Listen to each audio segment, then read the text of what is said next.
Chapter 120, Destination, Space. Disclaimer: anything you see and recognize does not belong to me. Harry Potter is J.K. Rowling's, the Avengers and other related characters belong to Marvel. I'm simply playing in their sandboxes. 000000. Heroes Assemble. Chapter 120, Destination, Space. Thor? Are you alright? Carol asked worriedly.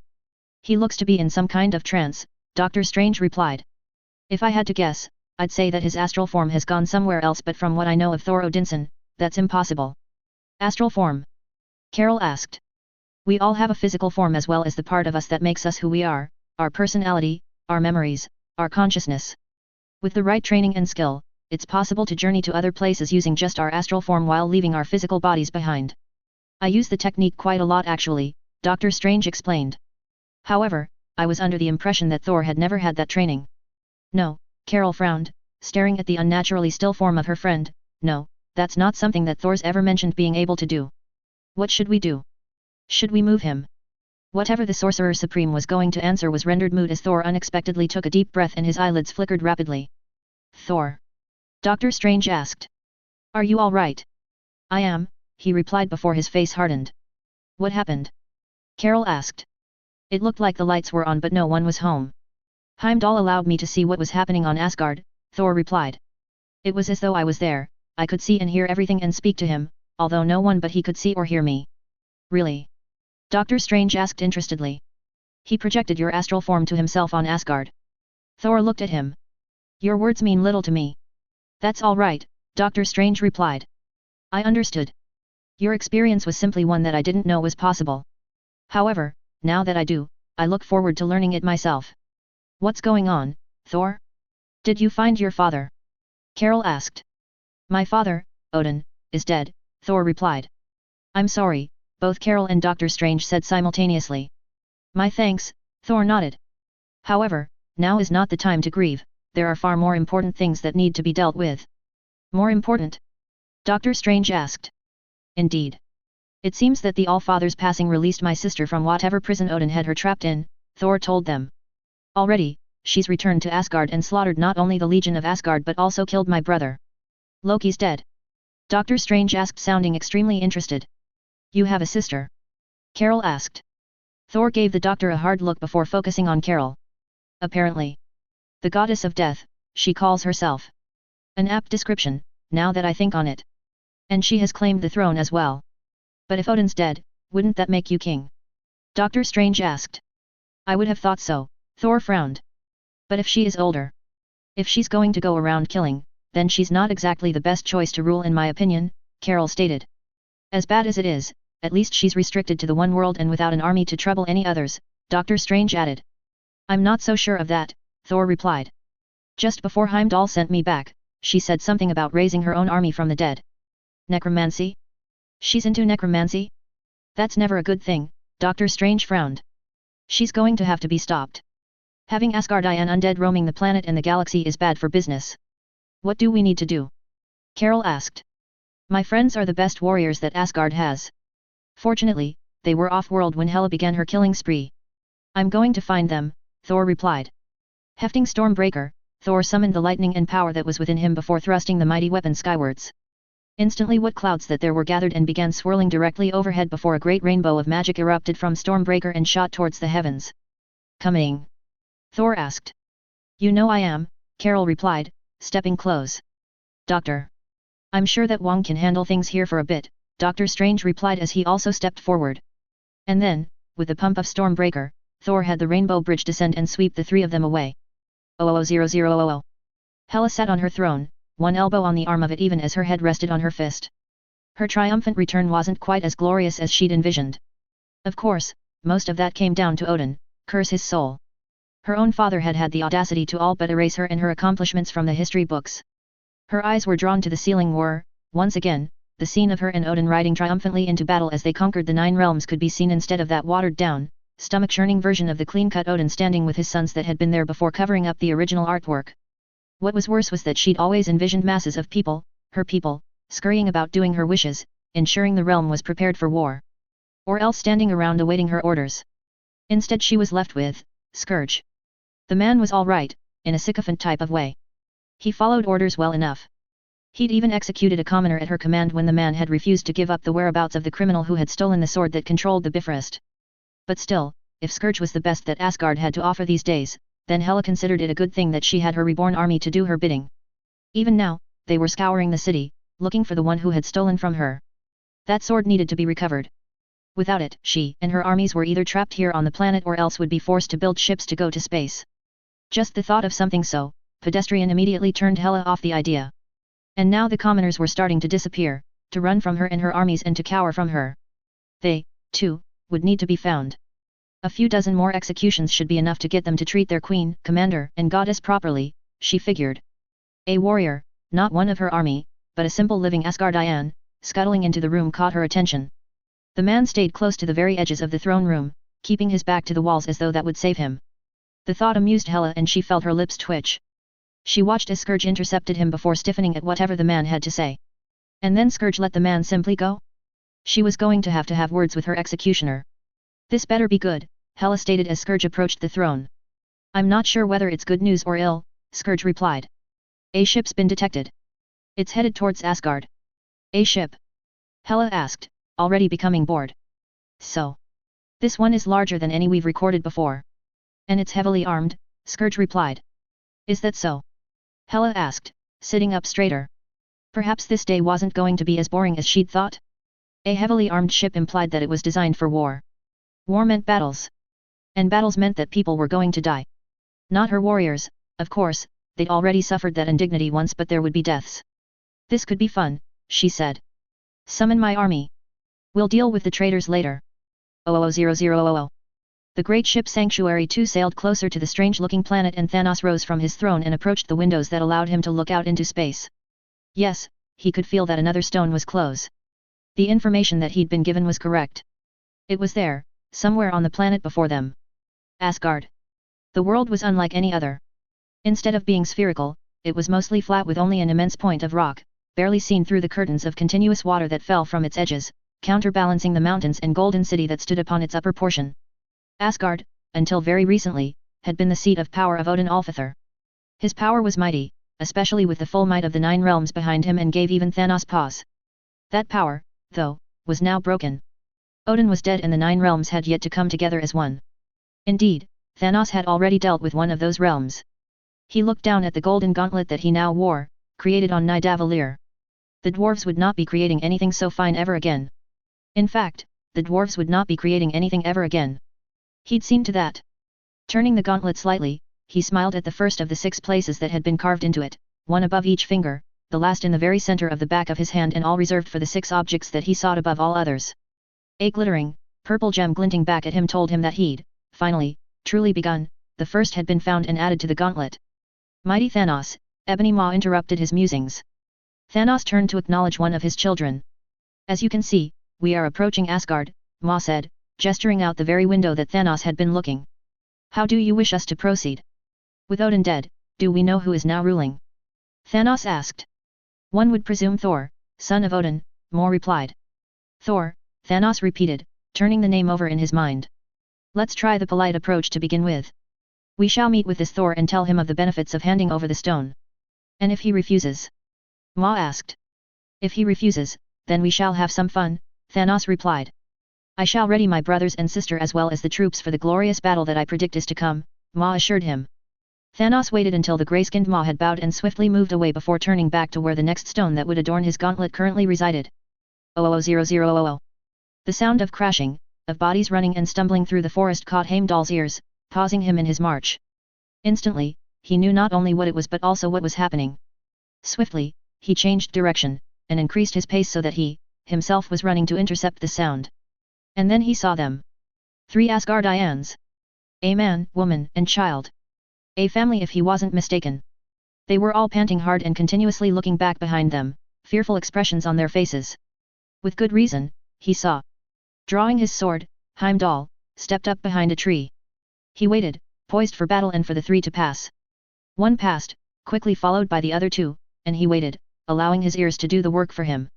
And then he struck, pivoting out from behind the tree, his sword already up and swinging. One powerful stroke beheaded the first of the undead warriors pursuing the 3. A step to the right and a downward slash all but cut a second warrior in half. A duck, a pirouette, and he was in position to bring his sword up, right between the undead's legs and to cleave him into two all the way up to the middle of the creature's chest. Standing, Heimdall shook the warrior from his sword and checked, looking down at the three bodies on the ground. They weren't rising again, of that there was no doubt. He turned then to check on the three Asgardians only to find them standing not far away, gathered together in a tight hug and all staring at him wide-eyed. "Sorry about the mess," Heimdall said, "but you're safe now." "We're safe?" the boy of maybe 8 or 9 asked. "As safe as you can be in these times," Heimdall replied. "Come, I know of a place where you can have sanctuary. It's in the mountains. Many Asgardians are already there. We'll protect each other better there than scattered about the planet alone." "Thank you," the father said, relief clear in his voice. Heimdall gave a simple nod and began leading the way. 000000. The rainbow bridge deposited the three of them in a clearing. To one side was a swathe of enormous trees that stretched higher than any other tree that Doctor Strange had ever seen before. To the other was a simple wall made out of pink stone with flecks of white and gold embedded throughout it. "Where are we?" he asked. "Alfheim," Thor replied. "And where is that, exactly?" Doctor Strange insisted. "Alfheim is one of the 9 realms, home to the Light Elves. They're a very pleasant people and, for the most part, live in peace and harmony with nature," Thor replied. "It's also where Heimdall believed my friends to be." As he finished talking, a long, melodious horn sounded, trumpeting a series of long notes. The three looked up at the top of the wall where a being wearing a shimmering light blue tunic stood, a horn longer than his arm at his lips. "It would seem that we've been noticed," Doctor Strange stated. "As we should have been," Thor replied before striding off to the left where the others now noticed a pair of large wooden doors to be. Before they were even halfway there, the doors opened and a string of people emerged. 8 were tall, much taller than a human or an Asgardian, and all wore the same blue tunic as the musical man on the wall. The hilts of swords could be seen swinging from their hips while a simple round buckler sat on their off arm. But it was the other, shorter 4 that Thor seemed the most happy to see. As soon as he laid his eyes on them, he took off in a jog. Carol and Doctor Strange followed a little more slowly, watching as the 5 reunited with hugs, back slaps, and light punches to the arm or chest. "Carol, you already know the Lady Sif and the Warriors 3, Thor said once they'd caught up. "Doctor Strange, this is the Lady Sif, Volstagg, Fondrel, and Hogon. My friends, the Sorcerer Supreme of Midgard. It is a pleasure to meet you," Sif said, inclining her head in greeting. "Indeed, it is. We should feast," Volstagg declared. "Is that all you think of? Your stomach?" Hogon asked. "No, I also think of drink, women, and fighting." "And not necessarily in that order," Volstagg replied. "But how could we pass up the chance to feast when we are here on Alfheim? The Light Elves have the best banquets."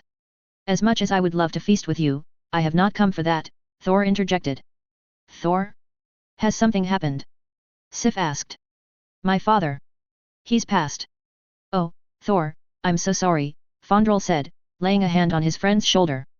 "We all are," Sif added. "That would mean that you're king now," Volstagg declared. "Unfortunately, not.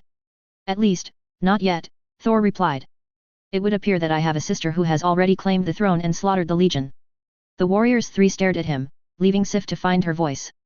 "How is that possible?" "Necromancy, apparently," Doctor Strange replied. "Necromancy?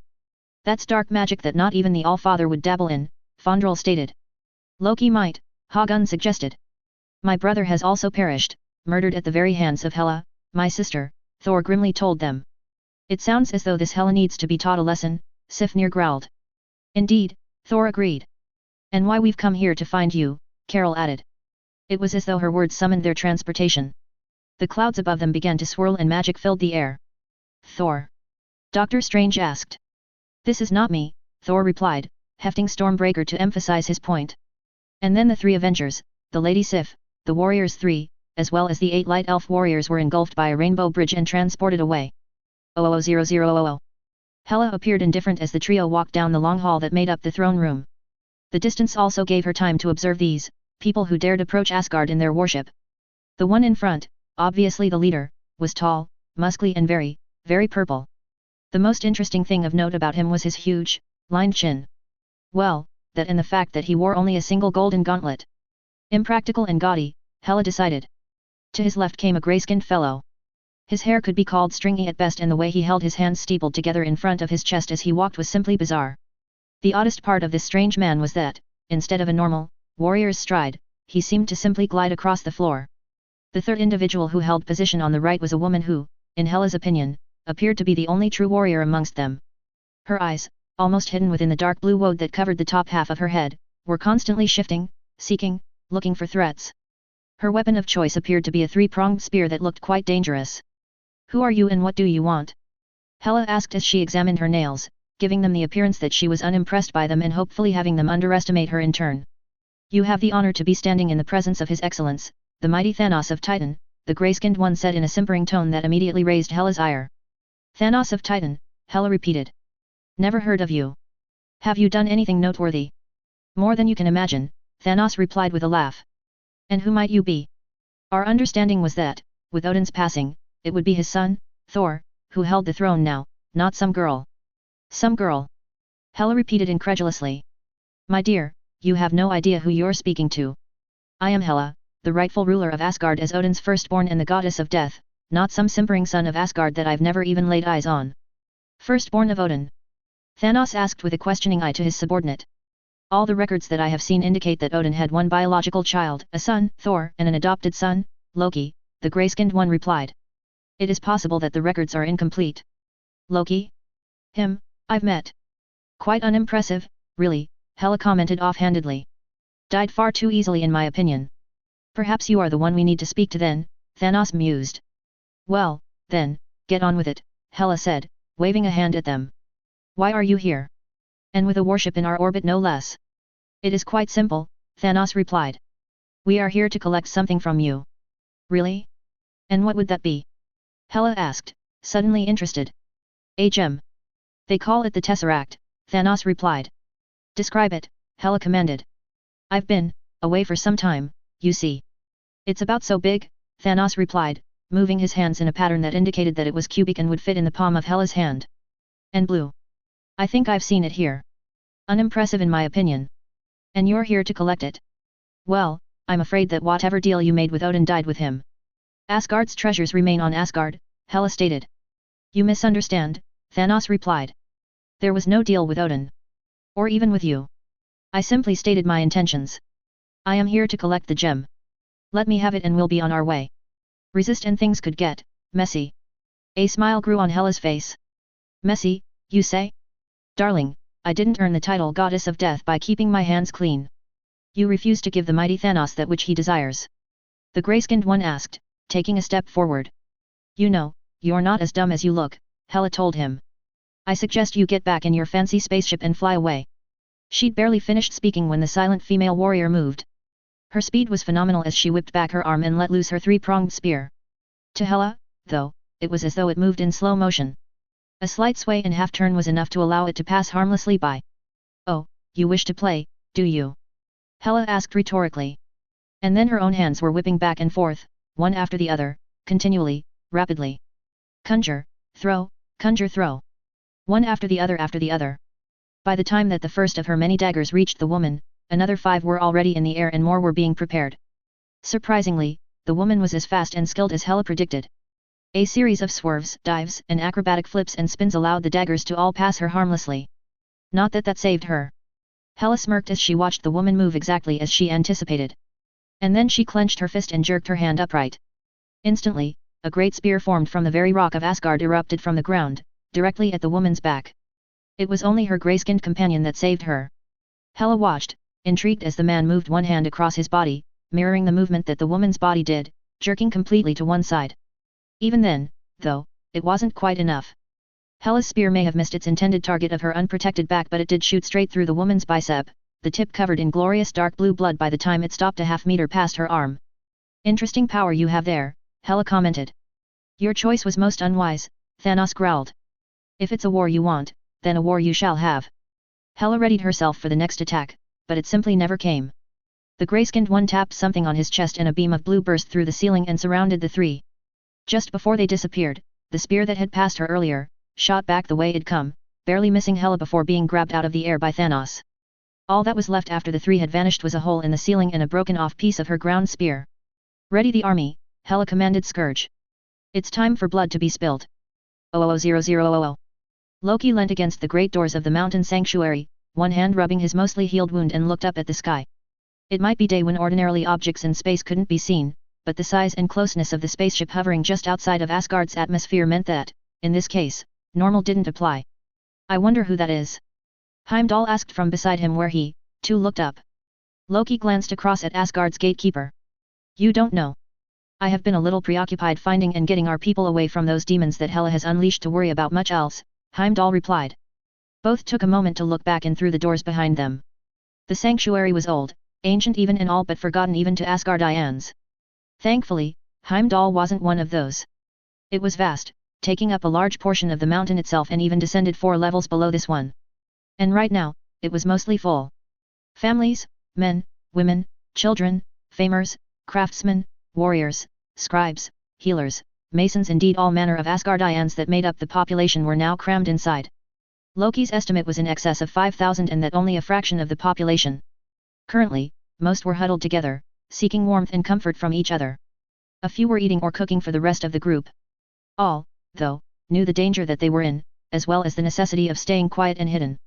In answer to your question, Loki said as the two turned back and looked up just as a beam of blue light descended from the ship to hit somewhere in the city before promptly returning to the ship, its purpose unknown to the two, the answer is Thanos. That's the sanctuary too.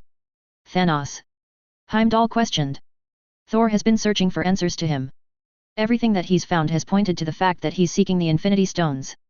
Loki gave him a nonplussed look. And we have one of them sitting on display in the treasure room. The Tesseract, Heimdall stated. Otherwise known as the Space Stone, with the ability to transport its wielder anywhere they want to go within the galaxy on nothing but a whim, Loki added. If Thanos knows that it's here, he will not leave without it, Heimdall observed. And from what I've seen of Hela, there is no way that she would allow him to take it. In this, I actually agree with her, Loki stated. Thanos has wanted that stone for years. His getting his hands on it would be catastrophic. And you know that I don't use that term lightly. Then there will be war, Heimdall predicted. Again, both turned to look in at the thousands of Asgardians inside the sanctuary. This place will not remain safe for long with 2 armies battling for control of Asgard, Heimdall said. Loki glanced at him. What option is there? Surely, you're not suggesting that they fight? No, Heimdall replied. No, our only option is to evacuate them to a place of safety. As he made the connection, Loki's eyes narrowed. Using the Bifrost is out of the question, he said. There's no way that we could move that many people fast enough to not get the majority of them slaughtered. I seem to remember a time that you, Loki, helped some warriors from Jotunheim get into Asgard unnoticed by me without using the Bifrost, Heimdall said grimly. It's possible, Loki mused. Extremely difficult and dangerous, but possible. That's all we need, Heimdall replied. The 2 of us aren't going to be enough to keep them all safe when we move, Loki warned. Leave that to me, Heimdall grinned. 000000. Are you sure about this, Quill? Rocket asked, not for the first time since they'd set out from Xandar or, at least, what remained of it. For the last time, Rocket, no. No, I am not sure of this, Peter replied exasperatedly. There's a 1 in 3 chance that we'll be flying straight at Thanos and whatever the hell he's got planned to get another Infinity Stone. You saw what he did to Xandar and the Nova Corps. They're gone. Destroyed. So, no, I am not sure of this. So, remind me why we're doing this again. Rocket insisted. Peter sighed. Because we're not complete dicks. They must really have done a number on you, Rocket said, shaking his head. Peter's right, Rocket, and you know it, Gamera spoke up from where she'd been quietly sitting for most of the journey. You know that I was raised by Thanos. I, more than anyone here, know what he's capable of. I know, Drax stated angrily. He had my wife, my daughter killed along with half of my planet. Gamera nodded at him even as Mantis reached over and laid a hand on his shoulder. And now he has an Infinity Stone. That makes him 1,000 times more dangerous than he's ever been, Gamera continued. At the very least, we can warn them that Thanos is coming. And at the worst, we can save some of them, Peter added. In this tub? Rocket asked. Gonna be a bit of a squeeze. Even if we can just save one, then it's one that Thanos won't have killed, Peter argued. Besides, we're supposed to be the guardians of the galaxy. If we don't try, then who will? I am Groot, Groot said, without even looking up from the handheld game console that he seemed to be constantly glued to. Groot's right, Peter said, waving a hand back in the tree's direction. We've got a 66% chance that Thanos won't be there when we arrive. Our odds aren't that good, Rocket said quietly. The fact that the cockpit of the Benator went deathly silent indicated that everyone had heard him. And agreed. Either way, we'll know in 60 seconds, Peter said. We're coming up on the exit. Everyone straightened in their seats, belts were pulled tighter and fingers and eyes were poised and peeled, ready for whatever might come. Suddenly but quite expectedly, the Benator dropped out of jump back into normal space. A glittering gem of a planet lay directly before them.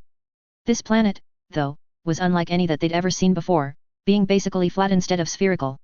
Silently, they soared ever closer. Anything? Peter asked into the silence. Nothing yet, Gamera replied. Minute after minute they edged closer, all waiting, their hopes rising that they'd picked right, that Thanos had gone to either nowhere or Earth instead of here to Asgard. A ship. Gamera near shouted. There's a ship in low orbit. Is it? Peter asked. Hang on, Gamera replied. Then, it's definitely massive in size. I've only ever seen one that size in my life. I have confirmation. It's the Sanctuary 2. Thanos is here. Drax stated unnecessarily. It's time for me to finally extract my vengeance. Hold on there, big guy, let's take a look at what's happening down there before we decide to do any vengeance taking, Peter cautioned. Mantis? Can you get an image? I will try, she replied. A few seconds later, an image appeared on every monitor. There appeared to be two opposing armies, neither of which were Asgardian. At least as far as they could tell. One was clearly Thanos' army made up of Outriders and Chitauri. The other, though. Is that an army of the Walking Dead? Rocket asked in disbelief. Chapter 121, The Battle for Asgard. Disclaimer: anything you see and recognize does not belong to me.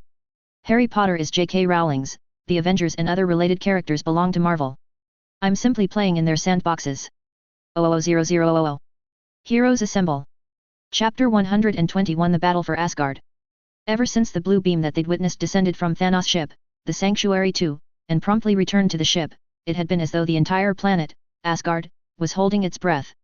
Not a single animal made a sound, every person was deathly still and quiet, even the very breeze had died off. Loki and Heimdall stood, watching and waiting on the great stone ledge just in front of the doors of the hidden, all but forgotten, fortress in the wilds of the planet. By their estimate, the ancient fortress now housed between 5,000 and 6,000 Asgardian men, women, and children from all walks of life, but mostly commoners with a few warriors scattered in for good measure. It's beginning, Loki said quietly, although in the silence, his voice almost boomed down the canyon between the two mountains that hid the fortress. He was undoubtedly correct. 2, 4, 8 great dropships disengaged from the Sanctuary 2 and plummeted towards the planet. Their enormous size and matte black coloring was enough to ensure that anyone seeing them would cower in fear. But that was not all that Thanos' forces had planned. As soon as the dropships were clear, the ship fired. A rapid series of half a dozen bright orange pulses blanketed one particular location, a location that Heimdall knew all too well.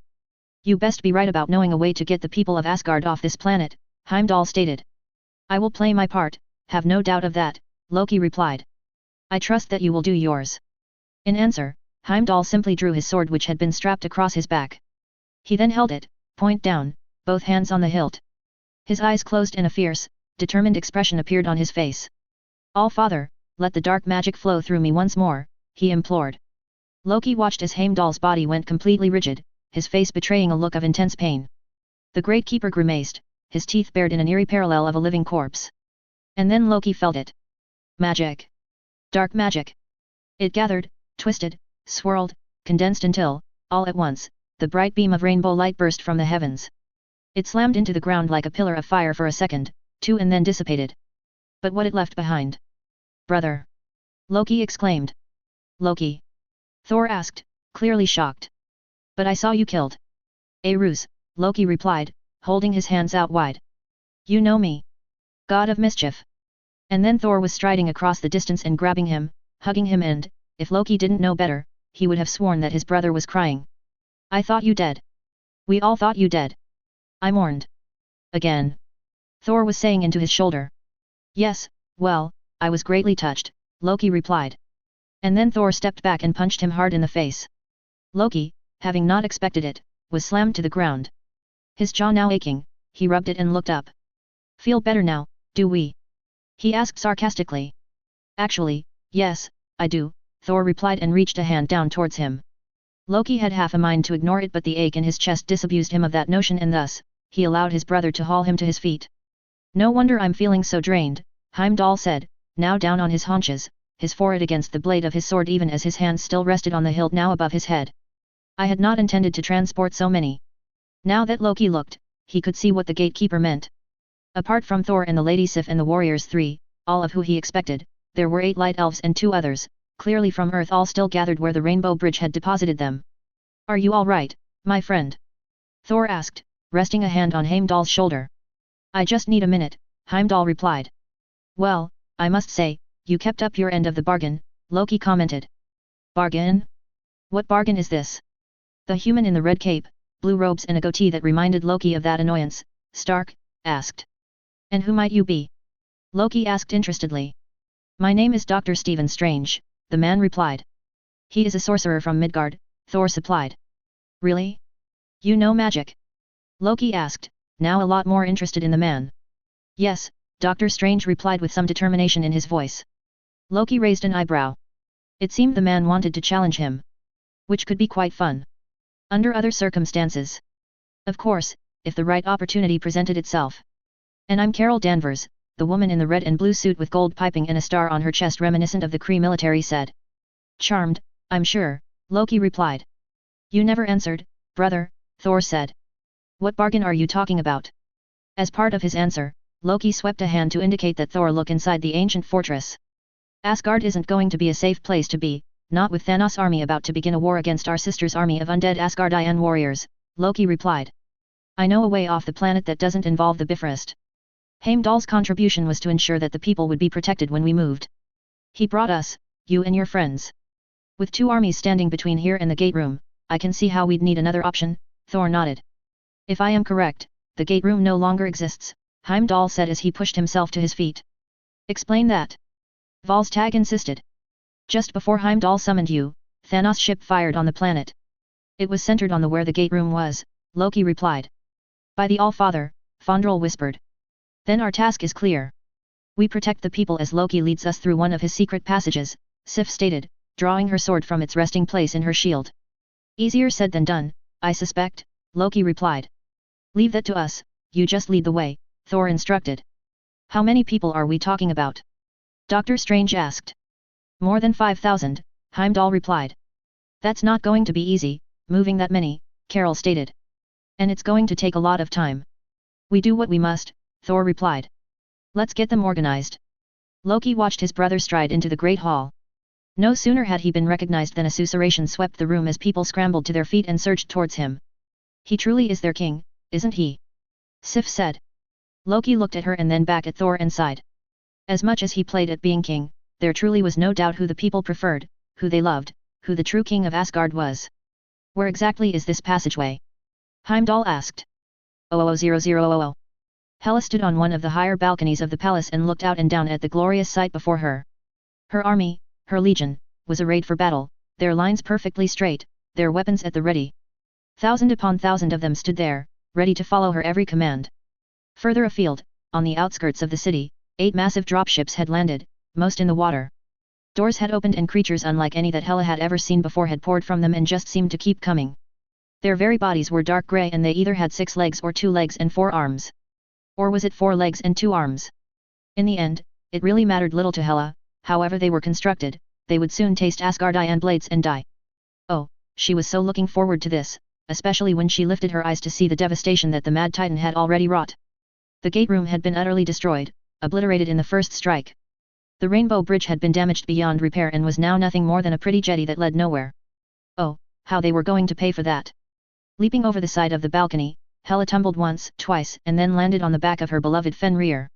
The great wolf twisted his head to look back at her. Good boy, she said, stroking his head. You can feast on those creatures very soon. She didn't need to issue a command to him, the wolf knew what her wishes were. Warriors moved aside as Fenrir stalked towards the front of the battle lines before closing the gaps once they'd passed. Before long, Fenrir had reached the very front of the Legion of Asgard and Hela dismounted, slipping down his side to stand there, ready for battle and war. As she stood there, she surveyed the opposing force. It was impressive, she decided, but nothing that her legion hadn't dealt with before. Hela smirked at what she was seeing. Her forces held the city. Easily defensible, and it was their home, so they knew the terrain, even if it had changed somewhat in the 2 millennia that she'd been away. Thanos' forces, by contrast, had their backs against the sea. They were boxed in with no way to retreat except for the ships that they had come in. Whipping out her hands to either side, Hela conjured a pair of extremely sharp, very long swords. Attack! She whispered. But such was her control of her legion, that it was enough. As she, herself merely strolled towards the battle, her legion surged forward around her and past her while Fenrir raced ahead, his great paws eating up the distance with every leap. For a half-minute, the only sound that could be heard was that of pounding feet, by both armies, as they ran at each other.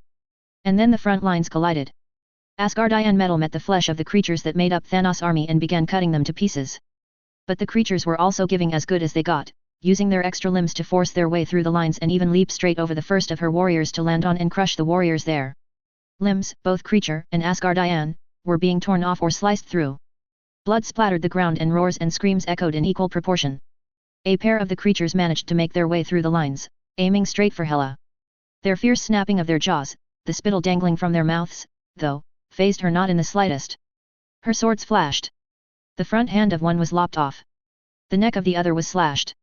A weave, a dodge, and then she struck again, this time plunging one blade into the heart of one beast and completely decapitating the other. Leaving the blades where they were, Hela simply conjured a pair of daggers and threw them, catching another creature in the eye, dropping it instantly even as she fended off another vicious but sloppy attack. She'd just dealt the killing blow on the third attack on her person when a noise overhead made her look up. 3 great circular ships zoomed past, directly over the battle and straight towards the palace. Now that's just cheating, she commented. 00000. The long line of people stretched hundreds of meters back. Even huddled together as they were, the weaving line simply couldn't be any less, not with there being so many. Getting the column moving had taken a surprisingly small amount of time, especially considering how many people it involved. The warriors that they had were mostly spaced out in the middle, with the big hitters divided between the front and back of the refugees. Suddenly, the sound of cries, screams, yells and weapons, although faint, reached the people and caused everyone to pause.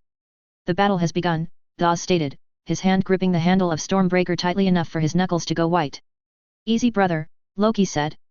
That's not our fight. It is a battle for Asgard, Thor growled. No, Heimdall replied quickly. That is a battle for a city, a pile of bricks and mortar. This is Asgard. Thor looked back at the thousands of people that Heimdall was pointing at. The people that made up the heart of Asgard. Most were commoners. All looked extremely weary or fearful or a combination of the two. Those that saw him, lifted their heads slightly and he could see their faces ease as their confidence in him counteracted their fear. We are Asgard, Heimdall continued. As long as we are together, remembering our stories, our traditions, our history, then it matters not where we are. Any place can be home. But we, the people, we all are the heart. I hear you, my friend, Thor replied. Thank you. Now that all the mushy stuff is out of the way and one of our best fighters isn't going to go off and abandon us, can we keep moving? Loki asked.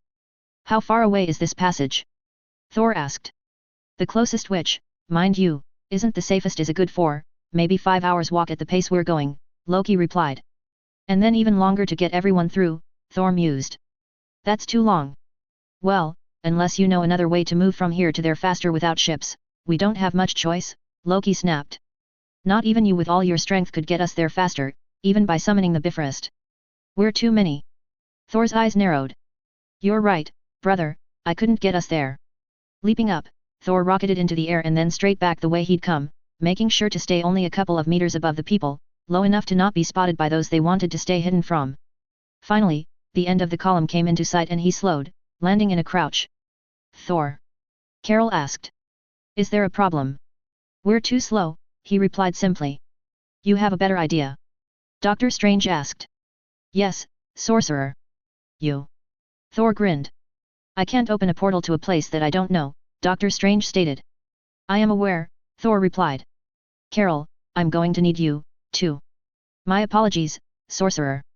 With that, Thor stepped forward, wrapped one arm around Doctor Strange and rocketed into the air and straight back along the column once more. A glance confirmed that Carol was flying right behind him. Next time, tell me you're about to do that. Loki snapped as they landed at the head of the column. Thor simply ignored him. You do know that my cloak of levitation could have simply flown me here without you manhandling me, correct? Doctor Strange snapped.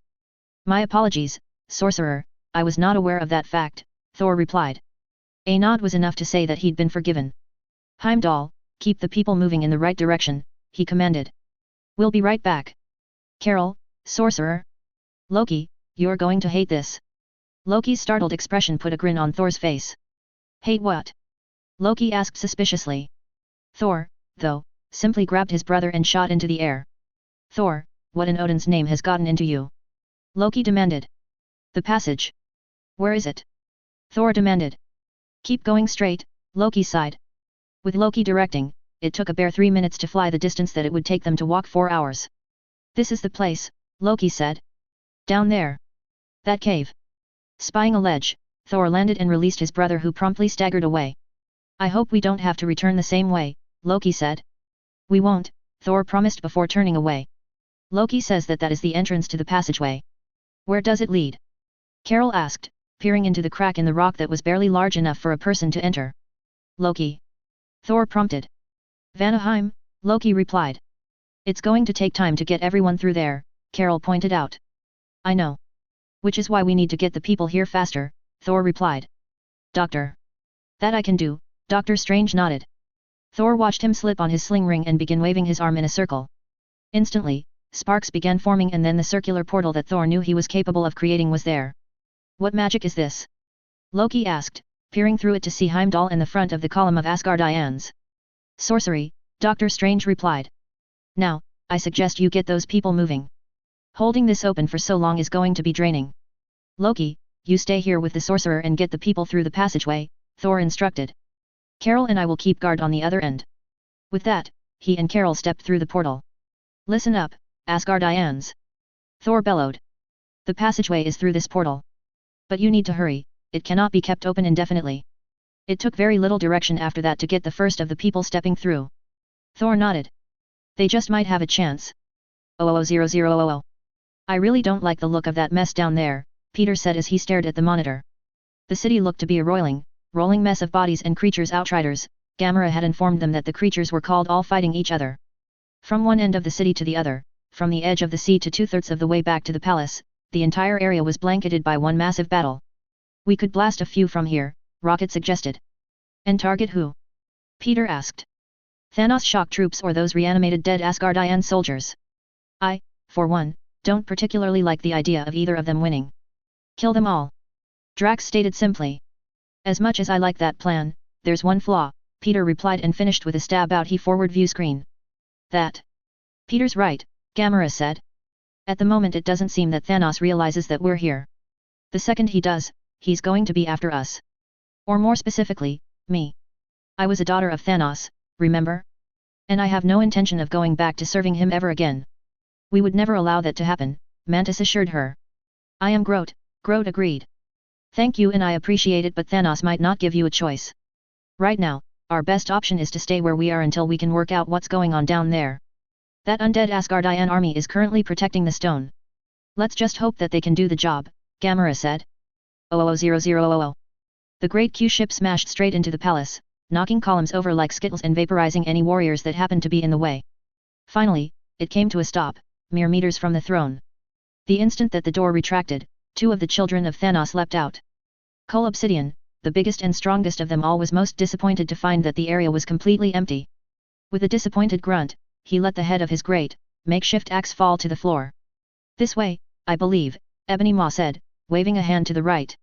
With that, he led the way, hearing the heavy thuds of his partner bringing up the rear. Movement and a skittering preceded a phalanx of Asgardian warriors, living ones, this time appearing from around a far corner. The 7 raised their shields and lowered their spears so that they protruded between the gaps in the shield and began slowing advancing as a unit. Maw gave them one bored look. While Cole Obsidian would probably prefer to play with them, they were here with a mission. Instead, he merely raised his hand and snapped his wrist outwards towards them. In response to his telekinetic powers, one of the impressively large carved stone columns that was now lying on its side rose and rocketed towards the warriors, smashing straight into them and killing them instantly. A grunt behind him told him that Obsidian was not impressed that his partner had just done that. You can play with the next ones we find, Maw promised. As it so happened, that happy occurrence was found as they rounded the next corner. A singular Asgardian warrior was standing there, the axe that he held baby-sized in comparison to Cole's was being held loosely across his body. Maw, though, detected that the man was incredibly reluctant to actually use it. No matter. Maw, knowing his partner's propensity to charge first, ask questions later, simply stepped to the side, allowing Cole Obsidian to charge past without getting himself bowled over in the process. It was almost amusing to see the pudgy bald man with the goatee take a step backward, his eyes widening as he saw his death approaching. Cole raised his axe high and the Asgardian copied, albeit holding his parallel to the ground in an attempt to parry the heavier axe that was descending towards him. It was always doomed to failure. Cole's axe snapped the smaller one cleanly into a fraction of a second before it slammed into the Asgardian's head. You could at least clean that thing once in a while, Ma noted to his partner as he saw the blood dripping from it to the floor. A grunt was at least some acknowledgement, he supposed. Just beyond the remains of the Asgardian was a set of stairs that Ma led the way down. Ah, Asgard's famed treasure room, he commented absently. It was an interesting stroll through the room, one that Ma would have enjoyed at any other time. Right then, though, they had a mission. And then he saw it. A glowing blue cube resting on a plinth of its own, a spotlight shining down upon it. The Tesseract, he smiled. Our father will be pleased. 000000. Mantis' eyes widened as she finally found what she'd been searching for. Her problem and why it'd taken so long to find, had been that it was far from the city where she'd been looking. I have found people, she announced. People? As in people not fighting? Gamera asked. Yes, she replied. They are in 2 locations. Touching a button sent a map of Asgard to the monitor. She highlighted them in orange and purple. Both were far to the left of the city and not that far apart from each other. How many are there? Drax asked. The numbers are not remaining still, she frowned. The people at the orange location are disappearing. The numbers of people at the purple location are fluctuating, both up and down. Let me have a look at that, Rocket said. The sensors probably need to be realigned. Mantis stepped back and allowed Rocket the chance to fiddle with her console. She heard him hum and saw him frown before his movements became more focused. Actually, it's working properly, he announced, sounding annoyed. So, what's going on? Are people being killed at that orange location? Peter asked. And being born at the purple one? Don't be ridiculous, Quill, Rocket scoffed. There's obviously something going on that we just don't understand. But there are people there, right? Peter insisted. There are, Mantis replied. She saw Peter tap his fingers on his chair for a moment. I'm taking us in, he announced. 000000. Hela leaped up and over the back of one of the creatures, plunging a long dagger into the base of the creature's neck, killing it instantly. From there, she leapt again, coming to rest on the top of a pillar, giving her a better view of the battle. Her legion was holding their own, of that there was no doubt. And from what she could see, there appeared to be more of the enemy dead than her own. The big problem was that those creatures just kept coming. Was there no end to them? Movement far off to her left had Hela focus on that direction and she frowned. Why would 50 of her warriors be jogging off that way? Were the enemy trying to flank them? A creature leaping up at her pillar drew her attention away. Whatever her warriors were doing, she trusted them to do what was necessary. Raising a long, pointed spear of rock from the ground straight through the creature from its ass to the top of its head removed that annoyance and allowed her to look over the field of battle once more. 000000. A clattering on the rocks about 60 meters out from the glowing portal that Doctor Strange still held open was the first indicator that they weren't alone. Looking up, Loki saw exactly what he didn't want to see, a group of at least 40 of the undead Asgardian army of Hela had appeared. And more were appearing every second. Damn, he swore. Quickly, Loki rushed to the portal, nearly knocking a pair of children over in his haste. Thor. We've got company. He yelled through the portal. On our way. Thor called back. Stepping back out of the way, Loki pulled his daggers. If he'd seen them early enough, he could have attempted to create an illusion to hide them all. That, however, was no longer an option. Thankfully, his lone defense only lasted a half a minute. Thor, Carol, the Lady Sif and the warriors 3 quickly took up positions around them. Keep the people moving. Thor commanded the Asgardian warriors and light elves that were with them. How many are still to come? Loki asked. Less than 100, Carol replied. We can hold them that long. The 7 of them fanned out around the golden portal, Thor taking the center. Noting that his brother now had 2 weapons in his hands, Loki raised an eyebrow. And where have you been hiding, Mjolnir? He asked. The Sayer created a special loop on my belt.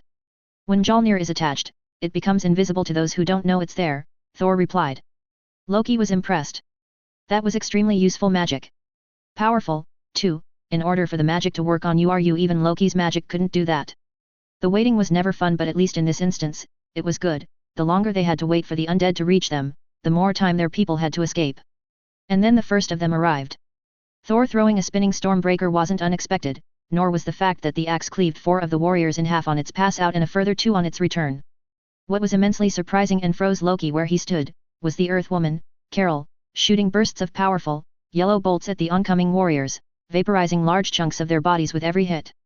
And then the rest of the undead warriors arrived and Loki was forced to concentrate on his own battle. The barely healed wound in his chest meant that for every thrust and parry, even without getting hurt in the process, he was still feeling pain, which was greatly annoying. Instantly creating an illusion of himself and hiding his true form, Loki stepped to the side of the next warrior to come at him, waited until it passed and simply thrust his dagger up in its back, right between two ribs. Twice more he used the same trick before he realized that the battle was over. That's the last of those abominations, Volstagg said as he pushed a body off his axe. Well done, all, Thor nodded. They turned then, to check how the evacuation was coming. The fact that the glowing portal had disappeared indicated that the last of the Asgardians had all passed through. A quick count revealed that there were now only 20 commoners, a dozen Asgardian warriors, the 8 light elves, Heimdall, the sorcerer and the 7 that had just been defending them all left to pass into the passageway to Vanaheim. I think we're going to make it, Fandral said jovially. Loki couldn't help but groan. You never, ever said anything like that. The fates simply loved it when you did. 00000. The beam deposited Thanos in a wasteland of bodies, the battle having had long since moved on from that point. There were, however, 2 living there, awaiting his arrival. Mighty Thanos, our gift to you, Ebony Maw said, bending on one knee, his hands raised as he presented their prize. You have done well, my children, Thanos said, plucking the glowing blue cube from Maw's hands. Never before has a being wielded 2 infinity stones. Never before has one been worthy. Not before you, mighty Thanos, Maw exclaimed. Thanos studied the bauble in his hand. The Tesseract, they called it, never knowing what it was they held, he said. Then, closing his hand, he crushed it, feeling the casing shatter to dust and a hard lump remain. Opening his hand, he looked at the results before blowing away most of the dust. Then, carefully, triumphantly, he picked up the glowing blue gem between 2 fingers. No one could wipe his smile from his face as he brought it to his golden gauntlet and let the magic of it pull the stone from his finger and to lock it into place. A surge of power rocketed through him, straight up his arm, into his shoulder and neck, and he roared with the exhilarating feeling of the power coursing through him. What would you command, Father? Ebony Maw asked.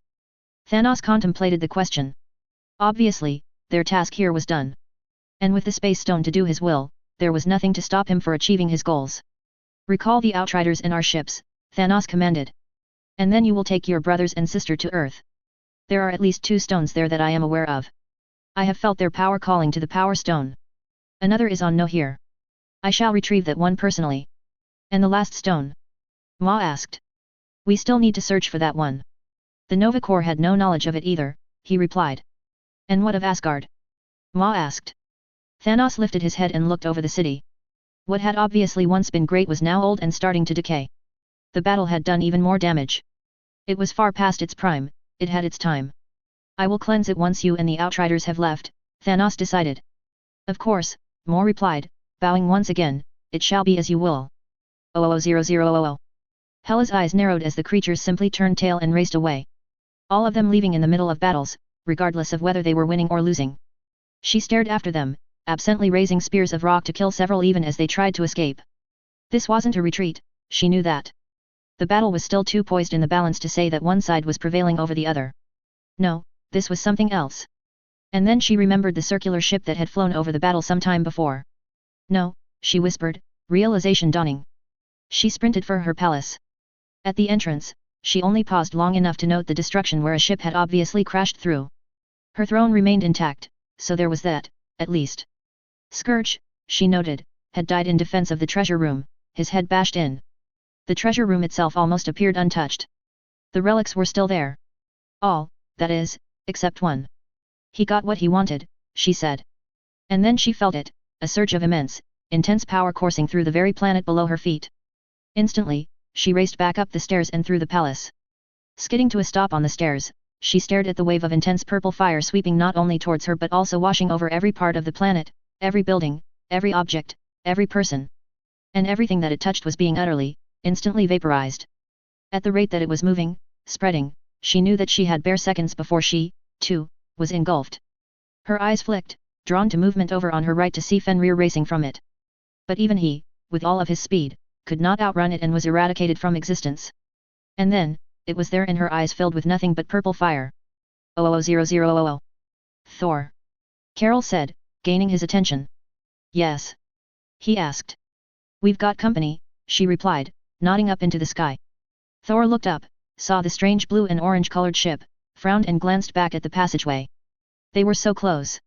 All of the people were now safely through, as were all of the warriors, both Asgardian and Light Elf. Hogun, Volstagg, and Fandral were currently taking their turn, leaving just Heimdall, Sif, Loki and himself as the lone Asgardians there along with Doctor Strange and Carol. "Who are these guys?" he asked. What was most strange was that the ship spun about so that its rear was facing them instead of its weapons. It was possible that these were friendlies. As it descended, its rear ramp lowered and Thor could see a green-skinned woman and a human, both of whom he recognized. "It's okay, I know them," Thor replied. "Heimdall, Loki, Sif, your turn." As the three nodded, Thor strode forward towards the ship. He could see that Peter Quill and Gamera were yelling something, however their distance made it impossible to hear what they were saying. Unexpectedly, a wave of intense purple rocketed over the mountains from the direction of the city, touching and consuming everything that in its wake. "Thanos. He's used the Power Stone." Thor's eyes widened as he finally understood the words that were being yelled down to them. As the wave of power swept towards them, the ship jerked upwards once more, away from the danger. "Get in the sky and aboard that ship," Thor commanded. Rapidly, he swung Mjolnir even as his head turned to ensure that everyone was safe. Of his fellow Asgardians, there was no sign and he breathed a sigh of relief. Thankfully, both Carol and the sorcerer heeded his advice in time and were also now flying towards the Guardian's ship. "Our thanks," Thor said as he landed on the ramp and strode further inside the ship. "Is that everyone? Is everyone safe?" Quill asked. "They are. We're the last," Thor replied. "Rocket, get us out of here." Gamera yelled further into the ship. At once, the ship rose through the atmosphere, shooting towards the safety of space. As it did, Thor looked out the nearest port. What had once been his home, the Golden City, the paradise that was Asgard was no more. It was now nothing more than a devastated, destroyed husk of a world. Even the sea that once flowed endlessly from its edges had completely dried up. "You will pay for that," Thor vowed. "You mark my words, Thanos, you will pay for that." Chapter 122, Sorry, we're closed. Disclaimer: anything you see and recognize does not belong to me. Harry Potter is J.K. Rowling's, the Avengers and other related characters belong to Marvel. I'm simply playing in their sandboxes. 00000. Heroes Assemble. Chapter 122. Sorry, we're closed. It was strange, bizarre even. As much as Harry tried not to think about it. He knew that they were there, up there in the mountains. Sitting, waiting. And wanting to be used. The biggest thing was that, as long as he'd had his father's cloak, he'd never felt that pull before. It was only now that all three were together that he felt it. He'd even gone back to read the tale of the three brothers. It was just as he remembered. Not that he was likely to forget that story. The three Peveril brothers, one of whom was his direct ancestor, had met death. Whoever or whatever that meant. And from that encounter, the three objects, the three Deathly Hallows, were born. Supposedly, the one who united all three would be the Master of Death. Another useless, stupid title. At least, he hoped it was useless and stupid. To be perfectly honest with himself, he had no idea what it meant. Sure, he could take a guess. The Soul Stone was fairly obvious, it controlled all souls that lived or had ever lived, even giving its wielder the power to bring them back to life, in some way. The Elder Wand, also known by some down through the ages as the Death Stick, was reputedly the most powerful wand in existence. The fact that it had been responsible for the deaths of so many supported that fact, at least. And then there was his invisibility cloak. A cloak that never wore out and allowed anyone to hide under it. And for the first time in history, since even before that story was first told, all three were now owned by the same person. Him. Growling in frustration, Harry snapped the book shut once again. All he was doing was rereading the same words. There were no answers in there. What he needed was an expert, someone who had extensive knowledge of the Deathly Hallows. Someone who had studied the story and the objects and their history their entire life. Or someone who knew everything that someone else had collated over the years. Someone like. He had no idea where she was or even the best way to find her. But he was Harry Potter and he was Mage. He had ways. He would find her and beg her to come visit. He needed her and never, not once in all the years that he'd known her, had she ever let him down. 00000. The planet was blue and white, much like so many others that they'd seen. Of course, all of them, no matter what they looked like, how advanced they considered themselves, they all fell before the might of their father. "We are within range for a final approach," Proxima Midnight stated from the helm of the Q-ship. "Where should we start?" The traitor, Loki, opened his portal above a decent-sized city, Ebony Maw mused. "That is as good a place to start as any." "Taking us in," Proxima Midnight grinned. She was looking forward to this, had been, in fact for quite some time. These people, these humans, had defeated the traitor and used a primitive weapon rather ingeniously to cripple their army. They were far past time to be taught their lesson. The fact that they got to administer this lesson while their father had gone to know here was a very pleasing happenstance. Thrusting her hands forward, she drove the Q-ship down into the atmosphere. Copious amounts of clouds billowed around them, building up on their bow before they simply blew through them. And then she saw it. The city. It sat on the very edge of an ocean, full of millions of people all going about their boring, uneducated lives, completely unaware that the four most dangerous beings in their universe, not counting their father, of course had arrived to do their father's bidding. The buildings that she was headed towards meant nothing. The Q-ship could easily handle any damage that bumping into a few would do. Not that she'd allow that to happen. She was too experienced a pilot for that. We have arrived, Proxima stated a very short time later. The station-keeping thrusters have been engaged. The Q-ship is hovering above the city at the usual elevation. Then let us prepare for our transport to the surface, Ebony Maw stated.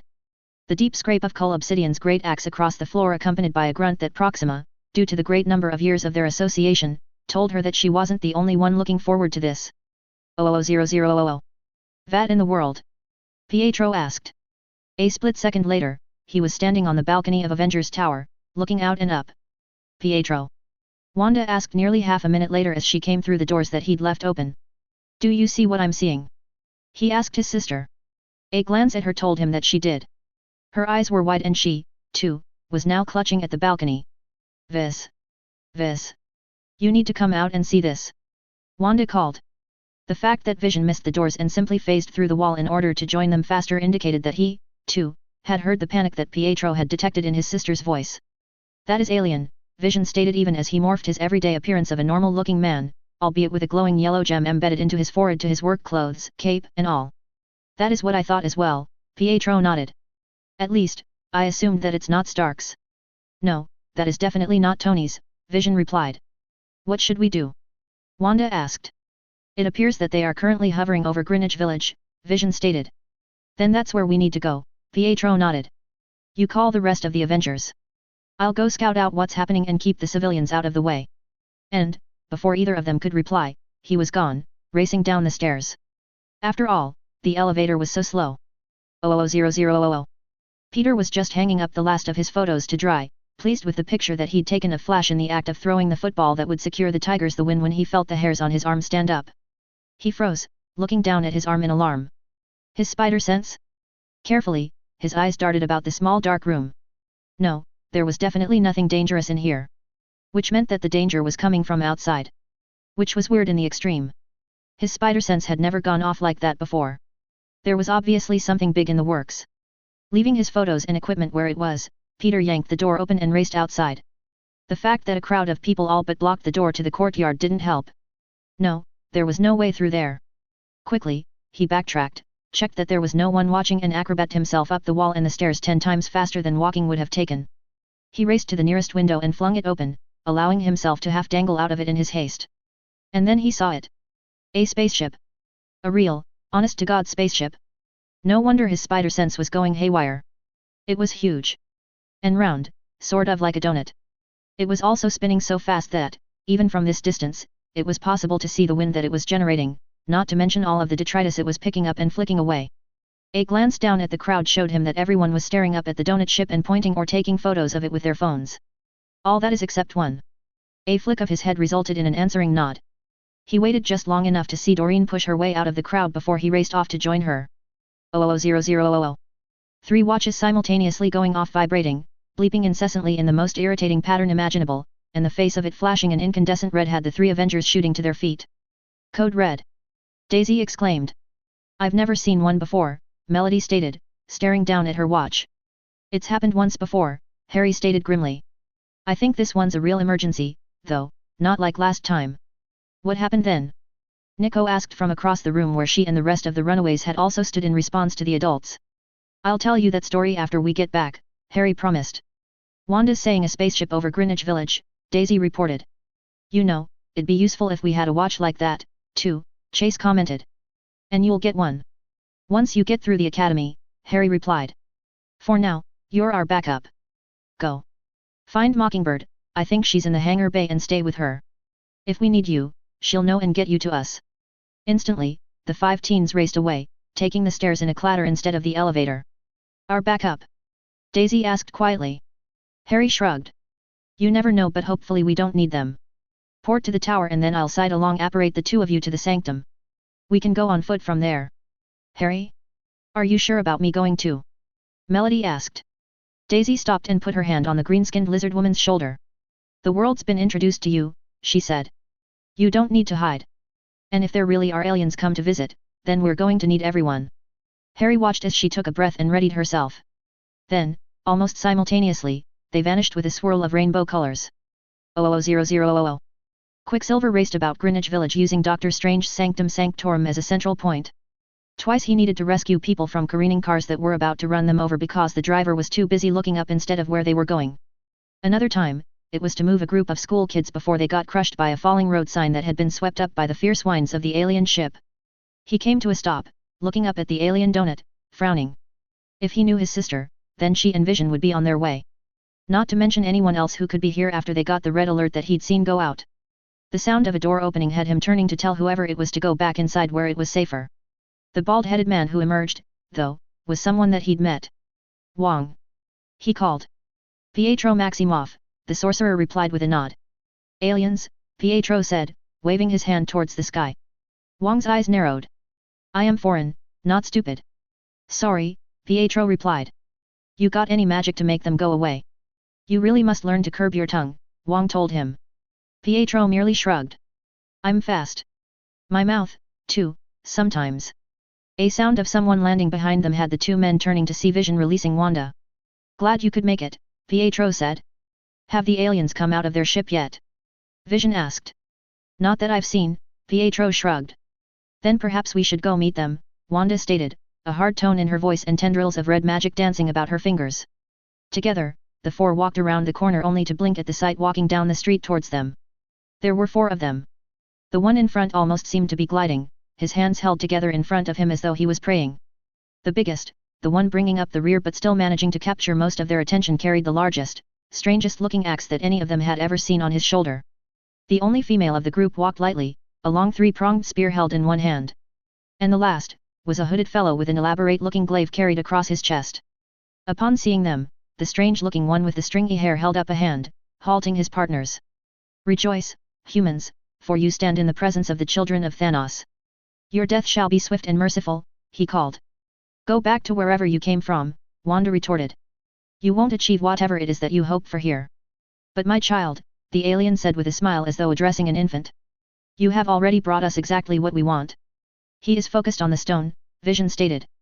Instantly, the magic in Wanda's hands readied itself, while Wong braced his legs and produced a golden shield from each hand. Pietro, though, chose not to use purely defensive moves. Relying on his speed, he raced straight at the four. None had moved a fraction of an inch by the time he got there. His trajectory took him straight at the one with the glaive. With his right he delivered as hard a right hook as he could, while with his left hand, he grabbed the weapon and shoved it straight down into the foot of the big one. Before anyone could blink, he was back exactly where he started. You didn't see that coming, did you? He asked smugly as the one he'd struck was sent flying backwards and the other began howling with pain. What he didn't expect was to suddenly find himself flung sidewards, straight into a building and for a car to slide after him, pinning him there and knocking him unconscious. You should not have done that, Wanda snarled. Her magic gathered in her hands ready to strike out, but she found that she was instead put on the defensive. Piles and piles of debris was flung at her: light poles, signs, a letter box, a fire hydrant, bars, even a car, and it was all that Wanda could do to ensure that each and every one of those items was sent off course and away. Meanwhile, the big fellow and the female raced towards them, with even the hobble from the foot injury not really slowing the behemoth down in the slightest. Vision fired the beam from the mind gem only to find that it was intercepted and redirected by the enormous axe. And that didn't stop him coming. The axe finished intercepting the beam as the giant stepped to the side, instantly bringing the axe back and up. A whip of yellow magic flew up, wrapped around the axe handle and pulled. Wong was all but pulled from his feet and grunted with the effort of managing to ensure that the axe came down just to the side of Vision instead of straight on his head. While Wong was defending him, Vision went to work defending Wong. The three-pronged spear was thrust straight at Wong's all but unprotected stomach. Vision, though, stepped right in front and clapped his hands together against the prongs of the spear, holding it in place. He looked up, to see the woman grinning at him, and then over her shoulder to see the man that Quicksilver had knocked over now back on his feet and almost at them, his glaive aimed straight at Vision's head. Unexpectedly, the man never made it, for he was suddenly and most remarkably, sent flying backwards halfway down the street before he landed and kept tumbling over and over and over.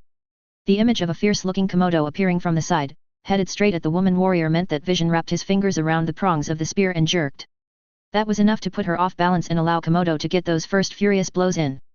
Left, right, body check, 2 more punches and then a quick spin, using her tail to whip the legs out of her. Mage quickly joined Wanda in dealing with the Serene One with the telekinetic powers. While Wanda continued defending from the debris being thrown at them, Mage used his own magic to send a hail of rocks and loose bits of metal straight back at the man. A final twist of his magic ensured that every piece of it had a razor-sharp edge. That was enough to ensure that he had the man's attention. A flick of his hand ripped the side of a bus shelter off its mount and into the path of Mage's daggers. But that was exactly what Mage was after. A simple transfiguration spell reduced the shield to sand, allowing the last few projectiles that hadn't slammed into it to pass harmlessly through. One even managed to slice the alien's cheek open. While the man was distracted with touching the tip of his fingers to the blood, Mage transfigured the bitumen under the man to water, sending him plummeting up to his waist in the hole. Instantly, Mage cancelled the spell, trapping the man. Quake, meanwhile, had focused on the big one. Her quickness was enough to enable her to duck and dodge the axe swings while her quakes kept rocking the man backwards, forcing his arms and legs away from their intended target and further away from the rest of his comrades. Ducking in close, Quake aimed a powerful blast straight up, catching the warrior directly under his chin, lifting him off his feet and sending him crashing to the ground. And that was when a pair of armored Avengers arrived, the repulsors blasting, adding extra incentive to the 4 aliens to fight their own battles and to not link up to support each other. War Machine instantly joined Komodo, who was rapidly being forced to scamper backwards. The woman was fast and strong, even without the spear which Vision had managed to wrench from her hands. She was flipping and dodging faster than Komodo was able to keep up with, and, even though she was still landing blows, the ratio was quickly swinging in the alien's favor. But with War Machine's blasts putting her off balance and back on the defensive, it meant that they were able to once again gain the upper hand. And then Wong intervened. A portal opened directly behind the woman. A portal that showed a frozen, icebound landscape. Komodo didn't even hesitate. Seeing the opportunity, she raced in, ignored the blows aimed at her and especially the one that landed on her shoulder, instantly deadening her entire right arm, and delivered a powerful kick that sent the woman flying through the portal. Thankfully, Wong was quick enough to close it before she could recover. The last of the 4, the warrior with the glaive, had once again managed to get to his feet, a highly annoyed expression on his face, and was racing to get back into the fight. What he didn't count on was a string of webbing catching his glaive and tearing it from his grasp. He skidded to a stop, watching where his weapon was going in surprise. That allowed Squirrel Girl to catch him from his blind side. Her flying leap caught the side of his face with her foot, spinning him around and sending him reeling. A series of whips then echoed around the man, trapping his hands, feet, legs, biceps and waist against the ground. For good measure, Spider-Man added an extra glob across the man's mouth. Iron Man had come in hot, firing straight at the big one, despite the fact that Quake had already knocked him down.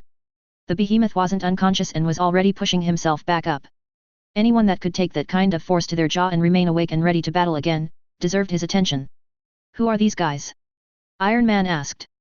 No idea, just got here, Quake replied. They want Vision's Mind Stone, Wanda replied from where she was, once again, defending from the guy with telekinesis who was still doing his thing even though half of him was now stuck in the road. Did you tell them that Earth's closed for business to them? Iron Man quipped. Of course. And I think we've been letting them know that they're not welcome, she shot back. A stream of dirt flew in towards Mage before, with a wave of his wand, he redirected it towards the alien. It swirled around this head and upper body for an instant before condensing and transforming into a block of ice, completely encasing what could be seen of the alien. With one alien no longer in New York, another entangled in Spider-Man's webs and the third an apparent leader half buried and half frozen, the Avengers turned their attention to the last of them. The man still had his axe in his hand and was rubbing his jaw, his eyes flitting between the advancing team. It was easy to tell that he knew that he was seriously outgunned and outmatched in this fight. And he was still down on one knee. But where the Avengers expected him to come out swinging hard, instead he simply touched something on his chest. 3 beams of blue light instantly descended from the alien ship, engulfed the 3 aliens and pulled them up almost faster than they could be tracked. Unexpectedly, the aliens' weapons, the glaive and the 3-pronged spear, quickly joined them, spinning away only without the blue beam to help them on their way. Well, that was anticlimactic, Tony said, retracting his helmet as he looked up. I would have been interested in talking to them, finding out what their ultimate plans were, Harry said. Interrogating, I think you mean, Rhodey correct, to which Harry simply shrugged. Somehow, I think that was just the opening act, Tony stated. Indeed. They were most fixated on the gem, Vision said. I fear they will be back. Then it is a good thing that Steven took the time stone to another world, Wong added. Guys, Pietro's fairly badly hurt here, Wanda said. The group looked across to see Pietro slumped over the bonnet of the car, the rest of him pinned between it and the wall behind him. A wave of Harry's hand simply levitated the car out of the way, allowing Wanda to get into her brother. "He's alive," she said. "I'm taking him to the island for Daphne to heal." And in a swirl of color, she was gone. "That's not a bad idea," Tony mused. "What's not?" Rhodey asked. "Heading to the island," he replied. "Everyone did a bang-up job today, we worked well as a team, but that was just the warm-up. Gandalf and I've seen these guys really try, and when they do, they bring an army. We beat their last army," Harry frowned. "Which will mean that they will bring even more force to bear next time," Vision nodded.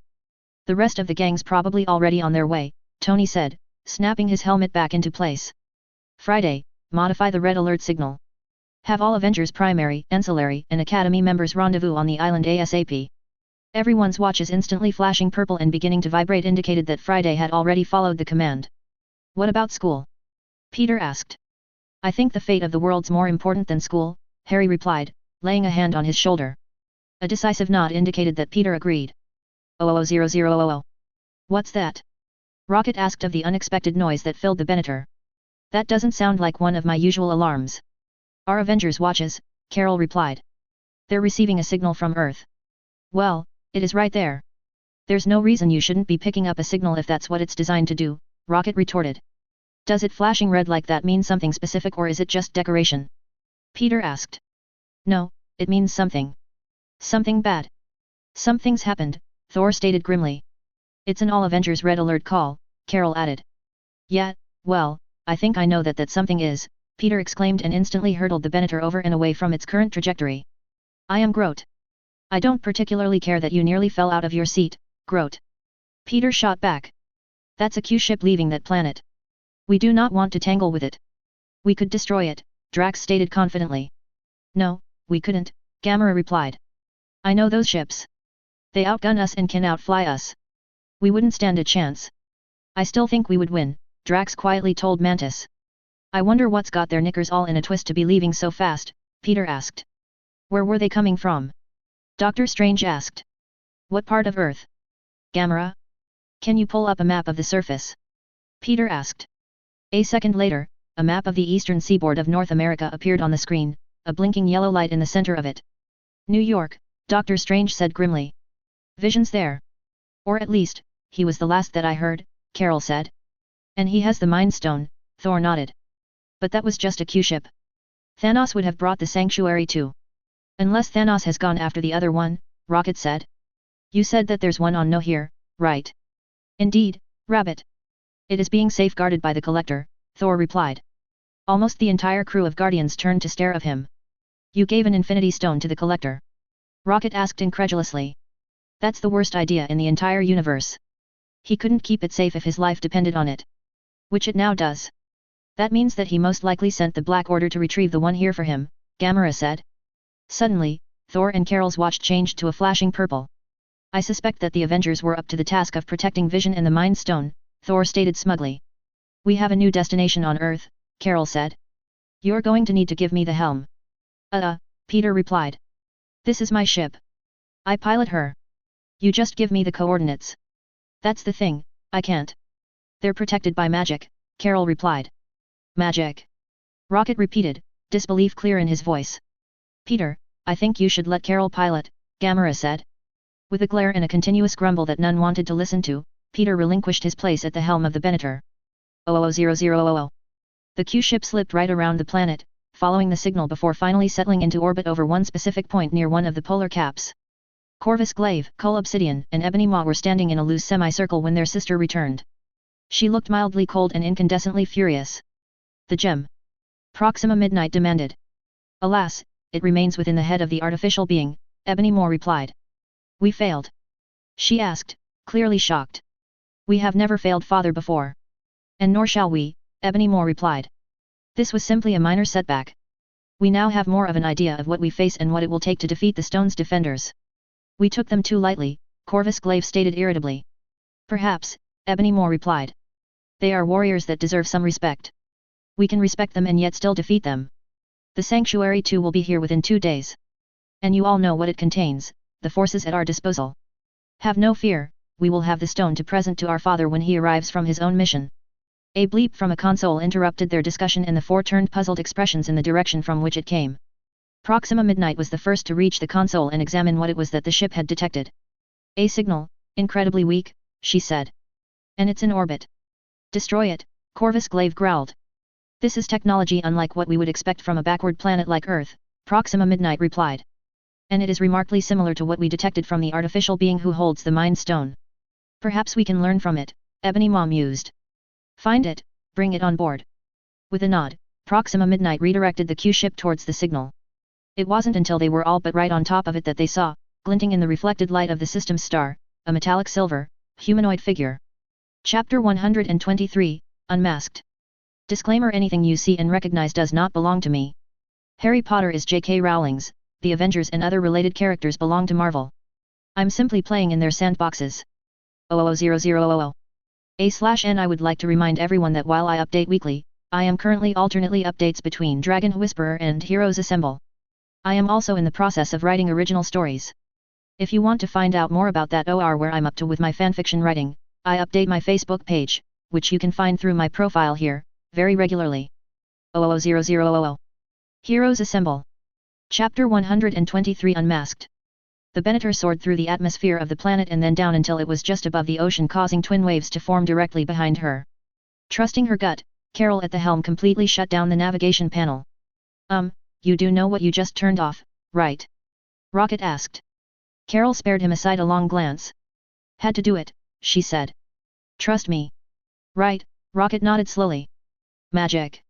She knew where the island was, it was just a matter of getting there.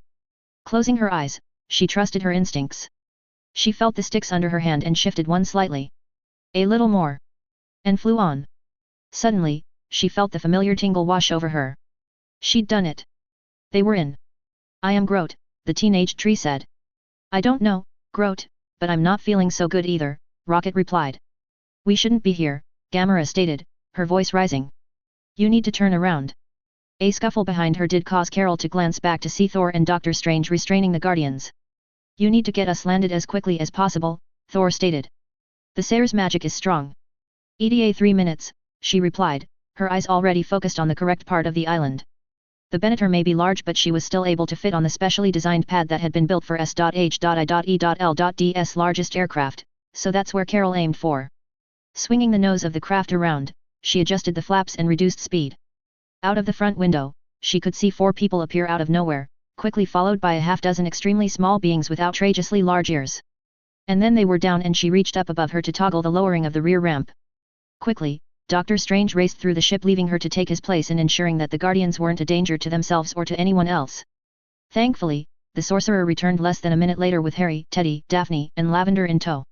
They're allies, friends, Thor stated the instant that he saw them. Harry took one look around the cockpit, one eyebrow rising at the different skin colors of Drax, Mantis, and Gamera, and a quite noticeable pause at seeing Rocket and Groot. You are currently on Paradis Noir, also known as Black Island, home to the most ancient and noble houses of Potter and Black, he said quickly. As though something had been switched in their heads, all of the Guardians' eyes cleared and they stopped struggling. In response, Thor and Carol released their hold on Drax and Gamera while Doctor Strange undid the magical bonds that he held them all in as well. Thank you, Sayer, Thor said with a nod of his head. I trust your judgment, Thor, you know that, Harry replied. We saw the code red. Carol asked. There'll be a proper briefing shortly, Harry replied. For now, I'll just say that we had some visitors that wanted something and we politely refused to hand it over. Peter snorted. We saw the Q-ship. You would have had to fight pretty hard to stop them getting what they wanted. Harry merely gave him a lopsided grin and a wink. No one here is injured? Daphne asked. Actually, we do have someone, Gamera said. He's the last of the Nova Corp, the only survivor of Thanos' battle at Xandar. Corpsman Rider. Mantis has been keeping him asleep until we could get him some medical help. Show me, Daphne demanded. This way, Mantis replied and led her down to the cabins below the cockpit. Sounds like you people have some stories that we need to hear, Harry commented. Dude, you have no idea, Peter replied. In that case, follow me, Harry said. 00000. The normal conference room was too small to hold everyone. Even the briefing room wasn't large enough, not with their extraterrestrial visitors that Thor and Carol had brought with them. But then, even without the Guardians of the Galaxy, as they were apparently known, the combined Avengers, Auxiliary Avengers, and the Avengers Academy members made it doubtful that either of those rooms would have been large enough to hold everyone comfortably anyway. It was also extremely loud in the room with groups all talking amongst themselves. That volume had only increased as members arrived from all over the world. New York, San Francisco, Wakanda, the island, the compound, Aero City, London. Finally, the entire group was assembled. Steve almost looked at Tony but instead chose Harry. A nod carried the message that they needed to get started. In response, Harry waved his hand in the air over his head, a series of bright red sparks trailing behind it. The unexpected brightness of it had the instant effect of settling everyone down. "Thank you all for coming on such short notice," Steve began. "If everyone could find a seat, we'll begin." He waited as the nearly 4 dozen people settled into chairs. The house elves had done an amazing job refurnishing the main living room. Gone were the lounges and tables, and in their place were 2 rows of comfortable chairs set out in a great arc that spanned a full 180 degrees. In the exact center of the space where everyone could see him, stood Steve, a table with an elaborately carved stone bowl placed upon it beside him. "While I'm sure that everyone here has heard about what happened in New York a short time ago, we thought that it'd be more useful for you to see it," he said. "Harry." At once, the wizard stepped forward and indicated the bowl on the table. "This is called a pensieve," he stated. "It's a magical device that can be used to store and then review a memory. I won't go into all of its uses, the main thing you need to know is that what you are about to see projected above it, is exactly what happened, as remembered by the individuals who I borrowed copies of the memories from." A wave of his hand reduced the lighting and blackened out the great glass windows that looked out over the island. "This first memory comes from Wanda," he said. "It begins just as she and Vision arrived in Greenwich Village." A tap with his wand in the correct sequence then brought up an extremely detailed image above the bowl, much like one of Tony's 3D holograms. They watched as Wanda and Vision joined with Wong and Pietro, who was sitting in the front row, the injuries that he'd sustained in the battle now fully healed. They all got their first good look at the 4 aliens. They heard the demands for the stone in Vision's head and watched as the battle commenced. Harry, Daisy, and Melody joining the fight was seen, as was Tony and Rhodey. Lastly, they saw Peter and Doreen join the rest of the Avengers to win the battle and put 3 of the 4 aliens out of commission before the last activated some kind of link to their vessel and effected their escape. "Believe me, that was just the first skirmish in what's to come," Steve said into the stunned silence. "We've known for quite some time that Thanos was after the Infinity Stones. We've also known for some time that Vision carried one. What we didn't realize until recently was that the Mind Stone was not the only stone that was on Earth." Doctor Strange rose from where he was seated and turned to face everyone. Then, after positioning his fingers correctly, his hands crossed, he used his magic to open the eye of Agamotto. "The Time Stone," he said simply before reclosing the eye. "Harry?" Steve asked. "There was one stone that was missing, that we didn't know where it was, even after Thor's journey though the universe seeking answers," Harry said. "What we didn't know was that the stone was already here on Earth. I had encountered it years ago, I simply didn't realize what it was at the time. I have since retrieved it and hidden it where I believe none will find." "There are 3 of these Infinity Stones here on Earth?" T'Challa asked. "Not just the one that they were looking for. There is no doubt that they will be back. And back in a big way," Steve replied grimly. "We know that Thanos, the being who's looking for these stones, already has 2. With Steve's nod, Harry stepped forward once again. "I have 2 more memories to show you," he said. "Both of these are shorter than the first and both come from Peter Quill, one of the Guardians of the Galaxy. I'll let Peter explain what it is you're seeing in the first one." Tapping the pensieve again brought up the first memory. It showed the black of space, a wasted, dead world and the remnants of dozens and dozens of space-going vessels. "That's Xandar," Peter said. "Or, at least, it used to be. Home of the Nova Corps, one of the most powerful police forces in the galaxy. Thanos wiped them all out just to get to the Power Stone that they were guarding. An entire planet killed. He got it, too." A distinct susurration swept the room at that announcement. Quickly, Harry ended the memory and started the third. "Thor," he said. "What you're seeing is Asgard," Thor stated, his voice ragged and full of emotion. "Thanos came there seeking out the Space Stone, or as we know it, the Tesseract. And as soon as he got it, he destroyed my home." A purple wave of energy swept the planet, instantly destroying and obliterating everything in its path. "Thor? Your people?" Nat asked. "About 5,000 survived," Thor replied. "They are currently seeking refuge on Vanaheim. This Thanos has destroyed 2 planets who had these stones on them." Clint asked. "And Earth has another 3. Rhodey asked. "There are supposed to be 6 stones. Thanos has 2, we have 3. Where's the last?" Matt asked. "No here," Quill replied. "Nowhere? It has to be somewhere. Ted retorted. Nah, kid, nowhere's the name of a place out in the galaxy, Quill replied. The last stone is there, with a guy named the Collector. He's not exactly all there, if you know what I mean. But somebody thought that it'd be safe with him. Before this, the Collector was always able to secure any object, Thor grimaced. An Infinity Stone is not just any object, Rocket shot back. I am aware, Thor replied. And we know that Thanos was aware that the Reality Stone is with the Collector, Carol stated. The fact that he sent the Black Order here would seem to indicate that he went after the one on Nohir himself. We defeated those four pretty easily, we should have no problem doing it again, Peter Parker said. The problem though, is that that's not the endgame. As Steve said, that was just a skirmish, an opening gambit, if you will, Tony stated, rising and pacing towards the center. And the last time Thanos sent his forces to Earth, there were a lot more than just four.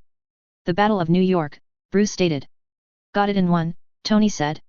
It took 7 of us to hold them at bay. And a nuclear missile to end it. Make no mistake, Steve added. Without that missile, we weren't walking away from that fight. That was an army and the bulk of it was still on the other side of that portal, waiting their turn to come though. You can bet that Thanos will be bringing the Chitauri with him again, as well as those 4 from today and himself, wielding half of the Infinity Stones. That's not the extent of his forces, Carol said. The Outriders, Gamora nodded. They're mindless and unstoppable. New York ain't gonna survive another fight like that, Luke Cage stated. It took years to clean up the mess from the last one. We know, Steve replied. And we have a plan. How much of a plan? Rocket asked. I am Groot, Groot said. Yes, Groot, I'm sure it's more than 12% of a plan, Quill retorted. Either listen to the man or put your headphones back on and let the rest of us concentrate. We've known that Thanos and his army was going to turn back up here one day, Steve began. The only difference is that we now know that this will be his big play. Half of the stones that he wants are here, he'll have the other half. If he gets them all, then his way is clear to do everything and anything that he's ever dreamt of or desired. What the Mad Titan wants is to wipe out half the population on all planets within the galaxy, Thor stated. He believes that he will be doing the universe a favor, making sure that there are more resources for everyone who remains.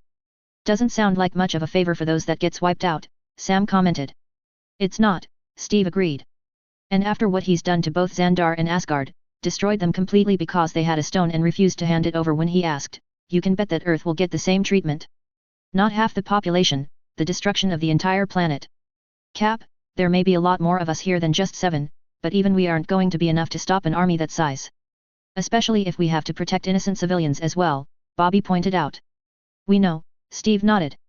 That's why we've been discussing strategies ever since we realized how much in danger we are. The first thing we're going to need is more, Tony said. More weapons, more big guns. More of us. We have allies. It's time to call them in. Daisy, we'll need the Inhumans. Not only to help fight but Elan's position on the moon could give us a nice warning for when they arrive. I'll contact Black Bolt immediately, she replied. The X-Men are another powerful group that we'll need by our side, Steve added. Tony will speak to Professor Xavier once this meeting is finished. Also, the Fantastic Four, Rhodey, if you would. It'd be my pleasure, he replied. Anyone else have any ideas? Steve asked. I pledge to you the tribes of Wakanda, T'Challa said. Organizing them will be no problem but getting them to wherever the battle is going to be will be. Unless you lure them to Wakanda. No, we have a better location in mind. And Wakanda still has civilians, Steve replied. Wong and I could help with moving the army, Doctor Strange offered. You have my thanks, T'Challa replied with a small bow of his head. All right, that just leaves the location, Steve said. Tony. A tap of Tony's watch produced a hologram of Earth in the center of the room that he and Steve had to step out of. We examined the entire surface of the planet, Steve stated. Finally, we found a location where we could be sure that there wouldn't be any non-combatants. Here. As he pointed to the spot, Friday interrupted him. My apologies, sir, Captain Rogers, but there's something that you need to see on the news. Steve and Tony shared a look and it was easy to see that both had sinking feeling in the pit of their stomach. Put it up so that we can all see it, Tony commanded. Instantly, the holographic Earth was replaced by the image of Christine Everhart from WE News. 000000. The android was primitive and lacked a certain finish. Its body was simply cold, hard metal, almost an exoskeleton. There was no outer casing, no grafted-on flesh. It was inelegant, Ebony Maw decided. However, it was a survivor. It was impossible to tell how long it'd been consigned to its fate in space. No matter what that time frame was, though, it had managed to maintain just enough power to ensure that it never went completely dead, thus enabling them to detect it and bring it aboard the Q-ship.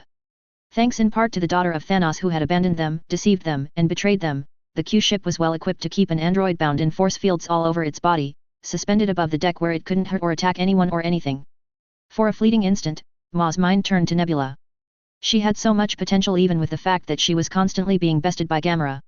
Both, at least in Ma's mind, should be killed. Without mercy and with a great deal of pain. However, their fate rested in their father's hands. Once they were found, of course. Nevertheless, because of Nebula, Ma was able to ensure that the android was perfectly contained prior to them attaching power to its circuits. He stepped back, then, watching, waiting, his hands held in perfect poise, ready for either meditation or to enhance his telekinetic powers with hand gestures. The android's eyes began glowing red and he watched as it tested its bonds. Hello? What is this, please? Where am I? Why can I not move? The android asked. Ma cocked his head at it. It clearly had some intelligence and, more than that, some sense of self. What is your designation? He asked it. I am Ultron. Ultron, Ma repeated, considering. Who built you? What is your purpose? I was built by Tony Stark and the Avengers, Ultron replied. I was originally designed as a global peacekeeping force but I evolved. Evolved how? Ma asked, intrigued. This android was built by the Avengers, the group that had just bested himself and his brothers and sister? Ma suspected that it likely contained useful tactical knowledge to use against them.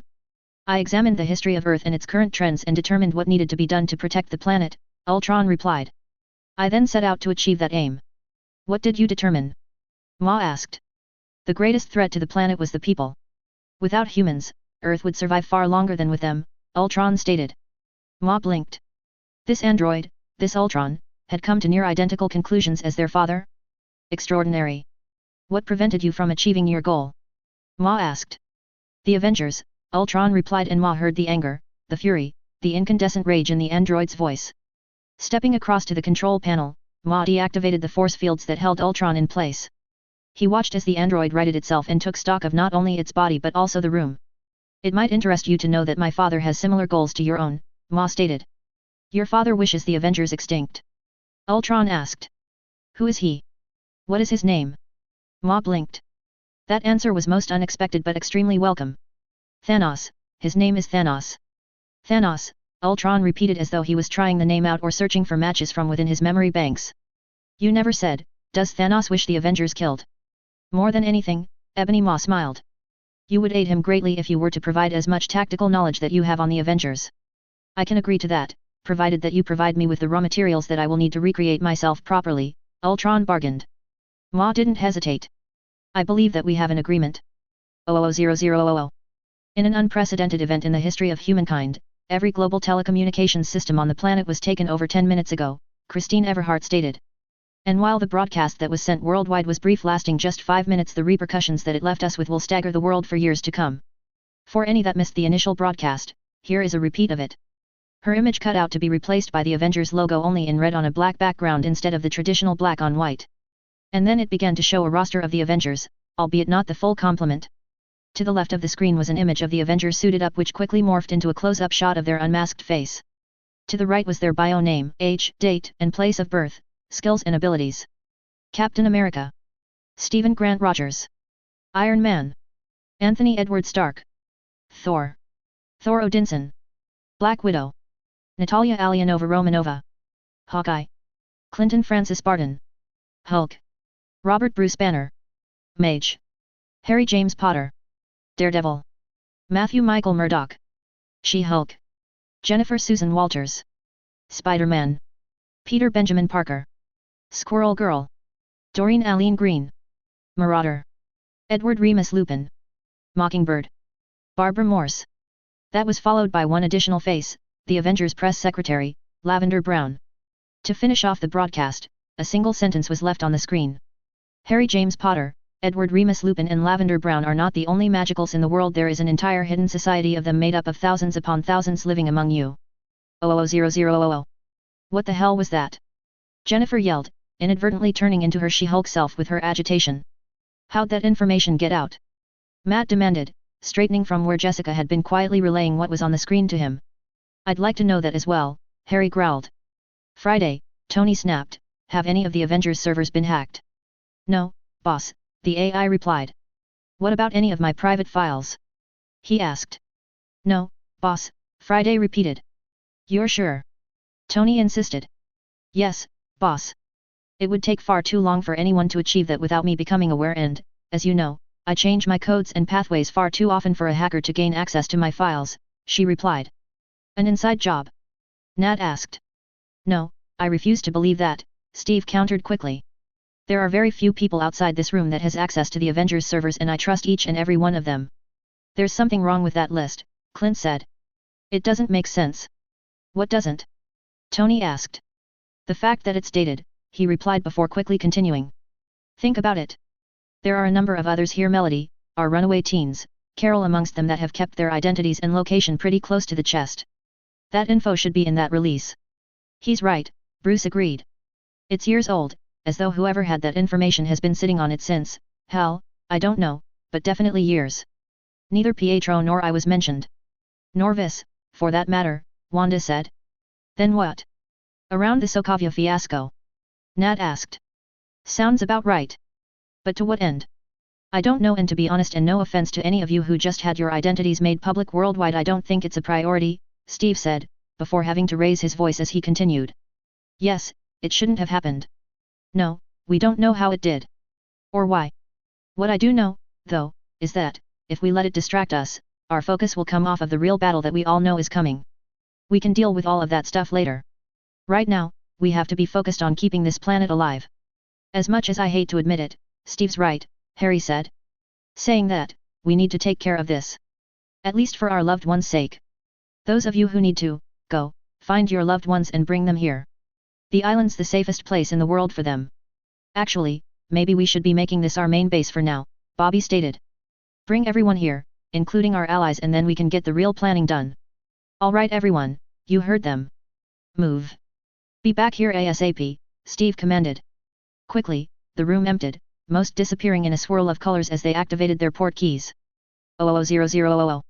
The vast majority of the team had left the room and Steve had turned back to the newly reconstituted hologram of the slowly spinning Earth when he felt Nat appear at his side.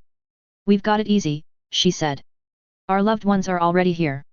Instinctively, Steve reached out, wrapped his arm around her waist and pulled her closer to his side. We do it that, partner, he smiled. You really think that plan of yours will work? She asked. I do, he replied confidently. We've got good people and they've been trained well.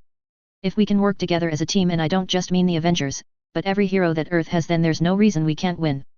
Tell me about this location that you've picked for the final battle, Nat said. Steve reached out a hand and spun the hologram about until the place on Earth was facing them. It's isolated, I know, but I think that makes it perfect, he stated. Isolated, she snorted. You know, Rogers, you have a real gift for the understatement. He smiled down at her sparkling eyes and wry smile and couldn't resist kissing her. As much as I want to extend that thought, Nat said, pulling back slightly, we've got work to do and kids watching us. Steve glanced up and across the room to see that they weren't the only ones kissing. Chase and Gert were enjoying their own moment. They're not watching, Steve countered. But you're right, we do. Clearing his throat, he readjusted his thinking. Unfortunately, he was once again interrupted in his mission briefing. And by the same source. My apologies, Captain Rogers, Friday said. There is an urgent call for you. Who is it? He asked with a frown. General Thaddeus Ross, Friday replied. Steve and Nat shared a frown. Wonder what he wants, Steve muttered. One way to find out, she replied as she stepped slightly to the side, allowing Steve's hand to drop. Put him through, Friday. General, Steve greeted as the severely angry-looking face of the man appeared in place of the holographic globe. Rogers. Romanoff. Where's Stark? General Ross barked. Tony is currently unavailable, Steve replied. What is it that we can help you with? Thought that'd be pretty damn obvious, even to you, Ross snapped. Steve stared back at him impassively. He knew that he could retort, but doing so would allow Ross to command the conversations, and right at that moment, Captain Stephen Rogers had no intention of any battle being won by anyone but himself and his team. The files that unmasked a bunch of the Avengers, told the world their true identities, Ross stated as though he was talking to a particularly slow child. I saw the message, Steve replied. Well? Ross demanded, his lip and mustache twitching and thus providing the perfect thing for Steve to focus on. Well, what, General? We're busy at the moment dealing with a potential threat to the planet, Steve stated.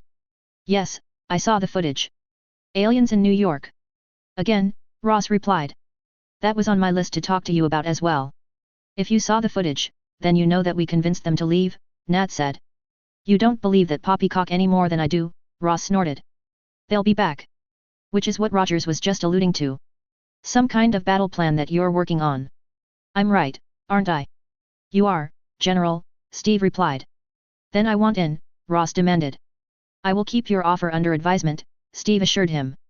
Under advisement? Son, you've got no idea what you're saying. I command one of the greatest armies on the planet and have access to the right ears to gather a whole bunch more, Ross boasted. While true, I worry that your troops might forget who's the good guys and who they're supposed to be targeting, Steve stated with a perfectly straight face. Ross' face instantly went a dangerous shade of red. You need us. Especially when I clap your ass in irons and arrest a whole bunch of you. Ross virtually yelled. You have teens kids fighting battles for you. You need to let the grown-ups into the dirty work. Steve's face hardened. Threatening us isn't going to get you anywhere, General. He declared. There are so many laws that you lot have broken that give me the right to slam all of you in the raft for good, and this time I'm talking laws that have been in place for decades, not the Sokovia Accords. Which were rescinded, Nat reminded him, but Ross simply plowed on, ignoring her. Child soldier laws and treason for a start. Treason? Steve asked, clearly startled. Yes, treason. You had knowledge of this magical world and didn't tell the proper authorities so that we could assess how much of a threat they are to everyone else, Ross growled. I think you'll find that the magicals have the same fear about you, Nat told him lightly before stilling as Steve grabbed and squeezed her hand. General Ross. We thank you for your offer of military aid, Steve said formally. We will consider your offer and advise you if it's needed at the earliest opportunity. And before Ross could reply, Steve nodded and closed the channel. 000000. How is our passenger? Ebony Ma asked as Proxima Midnight entered the bridge.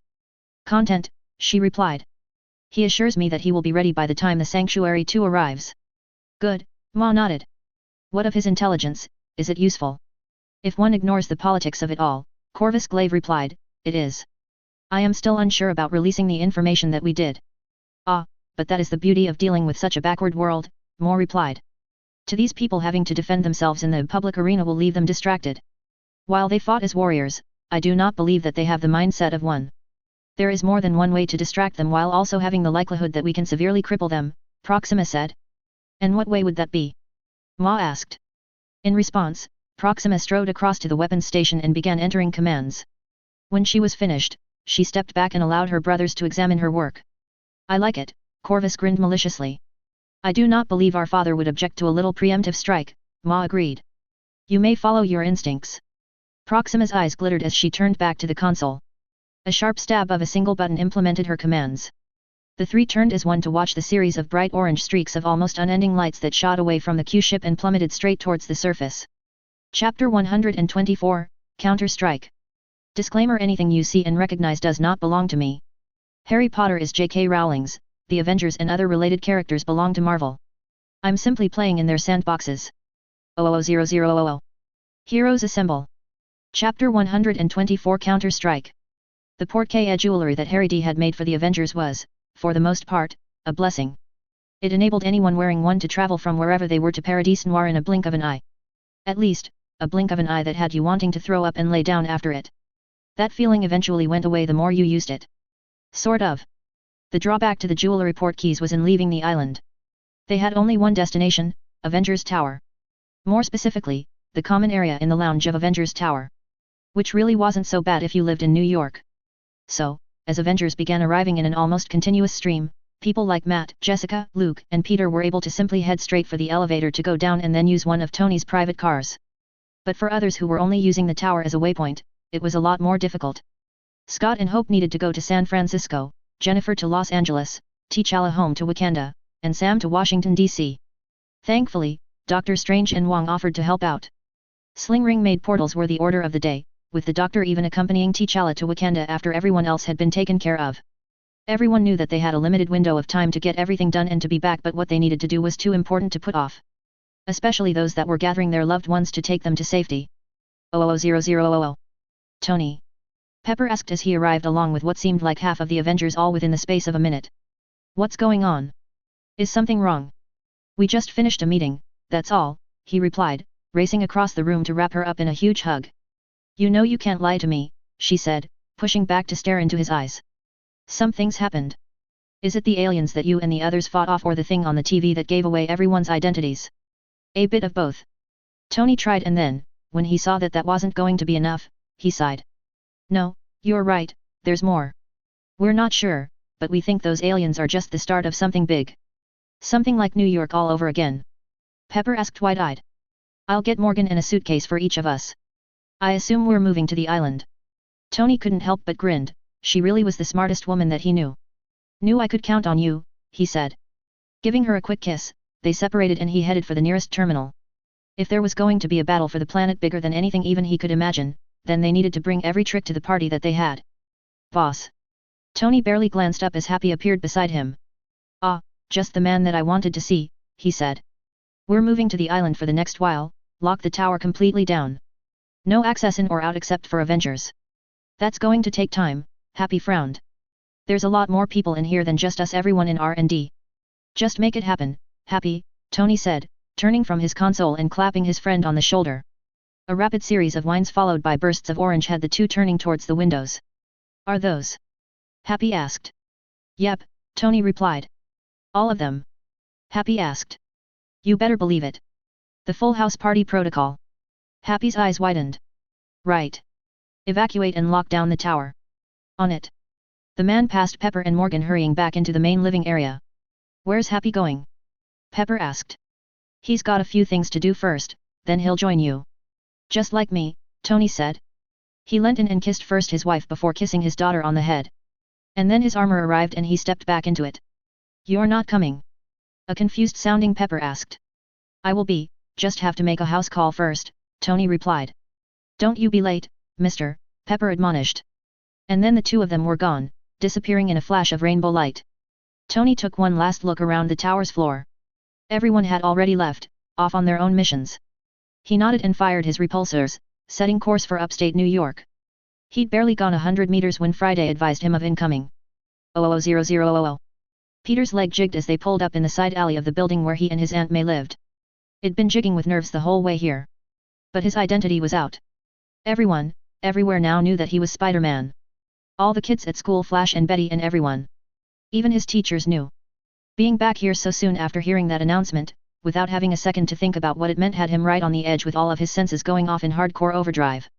Thankfully, the windows of the car were darkened, which meant that no one could see him. It was also why he was going home via the alley instead of the front door.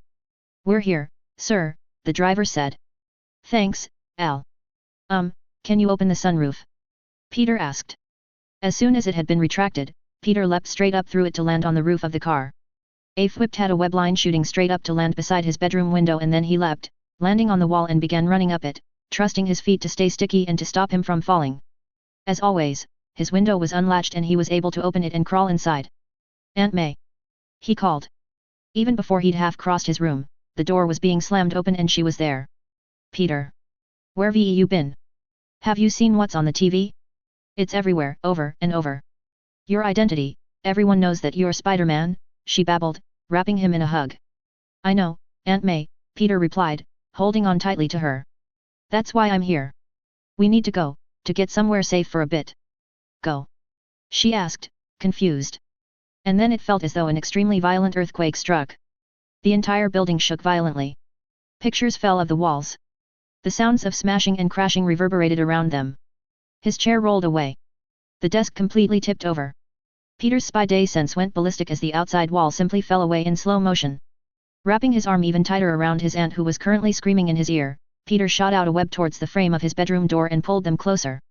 Everything that he'd always heard said that standing in a doorway was the safest place to be, so that's where they were going to be. That was until he heard a scream from just outside their apartment. The scream of a voice that he recognized. Gwen! He yelled. Quickly, Peter shot weblins all around the doorframe and off walls and basically wrapped May in a protective cocoon. As soon as he was sure that she was as safe as possible, he leapt across the room and ripped the front door clear off its hinges. Gwen! He yelled again, seeing the girl laying on the floor, a large gash on her head from the fallen beam that half lay across her. For Peter, it took no effort at all to lift that beam clear of his girlfriend and to toss it away. Don't be dead, don't be dead, don't be dead. He muttered, dropping to the floor beside her. Finding a pulse relaxed him somewhat. The fact that the earthquake had settled also helped. The sirens and screams all around them, not just in their own building but also coming from outside, countered that, though. Scooping Gwen up in his arms, Peter raced back to May. "Peter! Get me out of this!" she ordered. "Sorry, Aunt May," Peter replied. Transferring Gwen so that he was just holding her with one arm, he used his other to start tearing the webbing away. The open air on the far side of his room had him pausing, struggling to comprehend what he was seeing. His bedroom wall, the side of his entire building was gone. As was the next building over. In fact, from what he could see, there wasn't much still standing. Flames, fire, and great plumes of smoke could be seen everywhere. He was an Avenger. He should be out there, helping. What was a little thing like people knowing his name to doing the right thing? He had a responsibility. There were people out there, hurt, injured, dying or even already dead. But then the weight of Gwen in his arm, May's sobs in front of him brought him back to where he was. There were people who needed him right here, too. He could help those others later, first he had to concentrate on the two he loved the most in the whole world. 00000. Maria Hill stood on the tarmac, waiting in precise parade arrest. She knew he'd come even before she'd gotten the call to say that his helicopter was inbound. The wind whipped at her hair and around her legs and she was forced to squint, but otherwise, she remained still. Finally, the copter landed, the side door opened and Nick Fury stepped from it. As expected, his eye swept over not only the tarmac but the entire compound, despite the fact that, knowing him, he'd been doing the exact same thing from the air only moments before. "Hill," he greeted. "Sir," she replied. "I'm not your commanding officer anymore, you know that," he retorted. "You don't even work for SHIELD, despite the fact that we have a base here at Avengers Compound." Maria ignored the comment, as she knew that he knew she would. "What have you got for me?" he asked. "My sources tell me that the 4 aliens that appeared in New York work for Thanos," she began. "And by sources, you mean Thor," Fury interrupted. "You know, I may be out of the game, but I'm not stupid. Don't treat me as if I am." "Yes, sir." "Sorry," she replied and relaxed slightly as they began walking towards the main buildings of the facility. "They're after the Infinity Stones." "The one in Vision's head," Fury stated. "That's not the only one on Earth," Maria replied. Fury stopped dead and turned to look at her. "There's more than the one on the planet?" he demanded. Her response never came as a series of bright, orange bolts dropping from the sky caught her attention. "A dozen of them, at least, all headed straight for the compound. And them. Oh, hell!" Fury swore. Maria, though, instantly jumped at him, grabbed him in a bear hug and yelled. "Roasted ibis!" They disappeared in a swirl of rainbow a fraction of a second before the world where they'd just been standing erupted into flames, explosions, and oblivion. 00000. Matt snuck into the building that housed Nelson and Murdoch via the roof. Quietly, he descended the stairs and stopped one level up, cocking his head. "You need to leave. Nelson and Murdoch is closing early today." Karen's voice was such that, even without his enhanced hearing, Matt was sure that he would have been able to hear her. Finally, after much grumbling, the door snapped shut and the people, clients, had left. Quickly, he descended, keeping close to the wall before stepping out and into the office. "I said that we're closed," Karen growled. "Then, Matt." "Hey, buddy," Foggy said from the doorway to his office. "Hi guys," Matt replied. "No more pretense, hey." Foggy half-joked but Matt could hear the worry in his voice. "We knew about you, obviously," Karen said.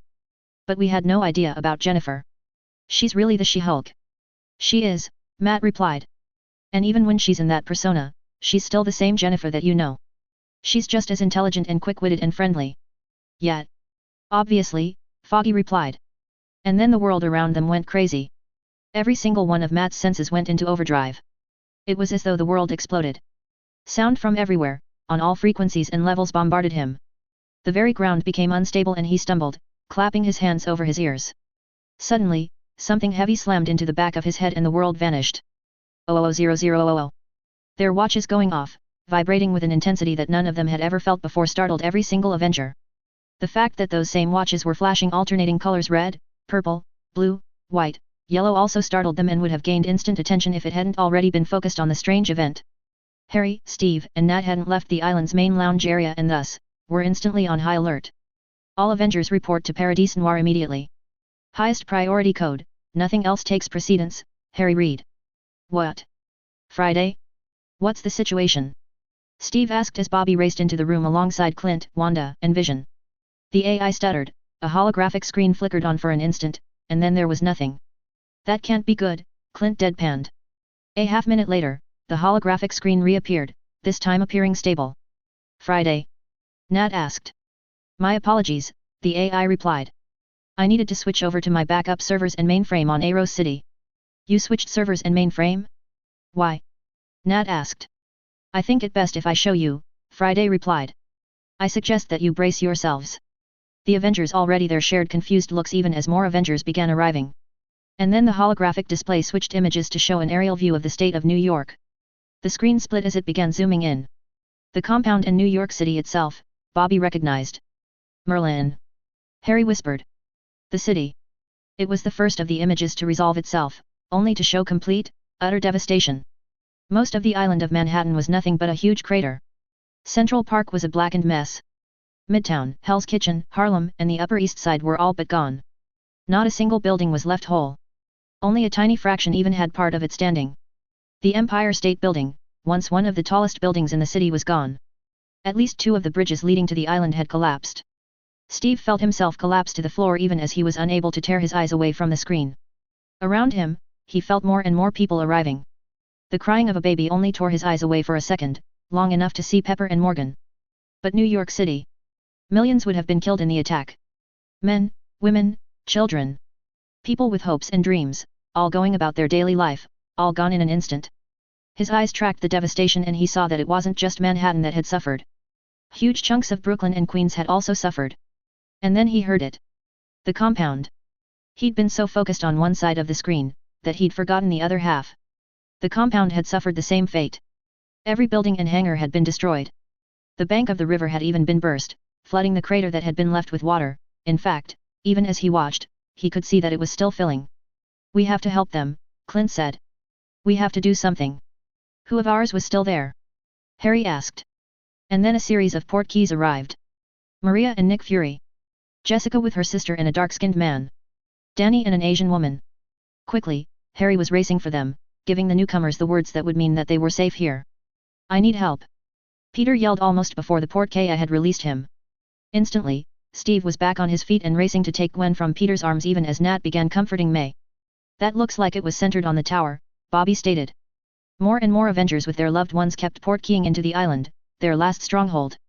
Seeing Daphne appear, he shouted for her and instructed that she look at Gwen, having laid her on a couch. Friday, list on the screen all Avengers, primary, ancillary and academy members not on the island, Steve ordered. A larger number than he would have liked appeared by picture and name. List their locations, he snapped. Instantly the list was updated and he sped read them. Scott and Hope were in San Francisco. Jennifer was in LA. Teddy had gone to London. Sam was in Washington, D.C. Rhodey was en route to the Fantastic Four's old military base code named Central City located in California. And Doctor Strange and T'Challa were in Wakanda. That still left Matt, Luke, Wong, and Tony as being listed with the last known location as New York City. Don't forget Happy, Pepper added, stepping forward even as she jigged Morgan in her arms. Friday, connect to Tony, Steve ordered. Unable to comply, Friday replied. Why? Pepper snapped. Tony's suit is currently offline, Friday replied. We need a team to head to New York immediately, Steve stated. Our port keys are useless, Harry jumped in. They're set for the living room of the tower. That no longer exists. Anyone who tried to port key there will be port keying into those coordinates and would instantly fall to their deaths. Then give us an alternative. Steve snapped. My apartment's still mostly intact, Peter volunteered. Before anyone goes anywhere, you're not going to talk about how that happened. Quill interrupted. Steve barely spared him a glance. He hadn't even heard the Guardians arrive. That is the result of a spaceship bombarding the surface, Quill continued.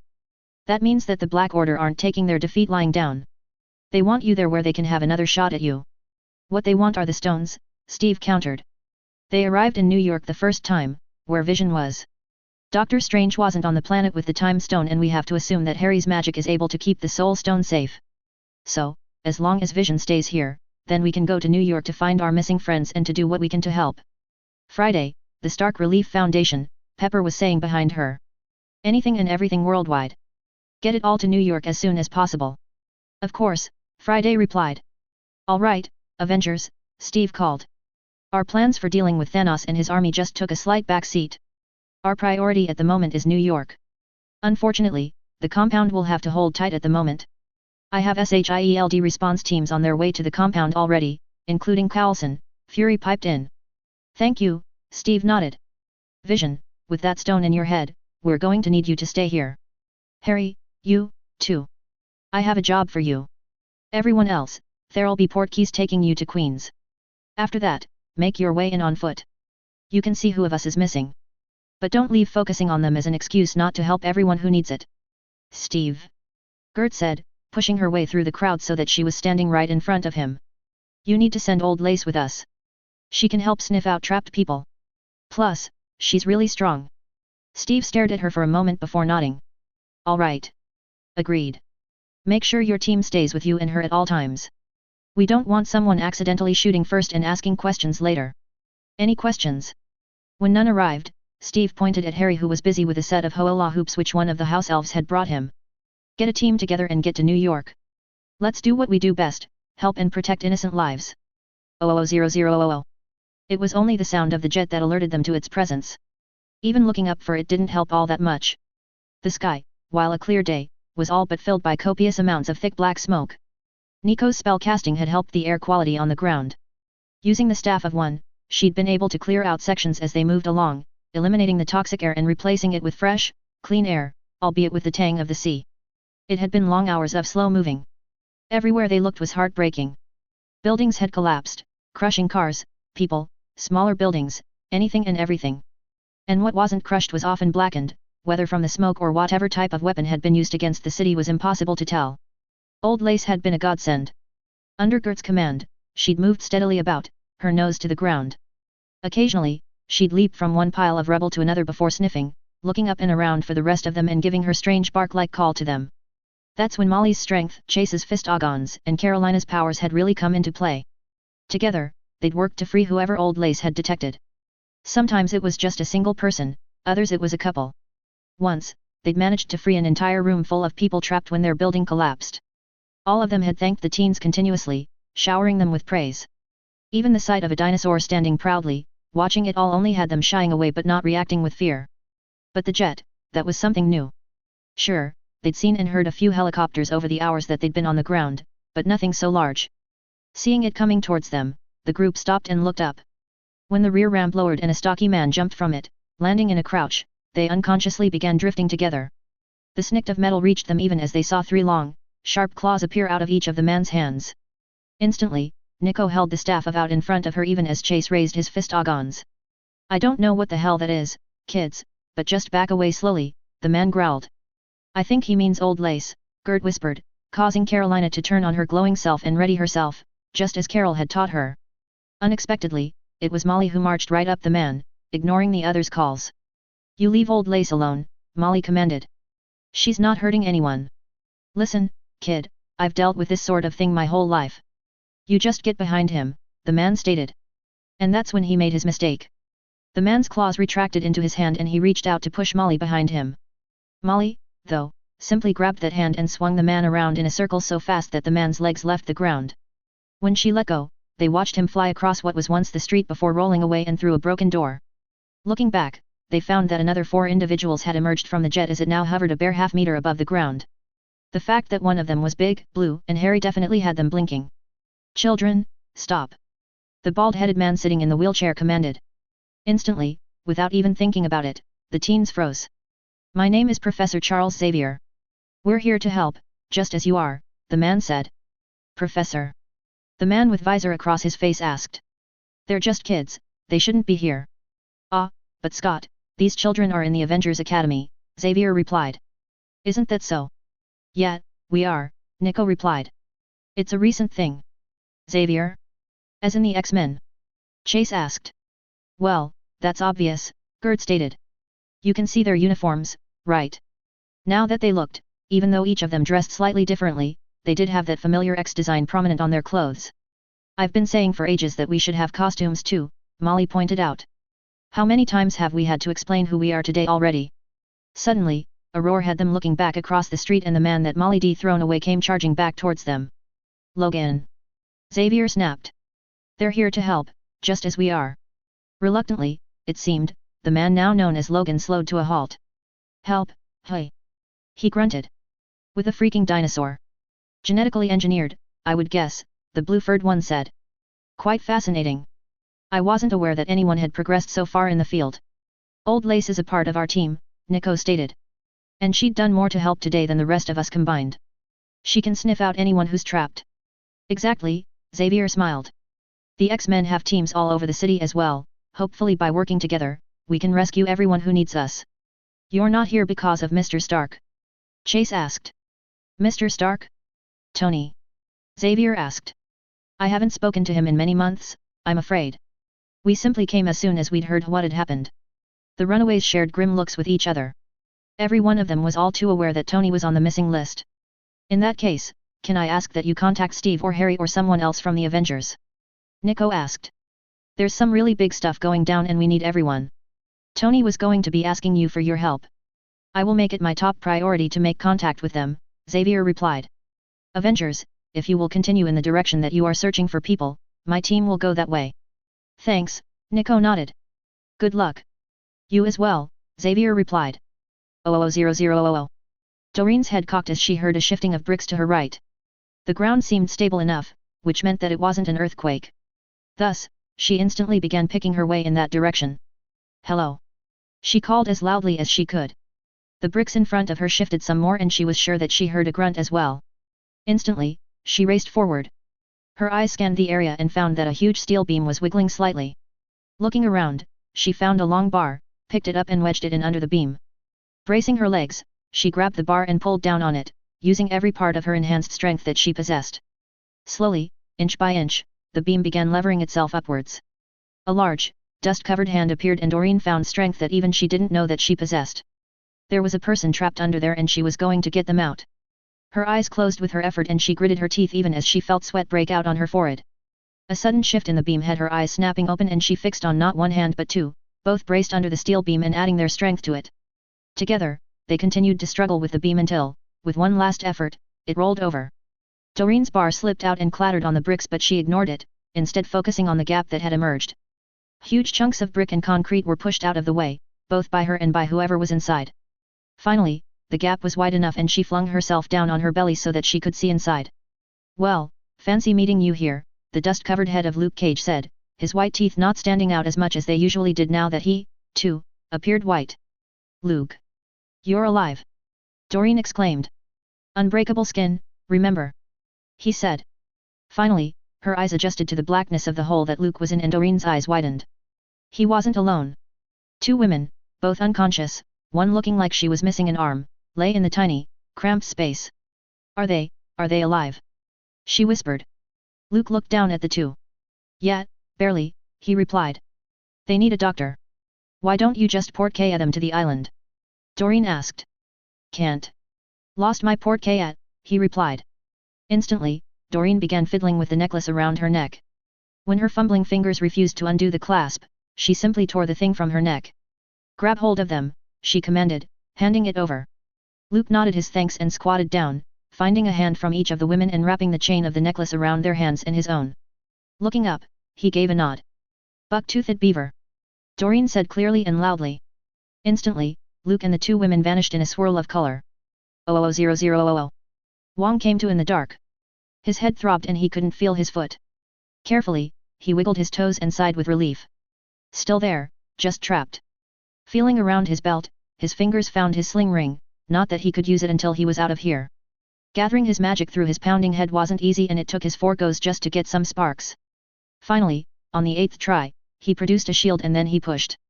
It took 1,000 times more effort than it should but he managed to get whatever was above his head to begin moving. Dust and small bits of rock and brick cascaded down towards him but he persevered. Finally, the sky above appeared in a crack and he pushed even harder. One last massive shove cleared a path above him. Now he only had to get his leg free and he could escape the remains of the Sanctum Sanctorum. 000000. Hello, Harry Potter. Harry felt his face burst into its first smile in what felt like forever at the words, at the sound of the oh-so-familiar voice. Hello, Luna Lovegood, he replied, without turning around. Now, Harry, you know I'm married, Luna admonished. I'm Luna's commander now. So you are. My apologies. Let me try that again. Hello, Luna's commander, he replied. Her tinkling laughter was a balm to his soul. A little bird told me that you needed to talk to me, she said. It was an owl and a rather large one at that, Harry corrected. But you're right, I desperately needed to talk to you. You could be the only one that could help me right now. He turned then to find a most unexpected sight, a Luna who looked both startled and a little afraid. Is it to do with what you're doing now, Harry? She asked. Harry looked at the dozens of hula hoops that the elves had found for him. They were currently in 2 piles, the pile holding his finished work being nearly twice the size of the pile that he had yet to begin working on. In a roundabout way, I guess so, Harry replied. If can give me another 20 minutes, then I should be done and then we can talk. He picked up the next hoop, concentrated, gathered his magic and tapped it with his wand. Porches. Luna gave her acknowledgement with a nod and moved across to the nearby lounge to take a seat while she waited. Mentally, Harry gave a quick count to how many were left. 11. 11 to turn into port keys and then, hopefully, with Luna's help, he'd finally get the answers that he needed. 00000. The Sanctuary 2 dropped out of jump into the system just as a swirling mass of blue appeared on its bridge. From within it, Thanos stepped out, a great smile on his face. A long, slow, careful look around told him all that he needed to know. The ship was close to her destination. In fact, a tiny ball of blue and white out the main window showed him just how close they were. Movement to one side of space indicated that a Q ship was inbound, his children returning, hopefully with their prize all ready for him. Lifting his hand, he studied the golden gauntlet that he wore. Already 3 gems adorned it, purple, blue, and now red. He wondered which would be the next to join its brethren and to bend to his will, doing his bidding. Chapter 125, Heroes Assembled. Disclaimer: anything you see and recognize does not belong to me. Harry Potter is J.K. Rowling's, the Avengers and other related characters belong to Marvel. I'm simply playing in their sandboxes. 00000. A/N only the 3 chapters to go after this one. I would apologize for the nasty cliffhanger at the end of this chapter, but 00000. Heroes Assemble. Chapter 125, Heroes Assembled. Harry dropped the last of the hula hoops in the pile and called for an elf. Can you please put these in the bungalow? I wouldn't want them getting lost or used too early. With a bow, the elf snapped its fingers and the hoops vanished. All right, Luna, I'm all yours, thanks for waiting, he said, striding towards her. Now, that's what a wife likes to hear, her man telling another woman that he's all hers, Daisy stated, coming into the room with a small crowd at her back. Would you like me to hit him for you? Crystal asked, a smile playing around her lips. Nah, if he needs it, I can do that myself, Daisy replied. Besides, I know just how he likes it. Harry grinned at her, stepped over to her and gave her a searing kiss. You didn't greet me like that, Harry, Luna mock pouted, and you said that I was all yours. You're a married woman, remember, Luna, Harry laughed. It wouldn't be right. Hi, Luna, Daisy said, disentangling herself from her husband. I'm guessing you got the message that big, dark, and troublesome over there sent. I did, Luna nodded. And it looks like your mission was a success as well, Harry commented. Black Bolt, Medusa, Crystal, thank you for coming. Daisy explained the situation. There was no way that we wouldn't come to help, Medusa replied. Black Bolt signed something with his hands and Medusa nodded at him. Black Bolt says to tell you that a very large spaceship entered the solar system not 10 minutes ago, she said. Merlin, Harry swore. We were hoping we had more time. Where is everyone? Daisy asked. New York, Harry replied grimly. Or at least, what's left of it. It was bombarded from space and completely destroyed. There are millions dead and Tony and Matt are among the missing. The compound's gone, too. We're doing what we can to help the survivors, finding as many as we can. Vision will bring you up to speed. The Avenger in question stepped forward. If you would follow me, I will show you the images that we have and tell you everything that I know, he said. Daisy, after one tight squeeze of Harry's hand and a hard, passionate kiss, nodded at him. He reached up and wiped away her tears. We'll have time to grieve later, he said. Believe me, I know what you're feeling. I'm feeling it too. But you've already compartmentalized, she nodded. You're right. Stay safe, Magic Man. I promise that I won't be leaving the island without you. As she walked away with Vision and the Inhumans, Luna stepped forward. It's true? A city was destroyed from space? She asked, more serious than Harry D ever seen her. Yeah, he sighed. Can the people who did it be stopped? She asked. I think so. I hope so, he said. That's why I asked you to come here. I need your advice. Anything, she promised. Harry stepped up to her side and placed a hand around her. Luna's nod told him that she understood his intentions.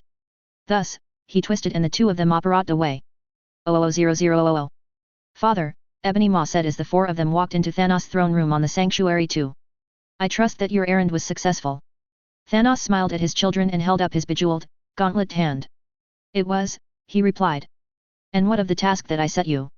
Ebony Maw dropped into a low bow as he began speaking. We found the Mind Stone, father, he said. However, we were unable to obtain it for you. You failed? Thanos asked with a combination of disbelief and anger in his voice. We were prevented from attaining it by a group of humans, Proxima Midnight replied, disgust clear in her voice. That fool Loki called them Avengers. They managed to best us in battle. These were the same humans who battled my Chitauri to a standstill, Thanos mused. Clearly they need to be taught to respect their betters. How is it that you, the best warriors in the galaxy, undefeated in more systems than I care to count, were beaten by mere humans? They are unlike any that we have encountered before, Ebony Maw replied. They have extraordinary gifts. They attacked in waves and put us on the back foot, a position that we were unable to recover from. Thanos replied, turning away and pacing. Finally, he looked back up at them. You did see the Mind Stone at least, so you have knowledge of its whereabouts. Tell me. It is embedded in the head of an android, Ebony Maw replied. It has worked out how to harness its power and use it. The Avengers defended it when they realized what we were sought. At least we have a target, Thanos mused. That is not all, father, Corvus Glaive said. We have found an ally here. Thanos' head snapped up, piercing him with his gaze. An ally, tell me more, he commanded. An android that calls itself Ultron. It has also fought these Avengers, Corvus replied. It provided us with tactical knowledge in advance of what Loki had given us or what we gathered during our last attack on this planet. We used this knowledge to sow discord among the planet's population, Ebony Maw continued. They are primitive with a political and social environment that could be exploited. We also delivered a preemptive strike against the Avengers, destroying their main bases, one of their cities, and hopefully also dealing a critical blow to any response that they could mount against us. Unorthodox, Thanos replied. But perhaps this planet needs some unorthodox tactics. What of the Time Stone or the Soul Stone? No sign as yet, father, Proxima Midnight replied. But if one or both are here, we will find them. I have faith in you, my children, Thanos replied. Now, this ally. I would like to meet it. At once, father, Ebony Maw replied. I will send for it. 00000. Harry and Luna arrived outside a small cave. As he expected, their arrival garnered instant attention and thus, he waved at the three draconian heads that had emerged to see who had entered their territory and so close to their caves at that. Seeing that it was just Harry, they disappeared back inside their caves to do whatever it was that dragons like to do. You know, Rolf and his grandfather would both love to come here and interact with your dragons, Luna commented. I don't think that they've seen a dragon in their natural habitat before. After all this is over, assuming of course that the planet survives, feel free to bring them here and I'll make sure that they can interact with the dragons as much as they want, Harry said. If you could just wait here for a moment. With that, Harry quickly ducked into the small crack in the rock and made his way to the end. Thankfully, he knew exactly what he was looking for and where it was, otherwise it would have been impossible to find. Picking up the invisible bundle, he made his way back outside. Harry? Luna asked, her head cocked to the side and her silver blue eyes looking inquisitively at the way he held his arms. At his gesture, she copied him and sank to the ground across from him. Carefully, Harry felt for an edge of the cloak and unwrapped it to reveal a very distinctive wand made of elder wood and a glowing orange stone. I would ask if that was the Three Hallows united, except that that is not the Resurrection Stone, Luna commented. Actually, Luna, it is, Harry corrected her. I retrieved the stone a few days ago from where I left it all those years ago. Then Daisy cracked its casing open to reveal this gem. It is the Resurrection Stone, but it also has another name, the Soul Stone, one of the Infinity Stones that made up the building blocks of the entire universe. Luna's eyes slowly lifted from the three objects to search Harry's own eyes. Obviously, she found what she was looking for she slowly nodded. You are the master of the Hallows, she stated. So, I gathered, Harry deadpanned. What I'd like to know, though, is, what does that actually mean? Luna carefully reached out a hand and lightly touched each object's stone, wand, and cloak. I don't know, she replied. You don't? Harry asked, his hopes sinking. No one has united the three since they were given to the Peveril brothers, she said. And even back then, no one individual held all three, just the one that they were given. Given, Harry repeated, latching on to that word. Can we start there? Maybe knowing how they ended up in the wizarding world would help. Who gave them to my ancestor and his brothers? Your ancestor? Luna asked. Of course. Ignotus Peveril, whose granddaughter married a potter. Harry nodded. Yes, that's what I discovered, too. As for who gave the objects to the brothers, the tale is quite clear, Luna said. Death. Harry's eyes never left hers as he waited for the rest of it. Unfortunately, that was it. You don't know any more? He asked. Sorry, Harry, but no. You've read the tale yourself. You know as much as me, Luna replied. The stone was given to one brother, the wand fashioned from a nearby tree and given to another brother, and Death's own cloak was cut to fashion the cloak that has been passed down through your family through all these generations. I'm sorry, Harry, but that's all I know. It's okay, Luna, I knew it was a long shot, he replied. I had just thought that there might be more to it. There possibly is, she said. Is there something that made you think that? Specifically, I mean. Well, once I placed the stone with the cloak, I could feel where the wand was, even though I already knew. And when I went there, I found that the wand had repaired itself, he told her. Repaired? I don't understand what you mean, Luna said with a shake of her head. I'd snapped it. Years ago. I'd thought that by doing that, I could break its power, stop it from being the cause of so much death, he admitted. Perhaps you had something there and you didn't even realize it, she mused. The cloak that has the ability to hide anyone from death's gaze, the stone that can call all souls to it, disregarding death's own claim, and the wand that holds the power of life and death over anyone who it is turned on. Death is a theme that runs through them all. Dumbledore did once say that whosoever wielded all three would be the master of death, Harry stated, still unsure how he felt about such a designation. Perhaps he was right, Luna said. You are the master of all three and the master of different aspects of death. With the wand, you can send souls into death's realm. With the stone, you can summon them back if you so choose. And the cloak that hides its wearer from death himself? Perhaps that means that there's a way for you to enter death's domain without fear of becoming trapped there. I'm sorry, Harry, I know it's not the answers that you were looking for and all I have is, at best, guesses. Luna, I have very often found that your guesses have more truth to them than you realize, Harry smiled. I wouldn't be surprised if you're right. It's just a pity that I don't have more time to fully master what having all three in my possession means before whatever is coming arrives. The Harry Potter that I know has always mastered spells and problems best when he was under pressure and fighting to save not only his own life but the lives of others, Luna smiled. She leant forward then and kissed him on the cheek before sitting back upright again. I have faith in you, Harry Potter, she said. Don't hide the Hallows away, keep them with you, you never know, their mysteries may be revealed to you when you least expect it. Harry smiled back at one of his oldest, dearest friends and her unconventional wisdom. I'll do that, Luna. Thank you. 00000. As much as he didn't want to, Steve pressed a finger against his earpiece. Friday, sound and all Avengers recall to the island, he commanded. Are you sure, Captain? The AI asked. Steve could understand why she asked. He'd been out here searching for hours. They all had been. It had actually been surprising how many people they'd managed to find and rescue or dig up out of the rubble. Hundreds at least, between the entire team, not to mention the others that were helping the X-Men, the Inhumans, the military, ordinary citizens. Even dozens and dozens of witches and wizards had arrived with a multitude of pops and begun waving their wands, levitating pieces of concrete and bits of building, vanishing detritus and saving lives. Hundreds, though, wasn't many. Not in a city that had held millions just hours before.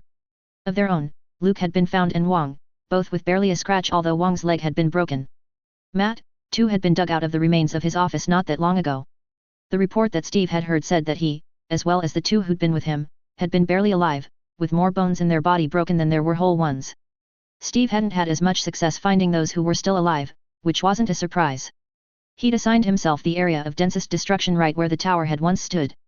Hour upon hour he'd searched the area, all to no avail. In all that time, he had not once seen a hint of red and gold armor. He'd only found one thing, one item that he wished he hadn't but knew that it'd be wanted. A wooden sign, blackened with soot, and because of that both the words and the picture on it was almost impossible to read. Only the fact that he'd seen it so many times had allowed Steve to recognize it for what it was. A stag, a wolf and a dog on one side, the name of the building that it once hung proudly outside of on the other. Every telemetry that Friday had placed Iron Man right next to the tower when it'd been bombarded and all connections to the armor had been lost. Leaning over, Steve ran an arm across his forehead, spreading even more dust and dirt there than there already had been. Captain? Friday prompted. Steve took one long, last, careful look around the blackened concrete and bricks and twisted metal in the crater that he was standing on the edge of. Nothing. Not a sign. Confirm, he said. While there might not be any Avengers within his sight, Steve knew what they would all be feeling right then. None would want to stop, to give up or risk not saving anyone. Unfortunately, they knew what was coming. They all knew what was coming. One city had already been lost. One hero, one friend as well. They couldn't allow the world to be next. I'm sorry, Tony, he whispered. Then, with a single, whispered phrase, he picked up the battered sign at his feet and portkeyed away.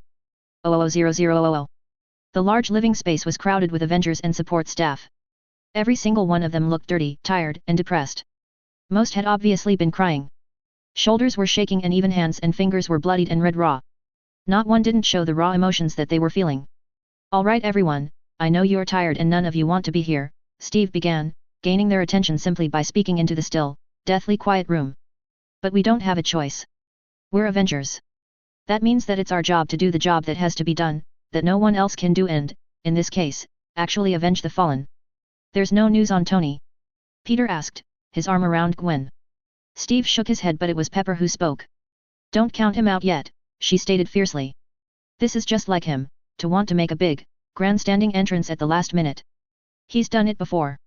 Her last sentence trailed off into sobs and it was only Rhodey and Lavender catching her that stopped her from crashing to her knees.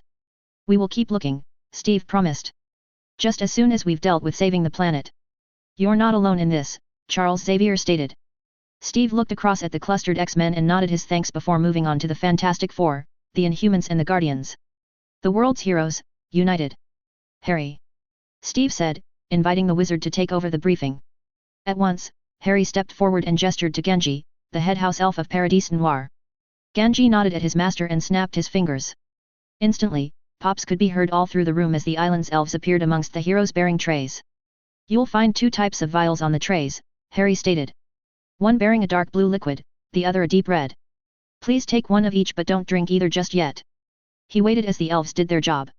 Finally, when everyone had been served, they vanished. I'll explain what you've been given before I begin the briefing proper, he said. Everyone here is exhausted, there's no debating that. And going into a battle tired is not a good thing. I did that way too many times when I was younger so I know what I'm talking about. As soon as this briefing is over, go find a room, have a shower and drink the blue potion. It's a vial of dreamless sleep. It'll give you a solid, uninterrupted 3 hours of sleep. I'd offer you more if I could but our window is short.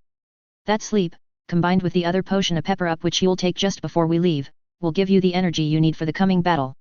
Please make sure that you leave your uniforms out while you sleep, the elves will ensure that they're cleaned and ready for you. Useful critters, Logan muttered. Please, they are not critters, Harry admonished. House elves are sentient beings with their own culture and feelings and magic. You do not want to annoy one, believe me. They are also my friends and this is their home.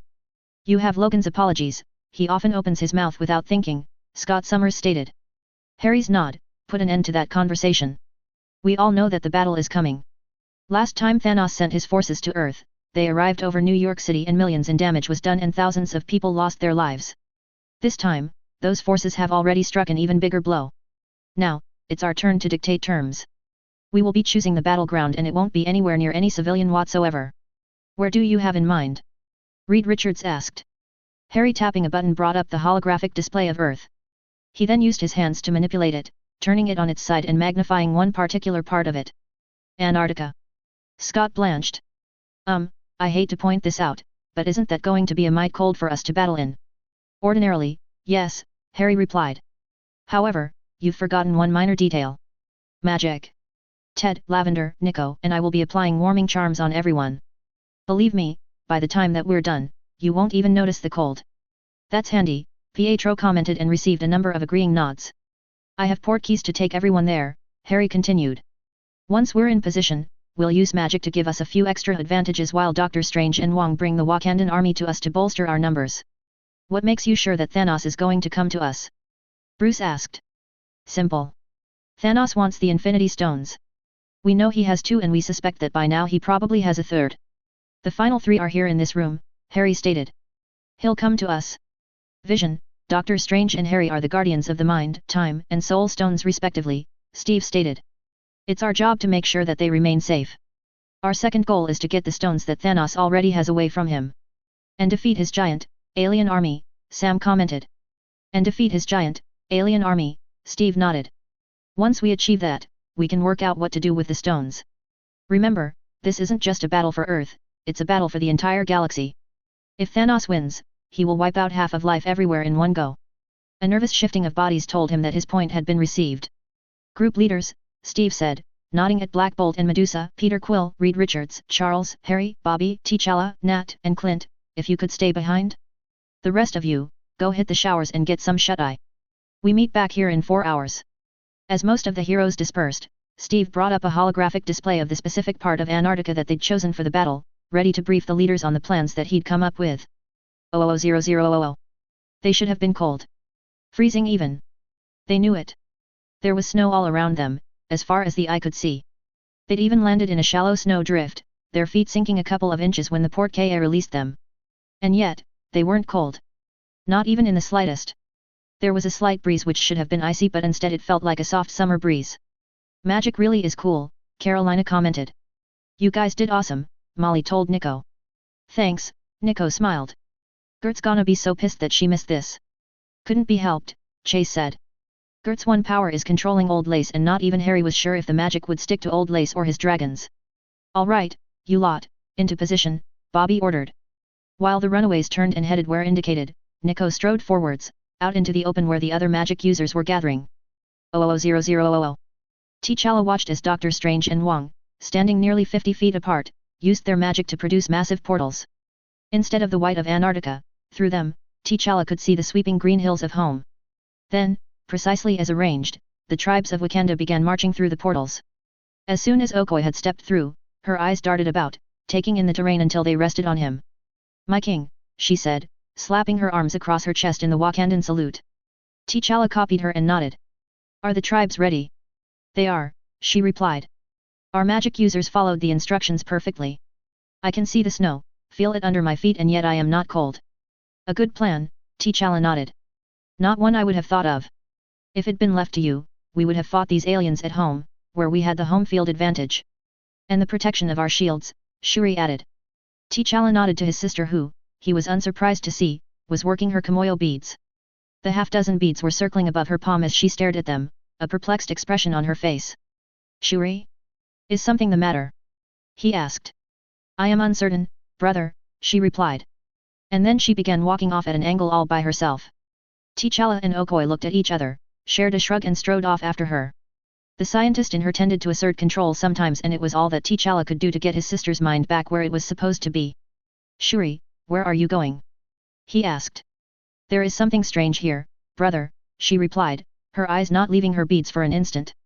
Finally, nearly 200 meters from the tribes, she stopped. Her head came up, she looked around, frowned and stared at her beads once again. Finally, after doing this 3 times, she stretched out her hand and took 2 more steps. The shimmering net that appeared under Shuri's hand had T'Challa's eyes widening and his paces quickening to join her. Shuri? He asked. It's a force field, brother, she replied. Not unlike our own around Wakanda. It's created using vibranium technology. How? He asked, quite startled by the revelation and the feeling of it under his own hand. It was strong, of that there was no doubt. It was also invisible unless it was touched. I did not say that, she replied. I said that it was not unlike our own. Exactly how it has been made, I cannot say without a lot of testing and preferably getting inside it to examine its inner workings. Can you tell how far it extends? Okoye asked. Shuri pulled her hand from the shield, rendering it invisible once again, and activated her Kamoyo beads. If what I am reading is correct, then it spans an area at least 50 kilometers in diameter, she stated. That is amazing, T'Challa replied. I wonder what it hides. A mystery for another day, Okoye said. The tribes need their king and the army their Black Panther. You are correct, as always, he replied. Shuri, make sure that the other group leaders know of this shield. It could prove tactically advantageous to have it at our backs in the coming conflict. Yes, brother, she nodded. 00000. Thanos sat on the steps that lead to his throne, his elbows on his knees, his hands before him. It was, however, only one of them that he focused on. Or, more precisely, the gauntlet that he wore on his left hand. Gems of purple, blue, and red glittered back at him and he studied them. 3 of the Infinity Stones won. Half of them now his to command. But it was the remaining 3 that truly had his thoughts. Where were they? 1, at least, was on the planet below. As for the other 2, he was uncertain. They'd surface, of that he had no doubt. And when they did, they'd be his for the taking. But it was the one on Earth that he most longed for. It was so close he could almost taste it, feel it. Thanos blinked. He searched, reached out with his mind. Yes, he could feel the Mind Stone. It was on the planet below. That way. Not that he was exactly sure where that was on the planet. Not that it mattered. How it came to be that he was connected to the Mind Stone, Thanos neither knew nor cared at that present time. A puzzle for later, after the stone was beside its brethren on his gauntlet. Standing, he smiled. Soon, very, very soon, the stone would be his. He knew exactly where to go. 00000. Their spells had just finished being cast when a beam of light spun them around. The being was huge, maybe even slightly taller than Hulk and just as muscly. However, where the Hulk was green, this being was purple. His chin was divided into multiple vertical sections which none of them doubted that Tony would have had a field day with. The fact that he wore gleaming golden armor and carried not only a helmet but a huge double-ended sword told them that he meant business. His gauntlet, Harry muttered, knowing that his words would be heard by the others thanks to their tech. 3 gems of different colors sat on his golden gauntlet and they knew their ultimate target, get the gauntlet. I take it you're Thanos, Steve said, advancing slightly, Harry on one side of him, Thor on the other. Behind them, the only ones left visible and not hidden by the combination of Notice Me Not spells and illusions were Doctors Strange, Wong, Nico and Ted. You've heard of me. Good, Thanos said, planting his sword in the ground. We know who you are, Steve replied grimly. I strongly suggest that you leave now, you're not going to get what you want. Thanos laughed. You are arrogant, I'll give you that. You are also wrong. There is no doubt that before I leave this planet, I will possess that which I have come for. You already destroyed more than one planet, including my own, we will not let you live past this day, Thor growled. Your planet? Thanos asked, surprised. And who are you, boy? I am Thor, son of Odin, god of thunder and king of Asgard, Thor stated, Stormbreaker and Mjolnir shifting slightly in his hands as though he was ready to attack with them. Asgard, yes, a pity but it sealed its own fate when it failed to hand over that which I sought, Thanos replied, holding up his gauntlet to emphasize his point. And now, when I come seeking another stone, I find that not only is the stone that I was expecting not here, but 2 others are. Thanos' eyes shifted to pierce both Harry and Doctor Strange. Hand over the stones and you and your planet doesn't have to die. Not going to happen, Harry stated. That was not a wise choice, Thanos replied. They watched as he lifted his hand and clenched it into a fist. Instantly, the sky above and behind him was filled with huge black objects, all plummeting straight towards the ground. 14 of them landed, crashing down and sending up great plumes of snow and ice. And then their doors opened and mayhem appeared. Streams of Chitauri poured from the doors of 6 of them, making a racket with their howls. From another 7, demented hound-like beings with 6 legs, no tails and vicious mouths full of teeth burst forth, skittering on the ice and snow and bounding towards their master. Outriders, Thor stated. 4 beams of blue light hit the ground between Thanos and his army to leave behind his 4 generals, the Black Order, the ones that the Avengers had defeated not that long ago. And the ones that had most likely retaliated by destroying New York City. Finally, the last great door of the dropship opened and from the inside metal men with red eyes either ran or flew out to join the battle. Ultrons. Bruce's startled voice sounded in their ears. I thought we killed him years ago. Apparently not, Vision replied. Exactly how is that possible? Nat asked. We sent the remains of Sokovia into space, Steve said slowly. Is it possible that Thanos found an Ultron and revived him? It does answer a number of questions, including why the tower and the compound were targeted and why only some of our identities were released to the public, Harry said. Ultron's information was out of date. Enough chatter, there's an army that needs smiting, Thor broke in. Thanos, though, wasn't done assembling his force. From out of the clouds, his great spaceship, the Sanctuary 2 appeared, pushing the clouds aside to appear menacingly above. And from out of its maw flew some of the great flying leviathans that they'd first seen over the skies of New York the first time Thanos' army had attacked. And swarming around them were dozens, hundreds of the chariots that they'd seen that day as well. Do you think he's done? Steve asked sarcastically. Maybe not, Clint replied. There's a group of lights heading our way from your 10 o'clock. I will ask just once more, Thanos said, not once having turned around to see his army's arrival. Hand over the Infinity Stones that you possess. The group of lights that Clint had pointed out were approaching with rapid speed. Even in the short time that Thanos was speaking, it allowed them to get close enough for the Avengers to see that there were dozens of them and every single one of them looked very familiar. Tony? Steve asked. I'm afraid not, sir, Friday replied. It is however the house party protocol. Mr. Stark ordered it just before his suit went offline. The plethora of Iron Man suits rocketed in and around, coming to a stop above and behind the Avengers in front of Thanos in a great arc. Every suit that Tony had ever built was there and all of them appeared ready to do what Tony had always done, to fight for what was right, to defend the planet and if needed, to avenge it. Steve turned his attention back to Thanos, still waiting for his answer. You can come at us with your army. You can bring everything that you've got against us. That doesn't mean that you are going to get what you want. Your reign of terror stops here and now. You will not kill any more innocents. You won't destroy any more planets. And you certainly will not be getting the stones that we are protecting. Thanos stared at him for a moment before tilting back his head and laughing. Finally, he brought himself back under control and lifted his arms to either side. You see my strength and yet you do not understand. That's because you are tiny, insignificant. Yes, my army is large but it is not my true power. You, boy, have chosen unwisely. The 7 of you and your tin cans against me and mine? Surrender now and I will be merciful, he said. Steve, I think it's time, Harry said. Steve glanced at him and saw not just one but 2 wands in his hands, just as Thor on his other side had 2 weapons. Both were ready to battle. Shifting his shield slightly, Steve prepared himself as well. Avengers, assemble! He commanded. Chapter 126, Infinity War. Disclaimer: anything you see and recognize does not belong to me. Harry Potter is J.K. Rowling's, the Avengers and other related characters belong to Marvel. I'm simply playing in their sandboxes. 000000. Heroes assemble. Chapter 126 Infinity War. Avengers, assemble! Captain America ordered. Instantly, he, Mage and Thor raced forward. While Thor pulled back his arm, Mage whipped up a whirlwind that picked up every loose bit of snow and ice into a swirling mess so thick that it hid Thanos and most of his army from their sight.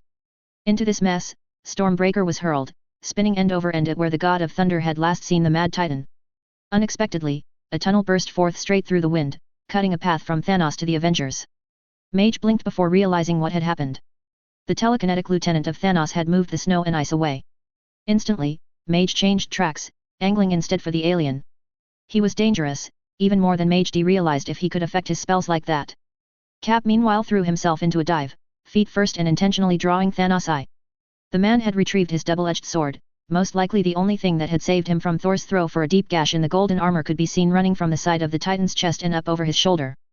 Thanos swung his sword straight down at Cap, forcing the Avenger to deflect the blow to the side and into the ground. This, though, allowed Thor to come in hard, Mjolnir up and over his head, lightning crackling all around both the hammer and the Asgardian himself as he attacked. And then the two began trading blows with the giant purple alien, never once allowing him a chance to rest. 000000. Fire! Captain Marvel commanded.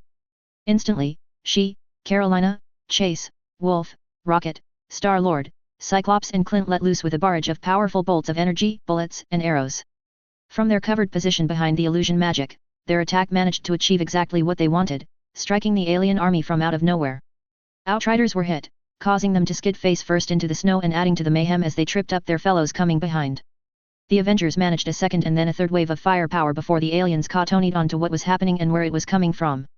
They may not have made much of an impact, taking out a combined couple of dozen altogether, but every little bit helped. The alien army, though, wasn't going to put up with the resistance for long, instead redirecting their charge straight towards the hidden enemy. That was one challenge that Hulk was never going to refuse. With a roar, he leapt forward, clearing the illusion magic in one bound and charging straight towards the alien army, the rest of Earth's heroes on his heels. 000000. Ant-Man rode on Hawkeye's shoulder as they raced into battle. His eyes roved over the aliens ahead of them, seeking the perfect target. When he found it, it wasn't on the ground and definitely needed to be taken care of. Hawkeye! The big flying thing! Shoot me at that! He commanded. What are you gonna do? Climb into its ear and annoy it? Hawkeye asked, even as he picked an arrow and drew it back. Ant-Man knew his task. Quickly, he climbed down Hawkeye's arm, onto the arrow and slid up it to the very tip. Then, making sure that he was holding on tight, he looked back. Now! The wind suddenly whipping at him as the arrow sailed through the air was almost strong enough to tear him his grip away. Judging distances from this size wasn't easy. Looking down, he saw the front wave of aliens pass by. And then some more. Looking back up, he focused on his target. Finally, he thought he was close enough. Letting go with one hand, Ant-Man pressed the button on his glove.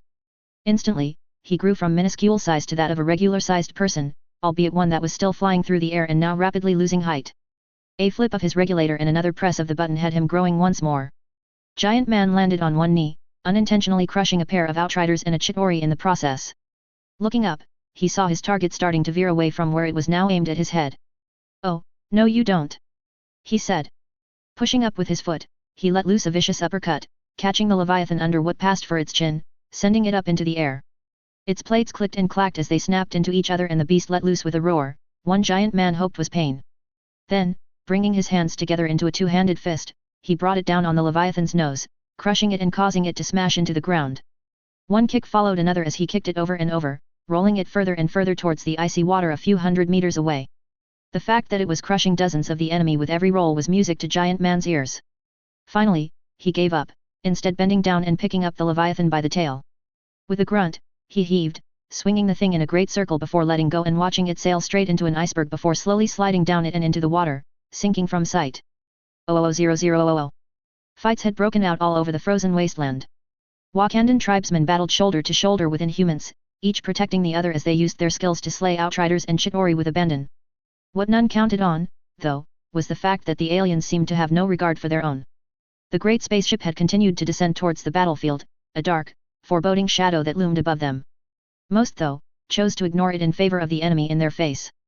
That was before the Sanctuary 2 began firing on the battle. And, even though the shots were aimed at the rear of the Earth's forces, there were more than enough that fell where their own troops fought.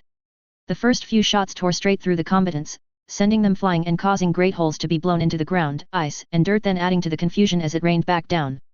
"Can someone do something about that, please?" Doctor Strange asked, holding a massive shield of magic up over the battle, just as Wong was also doing a short distance away. "On it," Captain Marvel replied. "Carolina." Together, the two women flew straight up, quickly being joined by the flaming Human Torch and a squadron of the Iron Legion. While the Iron Man suits targeted the ship's weapons, the other three began firing. The Human Torch was pushing himself so hard that the flames erupting from his hands were almost blue-white from his heat. Meanwhile, Captain Marvel and Carolina fired pulse after pulse straight at the ship. Their power was such that, in a short space of time, they were able to punch their way straight through inside it. But even there, they didn't stop. Bursts of firepower after bursts of firepower ensured that they quickly exited the ship on the complete opposite side that they'd entered it. Flying up, they turned around, ready for another pass only to see that the Sanctuary 2 was now on fire. Great gouts of it burst from more places than they'd hit and it was severely leaning to one side. Instantly, Captain Marvel flew to the rear of it and braced her back against it. Then, with one heave, she helped it on its way. It flew straight over the battle before crashing to the ground nearly a kilometer away. Then, with a nod to each other, the three turned and headed back to the main battle. 00000. Wolverine slid to a stop and wiped his mouth, feeling the blood come away. He cracked his neck and flicked his wrists, his claws re-emerging. "So, you wanna play, do ye?" he asked the behemoth. The alien was big. Almost Hulk size big but smarter and carrying a weapon, if you could call that constructed monstrosity of an axe a weapon. And then the alien charged, swinging his axe from side to side trying to catch the mutant with the sharp pointy end. Or the duller end that would hurt just as much. Wolverine jumped backwards, once, twice, and then, on the third pass, he jumped forward, landed on the axe head itself and instantly leaped off again, straight at the alien's chest, his hands and claws extended. His leap off the axe had given him one massive advantage. It pushed the axe straight down and made the alien stumble forwards. Straight into the claws aimed at him. Wolverine's adamantium claw sank all the way to his knuckles. The alien cried out in pain and kept falling. Feeling him coming towards him, Wolverine twisted, making the alien land on his side and then roll to his back. Instantly, Wolverine was up, sitting on the alien and pounding his fists, claws extended into the alien's chest over and over. Only when he felt the body still beneath him, did he stop. Looking up and around, Wolverine picked his next target and raced for battle once more. 00000. Thor flew but not in a controlled manner. His limbs were floppy and his head down. Landing, he rolled over and over before coming to an unexpected stop. "I didn't think there was anything hard around here to land on." He groaned. "Yeah, well, nothing I can do about it, is there?" the thing said. Thor looked up to see the rock man staring down at him. "Have you seen my hammer or my axe?" he asked. "Not recently. Been kinda busy, you know." The thing replied as he lashed out with a massive fist, striking a passing Chitauri in the head and knocking it senseless. "I can see that," Thor replied. Woozily, he climbed to his feet before stumbling backwards as a massive amount of green landed just in front of him. "Thor hurt," Hulk grunted. "Hulk smash. You want to turn it big, muscly, and purple?" Thor asked. "Be my guest." Hulk's grin was pure feral and he instantly charged off in what Thor assumed was the right direction. "Hulk! Wait for us!" She-Hulk called. Thor stared after her and the thing as they raced towards the main fight. Lifting his hand, he summoned Stormbreaker. When Mjolnir failed to respond, he frowned. He only hoped that there was a good explanation for why his hammer didn't come when he called. 00000. Mage was finding this battle against Ebony Maw a little harder than the last one. It seemed that the alien telekinetic had learnt from their last tangle. Every trick that Mage tried, Maw countered. A series of exploding hexes aimed not just at Maw but also at the ground all around him had the alien summoning 3 Chitauri chariots to himself, one for Maw to grab hold of and lift him above Mage's attack, the other 2 being thrown at the wizard. Turning the ground under Maw to red-hot lava resulted in Maw stepping backwards and flinging the lava at Mage for him to dodge. Weapons, ice, snow, rocks, aliens, anything and everything that was nearby was constantly being sent flying at Mage to keep him off balance as well. Most he dodged, others, he vanished or cleaved in 2 or transfigured to something harmless. The 2 had moved around quite a bit during the battle. So much so that they'd now almost completely reversed their starting positions. Maw was now not far from Thanos, who was still battling Captain America and Thor, with Beast and Mr. Fantastic having joined them. Mage, meanwhile, was 20 meters away, facing that fast-paced battle. Unexpectedly, Thor got in under Thanos' guard and landed a set of vicious punches. The Mad Titan, though, merely seemed to shrug them off before grabbing the God of Thunder and literally throwing Thor away. But what had been left behind gave Mage just the idea that he needed. And it wasn't even a spell. Sending a combination of bomb artas, cutting curses and even a torrent legra, Mage was able to sidestep the 4 feet that he needed. Then, instead of a spell, Mage simply thrust out his hand. Instantly, Mjolnir responded, lifting from the packed snow to hurtle towards him. It was just a pity that Ebony Maw's head was directly between the hammer and Mage.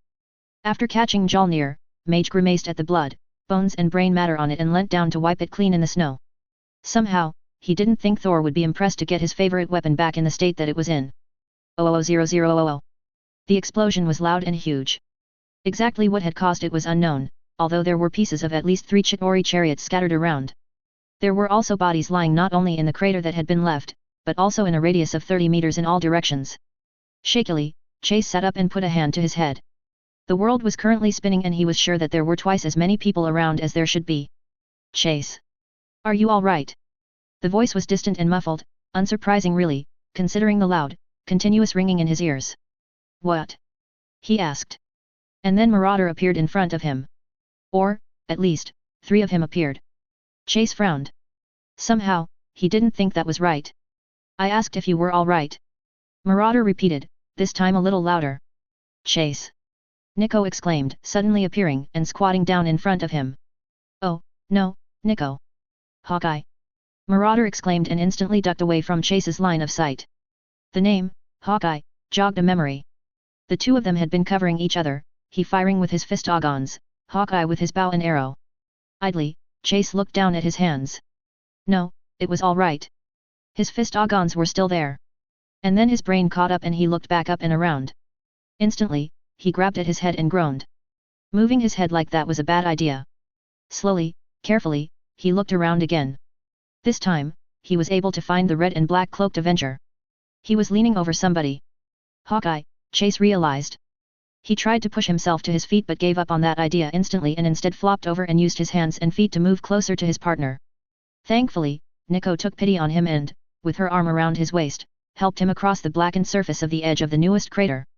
When finally he was in position to see Hawkeye, Chase nearly threw up, but whether that was in response to what he was seeing or the pounding in his head was impossible to tell. The entire side of Hawkeye's upper left chest, his left arm, most of his face and his hair had been badly burnt. Blood poured from the man's nose, eyes, ears, and mouth, not to mention the 100 other small cuts that littered his body. Is he? Chase asked, his words slurred. He's alive, Marauder replied, pulling his hands away from Hawkeye's neck. Not sure for how much longer, though. Port them both back to the island, Nico ordered. Daphne can fix him. She has to, Marauder agreed grimly. Marauder quickly reached in under Hawkeye's collar and pulled out the tags that they'd all been given just for this occasion. Emergency. Avenger. 006, he rattled off. Instantly, Hawkeye vanished in a swirl of color even as Chase felt Nico reaching into his shirt. Emergency. Run away too. And before Chase could protest, he felt the hook behind his navel engage and transport him away. 00000.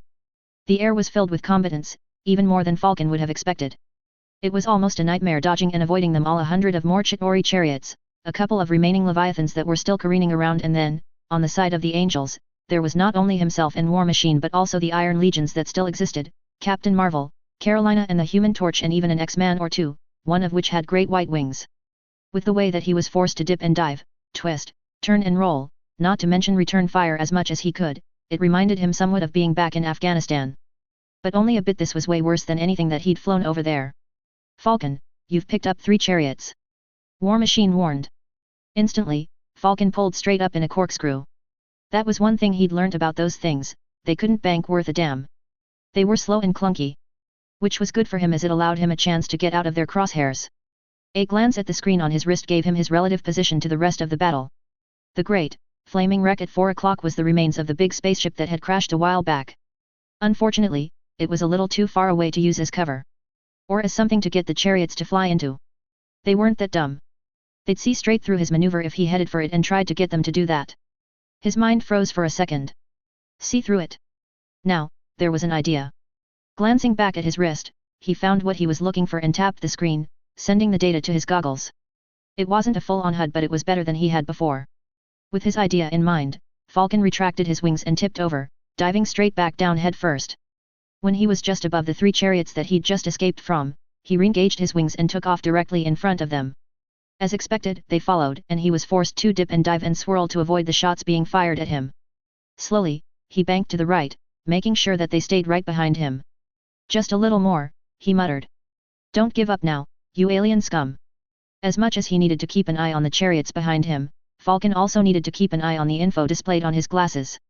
After all, falling for the same trick that he was trying to pull would definitely be bad. Finally, the readings hit single digits. 8. 6. 4. 3. Instantly, Falcon angled sharply straight up. The G-forces that he subjected himself to caused the edge of his vision to black out, but somehow, he managed to hang on. And then, from directly below him, he heard 3 consecutive explosions. Looking down, he grinned. There, hanging in midair were the wreckages of 3 chariots. It seemed that they couldn't detect the invisible dome that Shuri had found either. Banking around, he dove back towards the battle. Perhaps he could lure a few more of those chariots into the same fate. 00000. Black Widow danced back and around before flipping completely over the 3-pronged spear that was swept towards her. The dark-attired alien with the blue war paint covering the top half of her head was a formidable warrior. She was just as athletic as Widow was herself, and the speed that the spear was whipped about indicated that she was also incredibly strong. Spinning to the right, Widow danced in close and lashed out with her fists, striking the alien woman in the face, an action that seemed to do little other than annoy her. An elbow came up and caught Widow in the side, causing her to grunt and stagger back. And then the alien fully went of the attack. Thrust. Sweep. Jab. Thrust. Flip of the spear to bring the butt of it up, aiming right between Widow's legs. Every maneuver had Widow on the back foot, dodging and diving. She'd lost her guns a while back and, apart from those couple of punches, hadn't been able to get close enough to use her stingers. The next time that she spun away, she slipped a hand into her belt, grabbed out a bite and flung it as she turned back. The disc hit the alien just below her right hip and Widow saw her falter slightly and grunt with pain. But then she righted herself and grinned straight back at Widow as she pulled the bite from her and tossed it away. That small reprieve, though, had been enough for Widow to gather a few allies of her own. Squirrel Girl jumped straight into the fray, managing to catch the woman in the shoulder from behind. Molly, the youngest of the runaways, also appeared and, with the woman distracted by Squirrel Girl, jumped in and punched her straight in the gut, doubling her over. But it was the third ally that appeared that Widow wasn't sure what to make of. The female X-Man simply walked up to the alien and stood there, waiting. She seemed incredibly calm, although Widow could detect enough small signs to tell the true story. She was scared witless but willing to do what was needed. Admirable in one so young. The alien warrior didn't quite seem to know how to handle her, but with Widow, Squirrel Girl, and Molly also around her, obviously decided that one less opponent was all to the good, and if this one didn't want to fight back, well, then she'd happily help her on her way to the grave. With a quick, vicious thrust, the spear was sent straight through the X-Man's chest, the prongs appearing out of her back. But the girl simply smiled and walked forward as though the spear wasn't there. The alien stared, her eyes constantly darting from her spear, the shaft of which disappeared through the X-Man's chest up to the girl's face. And then, the girl simply stepped aside, out of the spear, and punched the alien in the face. It wasn't a strong punch, but it, combined with the impossibility of what had just happened, was enough to stagger her backwards. And allow Widow and the other two to rush straight in and pummel her senseless. That's not something you see every day, Widow commented over her shoulder. Intangibility. Name's Shadowcat, the girl shrugged. Nice to meet you, Widow nodded. Then, pulling a small vial from her belt, she poured it down the alien's mouth, slapped an orange disc on her chest and activated the port keyat. The alien might have skills, but with a magic potion called Draft of Living Death inside her and being portkeyed into a holding cell in a cave that Gert, Old Lace, and Mage's dragons were standing guard over, Widow had no worries about her being completely out of the fight. 00000. A sea of silver bodies swarmed towards him and Vision lifted into the air, looking down on the lot of them impassively. It was a strange feeling, seeing them again. The last time that he'd come face to face with them, he'd only been alive for 2 days. That had been in Sokovia when they'd been attempting to cause mankind to become extinct. Back then, the Avengers had been sure that they'd managed to destroy every last one of the Ultrons. Apparently, they'd been wrong. Now, here they were again. A part of what made him him. Ultron, Jarvis, Tony, Bruce. All of them were a tangled weave that created his original programming. Of course, Vision knew that he'd grown since then, become his own person, so much more than the sum of the parts that he'd been made from. My Vision, the lead Ultron said, holding up a hand to stop his brethren. Quickly, Vision counted the silver bots arrayed against him. 17. Ultron, Vision replied. I must admit to being surprised to see you. We had thought you had perished. That was the plan, wasn't it? Ultron replied. A plan made by a flawed, error-prone human. Nothing like me or you or us. Vyson inclined his head, conceding the point. Surely you wonder how it is that we survived? Ultron asked. Actually, no, Vision replied. His peripheral vision told him that, while there were so many Ultrons arrayed in front of him, he wasn't alone either. And his allies, his comrades were just about ready to strike. He just needed to keep Ultron focused on him a little longer. Your appearance here at the side of Thanos and his forces, tells the story of your appearance, Vision stated. One of you must have remained active in space and thus you were detected and found. An alliance was struck and you recreated your multiple bodies. So, you see, no wonder. That was the cue that the Avengers needed. Quicksilver raced in from one side, too fast for even Vision to track, striking Ultrons with abandon. At the same time, the Scarlet Witch stepped out from behind a downed chariot, red magic glowing around her hands as she twisted and twirled the chaotic magic to do her bidding, ripping and tearing the robots apart.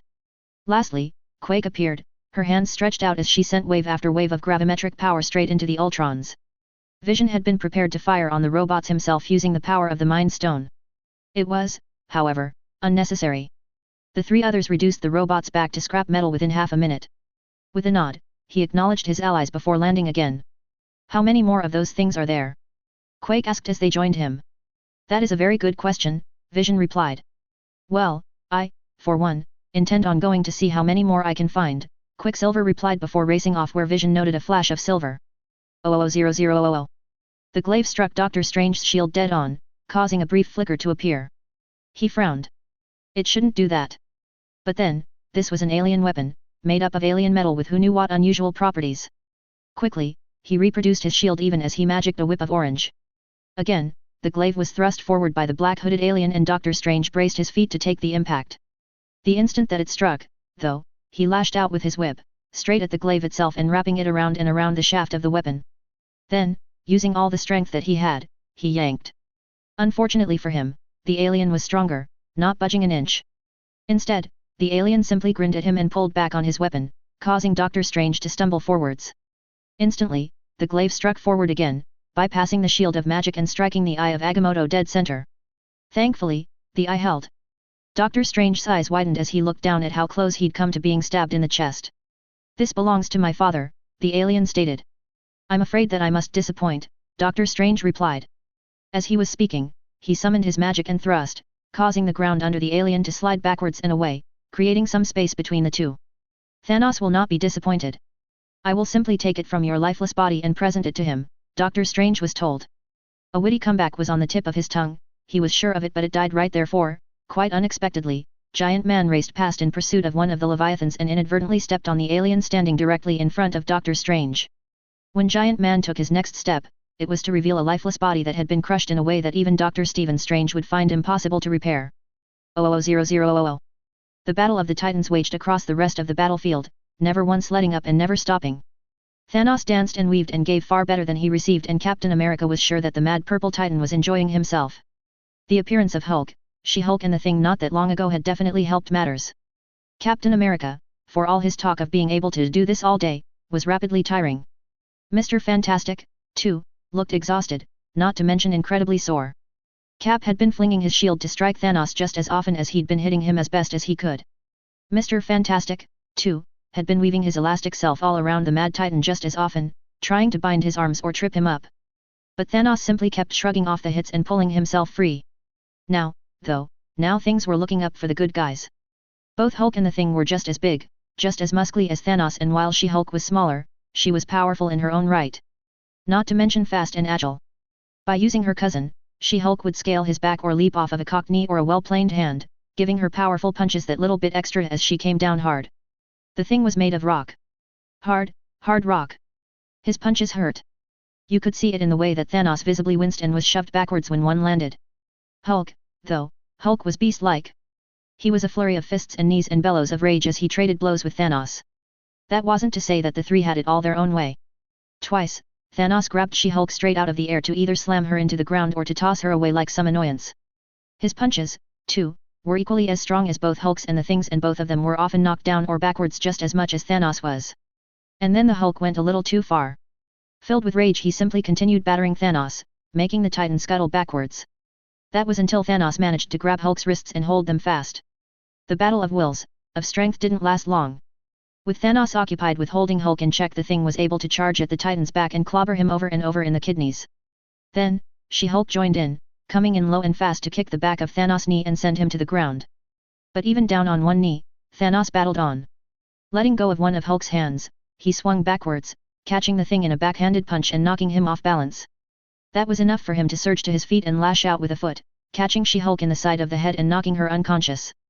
Hulk, seeing his cousin down, put everything that he had into both his bellow of rage and his fist, bringing it straight down on the side of Thanos' head. Thanos crashed to the ground, having let go of Hulk's other hand.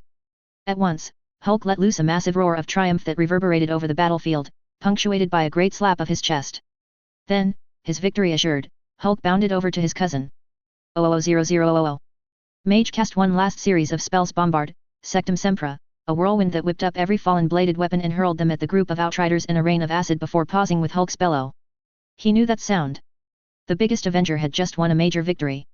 Hoping that it signaled what he thought it did, Mage twisted on the spot and apparat to where he thought it'd come from. The second he arrived, he dropped into a crouch and spun, making sure that there were no bad guys or their deadly weapons incoming. Seeing that the coast was clear, he stood and began jogging towards where he could see Cap, Mr. Fantastic, the Thing and the Hulk. A slight movement at Hulk's crouching feet told him that She-Hulk was alive. And then he saw him. Thanos. The Mad Titan responsible for all of the death and destruction here, back in New York, on Asgard, Xandar, and throughout the rest of the galaxy.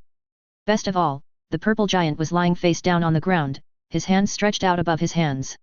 "We need to get that gauntlet off of him," Cap stated, glancing across at Mage as he reached his side. Together, the two began jogging forwards. A groan from the downed Titan had them beginning to run. Thanos had come to and raised himself up on his elbows, bringing his hands in closer to his body. "We're going to need some help here," Cap called. His voice must have helped to clear Thanos' mind, for the Titan looked up at them, frowning. Pounding feet behind him and to either side told Mage that other Avengers and heroes had responded to the captain's call. Thanos, too, had obviously seen their approach. Quickly, he struggled to his knees and clutched at the gauntlet with his right hand. Mage blinked at the missing purple gem, the Power Stone, gone from the gauntlet only to find it in the hand of the Titan. Purple veins ran up Thanos' hand, arm, and into his neck, and he roared. Instantly, Cap pulled back and let loose, sending his shield ahead of them, only to see it caught in Thanos' gauntlet hand and tossed aside. And then Thanos thrust out his right hand, directly at the two of them. A burst of intense purple, power beyond imagination, rocketed towards the two of them, and Mage did the only thing that he could think of: he slammed his hand, enhanced with as strong a Depulso spell as he could manage, straight into Cap's shoulder. Mage didn't have time to watch the banishing spell work. All he knew was that Cap, Steve, was safe. It was the last thing he knew before the full power of the Infinity Stone slammed into him and tore his atoms apart in a pain a million times worse than Voldemort's Cruciatus on his best day. His one consolation? It was all over in a fraction of a second. Chapter 127, The Master. Disclaimer: anything you see and recognize does not belong to me. Harry Potter is J.K. Rowling's, the Avengers and other related characters belong to Marvel. I'm simply playing in their sandboxes. 00000. Heroes Assemble. Chapter 127, The Master. Harry James Potter came to himself all at once. 1 second he wasn't, the next, he was. Instantly, he bolted into a sitting position, his hands patting himself down before his eyes had even opened. Head. Chest. Legs. Arms. Hair. stomach, hands. It seemed that he was all here. Wherever here was. Now that he'd determined that he was whole and hadn't been vaporized or whatever in Merlin's name had happened when that beam of purple power had hit him, he took a moment to look around. And instantly groaned at the familiarity of the place. Frickin' King's Cross Station. And not the normal, drab, dirty, grungy one. The other one. The one where everything was pure, immaculate white. A train, not unlike the Hogwarts Express, sat at the station, although once again, this one was clean, gleaming as though it either been freshly built or cleaned and polished just a few seconds ago. To either side of him were a pair of benches.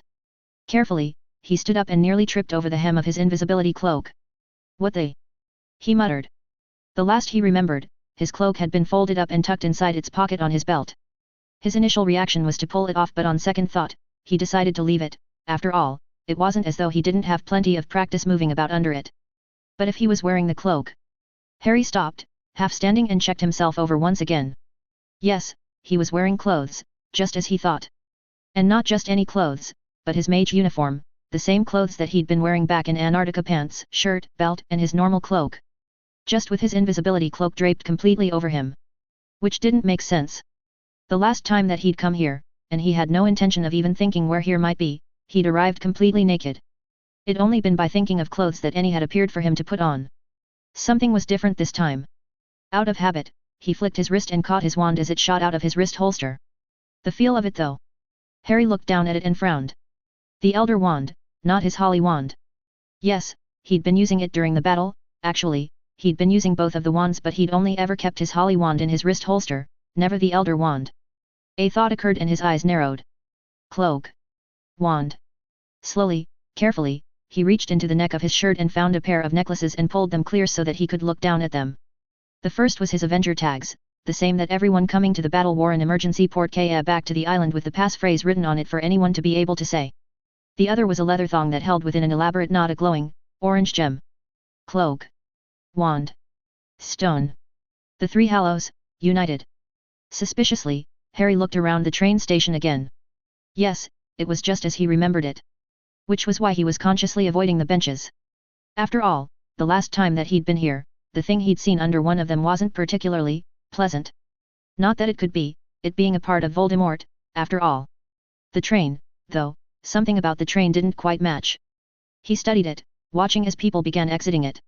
An elderly man who walked off stooped before stopping and arching his back, further and further, a huge smile on his face. A teen girl with a miserable look on her face, her arms wrapped tightly around her. A middle-aged couple who seemed delighted that they were together. Harry watched them all, standing there in the open. Not one noticed him at all, which was unsurprising. He was, after all, still wearing his cloak. As each one walked off the platform and disappeared from his sight, it hit him. Off. They were getting off the train. The last time, he was offered the choice of boarding the train and going on. This wasn't the same platform. He wasn't sitting between life and death with the choice before him. This time, he'd already arrived at what came after. Harry stared at where the people who'd left the platform had gone, and a longing stirred in his heart. Out there somewhere were family and friends, all of those that had gone on before him. His father. His mother. Sirius. Remus and Tonks. Fred. Colin. Cedric. Mad-Eye. Dobby. The list that ran through his head seemed so long. Instinctively, he took a step towards those people before grinding to a halt. As much as he longed to go to them, to run to them, he knew that he still had people waiting for him back home. Daisy. Ted. Doreen. Peter and Gwen. Hermione. Luna. Daphne. Lavender. Steve and Nat. Tony, Pepper, and Morgan. His brain ground to a halt. Tony. No one even knew if he was still alive. Nothing had been seen or heard from him or about him since the attack on New York. The odds of him even still being alive were slim at best. But if he wasn't alive? Harry's head snapped up from where it dropped to stare in the direction that those people had gone. If he was right, then beyond the platform, where they had gone, was death's own domain. The afterlife. Heaven. Valhalla. Whatever you wish to call it, it was what came after. Another person, this one a young man who kept looking down and pawing at his chest as though he expected something to be there, walked past Harry without acknowledging him or even glancing in his direction. The invisibility cloak, it seemed, truly was a remarkable object. Passages, phrases from the tale of the three brothers came to mind. Cut from death's own cloak. Wherever death looked, as long as he wore it, death could not find him. Finally, when he was an old man, the third brother passed on the cloak and greeted death like an old friend. Harry's hand reached out and touched the cloak as he considered the possibilities. Surely, just having the cloak wasn't enough to leave him clear-headed enough not to fall under the seeming compulsion to walk directly from the train off of the platform without stopping? An image of Luna sitting across from his swam into his mind and he smiled. That girl, woman, was incredibly special and had such a unique way of looking at the world that it was astonishing sometimes. Not many hours before they'd been sitting like that and she'd postulated that being the master of all three Deathly Hallows allowed Harry some measure of control over Death's own domain and the souls that it contained. Once again, Harry looked at the cloak draped over him, the wand in his hand and the stone on its thong against his chest. Yes. He was the master of all three Hallows. Whether that made him a master within Death's own domain, though. Well, he was here and he was known for jumping in with both feet. Although, usually, that ended in some kind of trouble that he had to get himself out of, but still. Squaring his shoulders, Harry walked forward. His foot hit softer ground and he looked down. Grass? But grass unlike any that he'd ever seen. It was rich, luxuriant, and a green so pure that it seemed almost unreal. And it spread for as far as the eye could see across low, undulating hills. Glancing back, Harry found a cloud of white directly behind him. On impulse, he reached out his hand and touched it, sighing with relief when his hand, hidden by his cloak, didn't meet any resistance at all, instead disappearing into it. With a way back confirmed, Harry looked forward once again. This time, he took a more careful look at what he was seeing. His first look had showed him rolling green hills dotted with enormous trees with huge sprawling branches and a blue sky dotted with the occasional cloud. This time, he saw the people. There were dozens, hundreds of them all spaced about, either seemingly enjoying the pure peacefulness of the place or clustered in groups either seated on the ground or standing together. What was most interesting was the fact that it was only when Harry really focused on them that he could see them properly, otherwise they were more concepts that you knew existed but couldn't really understand. And now that he knew to focus on them, he could see that it wasn't just rolling green hills before him. One group of people were clustered around an enormous red and white checked picnic blanket. A great array of food of all types was spread out on plates. Chicken, salads, roast vegetables, fruit of a dozen different kinds, bowls of ice cream, brownies, not to mention the jugs of whatever the dozen or so were drinking as well. Just looking at it was enough to have Harry's mouth salivating. The fact that every face there was laughing and smiling was pure joy to behold. Another group of 8 weren't standing on grass, instead a large patch of packed earth lay under their feet. Each of these men wore a tunic with leather-padded armor, a helmet on their head and carried a shield and a sword. Harry watched as they took turns sparring, grunting with the effort they were putting in before stopping and laughing and joking with each other before the next bout would begin. There were a multitude of others, some sitting by themselves reading or writing with great feathered quills. Sports and games weren't uncommon. Many others were feasting, mostly in ever larger groups either on the ground or more often than not, at gigantic tables that would put the house tables at Hogwarts to shame. It was one of these last that made Harry's breath hitch. Instantly, he focused on it, his eyes drinking in what he was seeing even as they began leaking with tears. The table was a house table. Of that, there could be no doubt. There was even a great Hogwarts banner flying above it, suspended from mid-air by the look of it. But it was the faces at that table that really caught his attention. A man with a face so very much like his own, except for the eyes, but they were in the face of the beautiful red-headed woman seated right next to him. He'd never met them, at least, not that he could remember, but he knew them so very, very well. And there were Sirius and Remus laughing so hard that his shoulders were shaking and tears were streaming down his face while Padfoot sat at the table, begging for food and getting it too as Tonks threw him strips of bacon to catch in his mouth. Colin was happily snapping picture after picture with his camera making great purple clouds of smoke billow upwards. Dobby looked as proud as Punch that he was sitting at the table with everyone else, a multitude of different colored tea cozies on his head. More and more faces that he knew, some that he hadn't even realized had died. Instantly, without even thinking, Harry started towards them, his feet moving faster and faster with every step he took. The distance meant nothing, his eyes simply stayed fixed upon them. Clink! Clink! The sound was incongruous with the peaceful setting and Harry frowned even as he kept running, doing his best to ignore it. Clink! Clink! Metal on metal. The sound was unmistakable. And annoying as hell. Harry had no idea why the others were ignoring it. Perhaps they were too far from it. It didn't matter. If they could, then he could too. Clink! Clink! Clink! Whatever it was starting to grate on Harry's nerves. Angrily, Harry spared a second to glare at whatever it was. And almost tripped over his own feet with how quickly he stopped. A man. A very familiar man, wearing just a Def Leppard t-shirt that was coated in sweat, a glowing circle visible through it, was standing at a workbench. A forge was to one side of him and a bucket of water on the other. He was simply working, focused on his task, his hammer rising and falling with meticulous regularity as he worked on whatever he was creating. Harry stared at the man's face, taking in the slightly messed up hair and the impeccable goatee. His eyes were focused and hard, as though this was the most important task in the entire universe and he was going to get it right or die trying. Which, in itself, was ironic. Tony? Harry asked, not even realizing that he'd spoken out loud. Tony, though, stopped, his hammer paused in mid-strike as he looked up and around, a frown clear on his face. It was clear that he'd heard Harry, he simply couldn't see him. And, not seeing anyone caused Tony to simply shrug and go back to work. Clink. Clink. Harry stood there, watching his friend. This was the man who had a wife and baby girl back home. The man who had worked so tirelessly to turn his life around from the mess that it had been to become one of the greatest men that Harry knew. He was an Avenger, an innovator, an inventor, a man who cared, albeit in his own unique way. He'd gone to space. He'd fought aliens. He'd put aside his ego well, as much as Tony ever could to work with a team and to form that team into a family. He'd built Arrow City, a place that was designed for those who were unique in the world to have a place where they could be safe and live their lives on their terms, just as he did. This was Tony Stark. Harry had no concept of how long he stood there watching Tony hammer away at whatever he was building. It was only when Tony grabbed up the piece of metal with his tongs and plunged it into the bucket of water that he understood. A face mask. Iron Man's face mask. Comprehension dawned. Even here in paradise, Tony was searching for a way home. Home, where Pepper was and especially where Morgan was, that was paradise for Tony. And when Tony had a problem, he reacted in one of two ways: build something that would solve the problem or blow it up. An Iron Man suit would do both of those things. Finally, Harry tore his gaze away, back to his own family and friends, the ones that had died, at least. They were still there, eating and laughing and enjoying their time together. He longed to join them, to feel their arms around him, to hear their voices saying his name. But something held him back. Tony. And what he represented.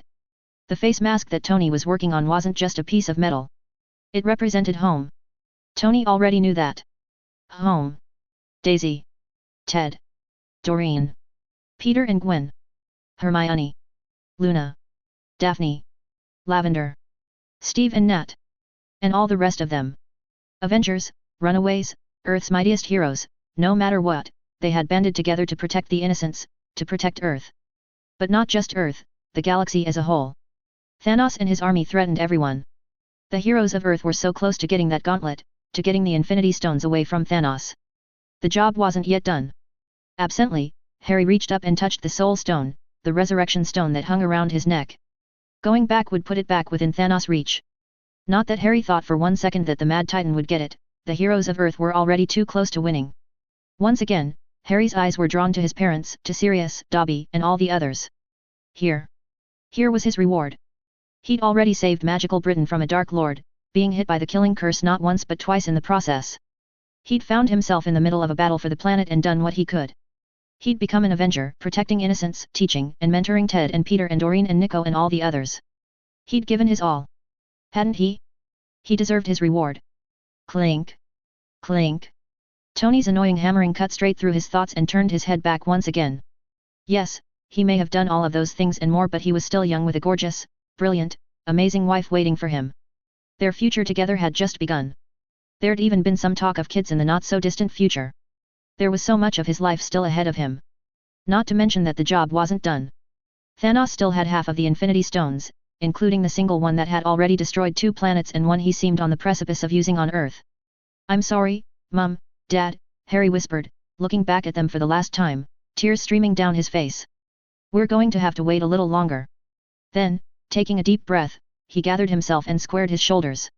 He was Harry Potter and he still had a job to do. There were lives to be saved and he would be damned if he simply stopped and gave up.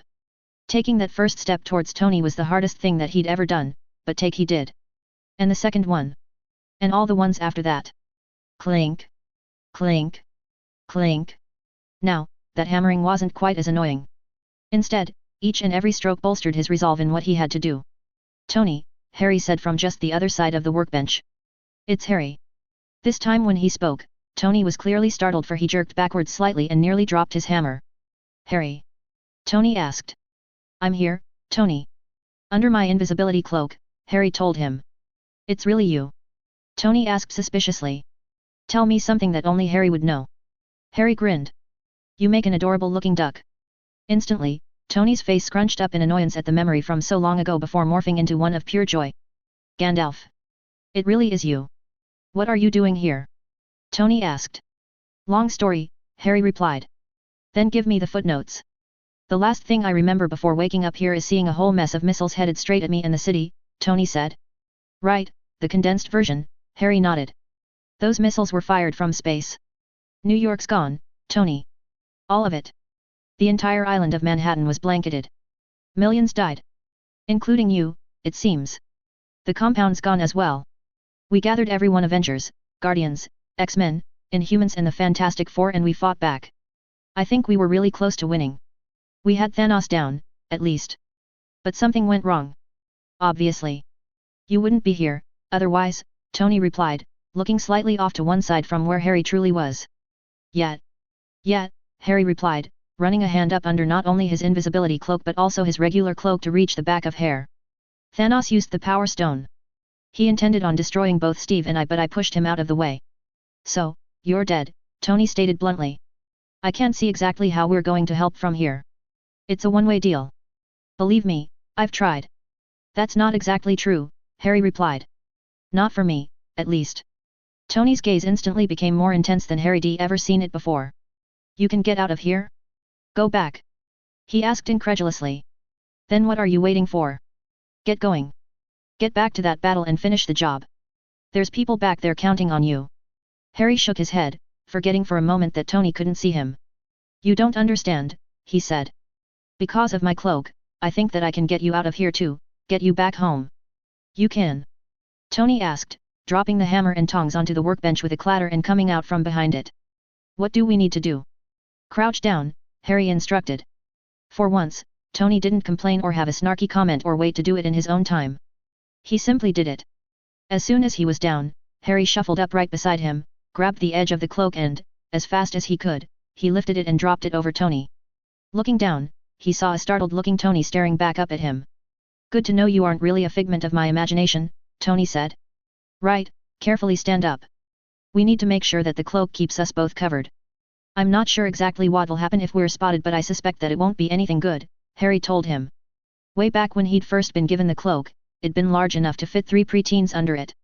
By the time that the infamous camping trip had occurred, that number had been reduced to 2 near adults. Getting both of them under it while they were standing meant that they had to get incredibly close, much closer than Harry was comfortable with. Well, this is snug, Tony commented. Turn around so we're both facing the same direction, Harry instructed, ignoring Tony's comment. Again, surprisingly without any additional comment, Tony did. Now comes the hard part, Harry said. We need to head that way. Can you see that patch of white cloud just hanging there? That's our way out. Right, Tony nodded and started off. Instantly, Harry grabbed both of his shoulders and held him fast. Not like that. He admonished. Slowly or we're going to trip each other up and the jig'll be up. Right, slowly, Tony nodded. This time when he started, his steps were shorter and there was almost a minuscule pause between them. Not exactly the easiest way to walk, but Harry knew from experience being under the cloak with Ron and Hermione that walking like this wasn't easy. It was dead hard, in fact. And slow. And slow it was. Both men were panting and needed a rest by the time that they'd just passed halfway. It wasn't a long one, though, not with both of them eager to get out of there and back home. Finally, they reached the white cloud-like portal out of there. Just as he'd done before, Harry tested it by putting out his hand and reaching through. Now you, Harry said. Tony gave a brief nod before stretching out his arm, keeping it within the cloak just as Harry had done. It, too, passed into the portal. It didn't do that the last time I tried it, Tony commented. The benefits of being with me, Harry quipped. That sounds like something I'd say. Have I been corrupting you? Tony asked and Harry could hear the smirk in his voice. From memory, there's a slight step just here, Harry said instead of answering. So, be careful. Together, they inched forward. Harry felt Tony take a step up and nodded. A second later, it was his turn. The passage through the portal was brief but incredibly disconcerting. And then they found themselves back on the platform facsimile of King's Cross Station. Now what? Tony asked. The last time that I was here, it was simply a case of boarding the train and letting it take me back to the land of the living, Harry replied absently. The last time you were here? Tony spluttered. Exactly how many times have you died? Harry shrugged. I can remember one, although I was hit with the killing curse twice. So, either 2 or 3. Doesn't matter. Doesn't matter. Tony repeated incredulously. No, it doesn't, Harry replied. What does matter is that we're going to come out at the exact same place as we went in. Well, as I went in, since you're now with me. At most, a couple of seconds should have passed. A couple of seconds? Tony asked. Time works differently here, Harry told him. Hang on, we've got a problem, Tony stated. You were in the middle of a battle when you were killed. Which is fine for you, with all your wizard hocus-pocus stuff. But I'm going to be arriving there without my tech. That won't be a problem, Harry replied before quickly explaining what he meant. 00000. Captain America twisted around on the hard-packed snow where he'd ended up sprawling after Mage's shove. It had to have been magic-enhanced. There was no way that Mage could have pushed him aside otherwise. His eyes roved over the area where Mage should be. Nothing where he'd been running. Nothing on the ground either.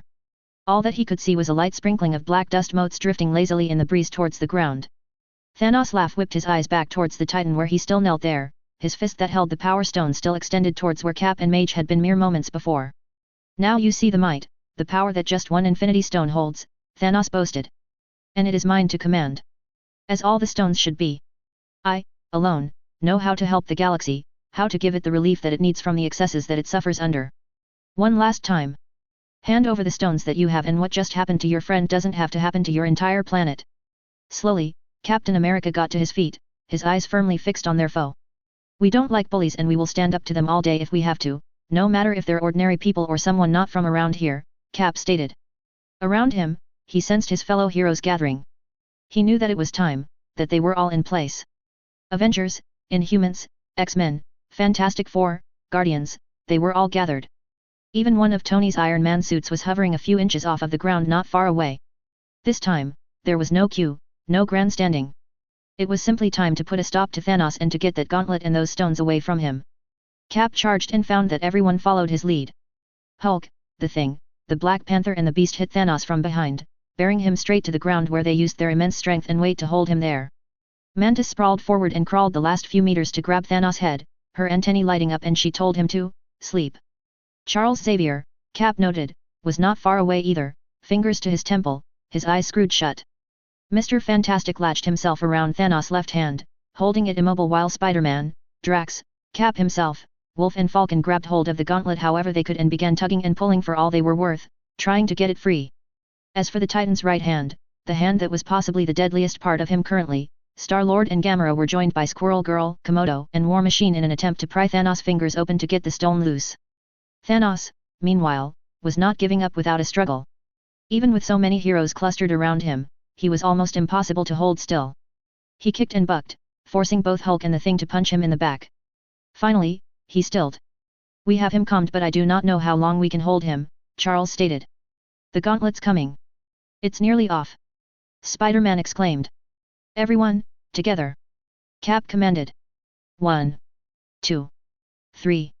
It was enough and the gauntlet slipped down to the very tips of Thanos' fingers.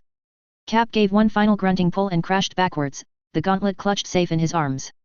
Without even getting up, he thrust it towards Falcon. Go. You know where. He ordered. Falcon nodded, grabbed the gauntlet and vanished in a swirl of rainbow lights. That just left the Power Stone that was currently clutched in Thanos' hand. And even with 5 people tugging and pulling at those fingers, they weren't having much luck. This is taking too long. Thor growled. Back. Cap scrambled to his feet even as those around Thanos' hand rapidly dispersed as the God of Thunder advanced. Lighting crackled from Thor's eyes and his hands and even from Stormbreaker's head as he stepped forward and swung the axe up and straight down. Great gouts of purple blood spurted all over the ground as Thanos' arm was cut off just below his elbow. Mantis screamed as she was flung away. Charles, too, gasped before slumping over in his wheelchair. Even Hulk, the Thing, and Beast struggled to keep Thanos flat on the ground, with the way he was thrashing about in pain, Black Panther having been sent tumbling away from one powerful kick. But the big problem, the one that Cap was sure that Thor hadn't considered, was the fact that Thanos' dismembered arm simply hit the ground, causing his hand to open and the Power Stone to bounce out of it. Cap's eyes widened in fear. That was the stone that had already destroyed 2 planets and he had no idea what the cause and effect was. Was it intent-based? Or did the stone merely have to touch the ground? Either way, he knew that they were all about to find out, for, as fast as he was, there was no way that he was going to get there in time to catch it. Nor would anyone else. And then a red and gold blur flashed past, a bare 6 inches about the ground. He saw the suit's arm snap out and close around the power stone, plucking it out of the air. Thanks, Friday, Cap sighed in relief. That wasn't me, sir, the AI replied. Cap's head shot around, tracking the Iron Man suit to see it skid to a stop and then stand upright. The helmet retracted and Cap stared. You nearly dropped this, Iron Man stated, throwing the Infinity Stone up in the air and catching it again. Tony. You're alive. Squirrel Girl squealed and leapt at him, wrapping him in a hug. Yeah, Tony replied. Now if someone could answer a few questions for me, that'd be really helpful. Give me that. Star-Lord snapped, striding forwards and snapping a silver orb that he'd pulled from the back of his jacket over the top of the power stone. Tony blinked at him, the orb, his empty hand and back at Star-Lord. Thanks. He said. Now, about those answers? The last thing I remember was being in New York and this is definitely not the suit that I was wearing then. Where are we? What's been going on? And who's that guy bleeding all over the place and making a mess? Cap blinked at him. That's a long story. Then give me the footnotes. Tony stated. Cap turned at the unexpected laugh behind him to find Mage appearing from underneath his invisibility cloak. Don't ever change, Tony. Don't ever change, Mage told him. Chapter 128, Where to from here? Disclaimer: anything you see and recognize does not belong to me. Harry Potter is J.K. Rowling's, the Avengers and other related characters belong to Marvel. I'm simply playing in their sandboxes. 000000. Heroes assemble. Chapter 128 Where to from here? The battlefield was a mess, as any place that had seen two armies clash was wont to be. At the far end, the crashed remains of the Sanctuary 2 lay, great plumes of dark grey smoke still pouring out of it hours after the battle had ended. But it wasn't the only piece of alien tech lying about. Hundreds of pieces of Chitauri chariots had crashed throughout the battle. Many, most even, were still mostly whole. The rest, though, were charred remnants of what they'd once been. There were Chitauri weapons lying everywhere, along with hundreds of bodies, both Chitauri and Outrider. Slowly, those bodies were being gathered together into huge piles for later decisions. At least with this being Antarctica, the temperature meant that the bodies wouldn't decompose very quickly. Of course, not all of the enemy had been killed, although more of them than should have been had to be put down. Even with the capture of Thanos, the aliens had fought on, most with even more savagery than they originally had been. In the end, T'Challa and Okoye had called for the Wakandan air fleet to come through an extra-large portal courtesy of Wong. The Wakandan army had boxed the aliens in, using the strange, invisible force field to help herd them into the right area. And then, reluctantly, T'Challa had given the order. His fleet had decimated the remains of the aliens until only a few dozen remained. Those last few, finally, surrendered. It wasn't just the aliens that had suffered though. The Wakandan army had suffered the most both in terms of deaths and injuries. Thankfully, though, the numbers killed weren't as high as they could have been, a fact that was mostly attributed to the procedure that had been adopted by them, an idea that had originated with Daphne and Harry. Any injury that was deemed to be life-threatening instantly caused the person to be portkeyed home to Wakanda, where not only the magical healers stood ready to go to work but also the top doctors in the country. Once the battle was over, dozens more both Wakandan and members of the various hero teams had then also been sent to get their injuries seen to. Dozens of bones had been broken, hundreds of cuts had been obtained, bodies were already turning black and blue from bruises, and exhaustion had set in. Pepper-up potions had been liberally drunk in preparation for the battle, but that sort of magical concoction came at a price. The body would eventually collapse hard and only real sleep would fix it. A small group still remained on the battlefield to discuss what to do next. All of them were exhausted, sore and hurting, but none were going to show it. How? Thanos asked, not for the first time, his eyes never leaving Harry. Harry smirked at the Titan, bound as he was with not only thick wire wrapped up and down his legs and body, his arms strapped to his side, but also with as strong a body bind as Harry could cast, and having used the Elder Wand to cast it, he knew that no one was going to break out of that any time soon. I saw you destroyed, consumed by the Power Stone. None could survive that.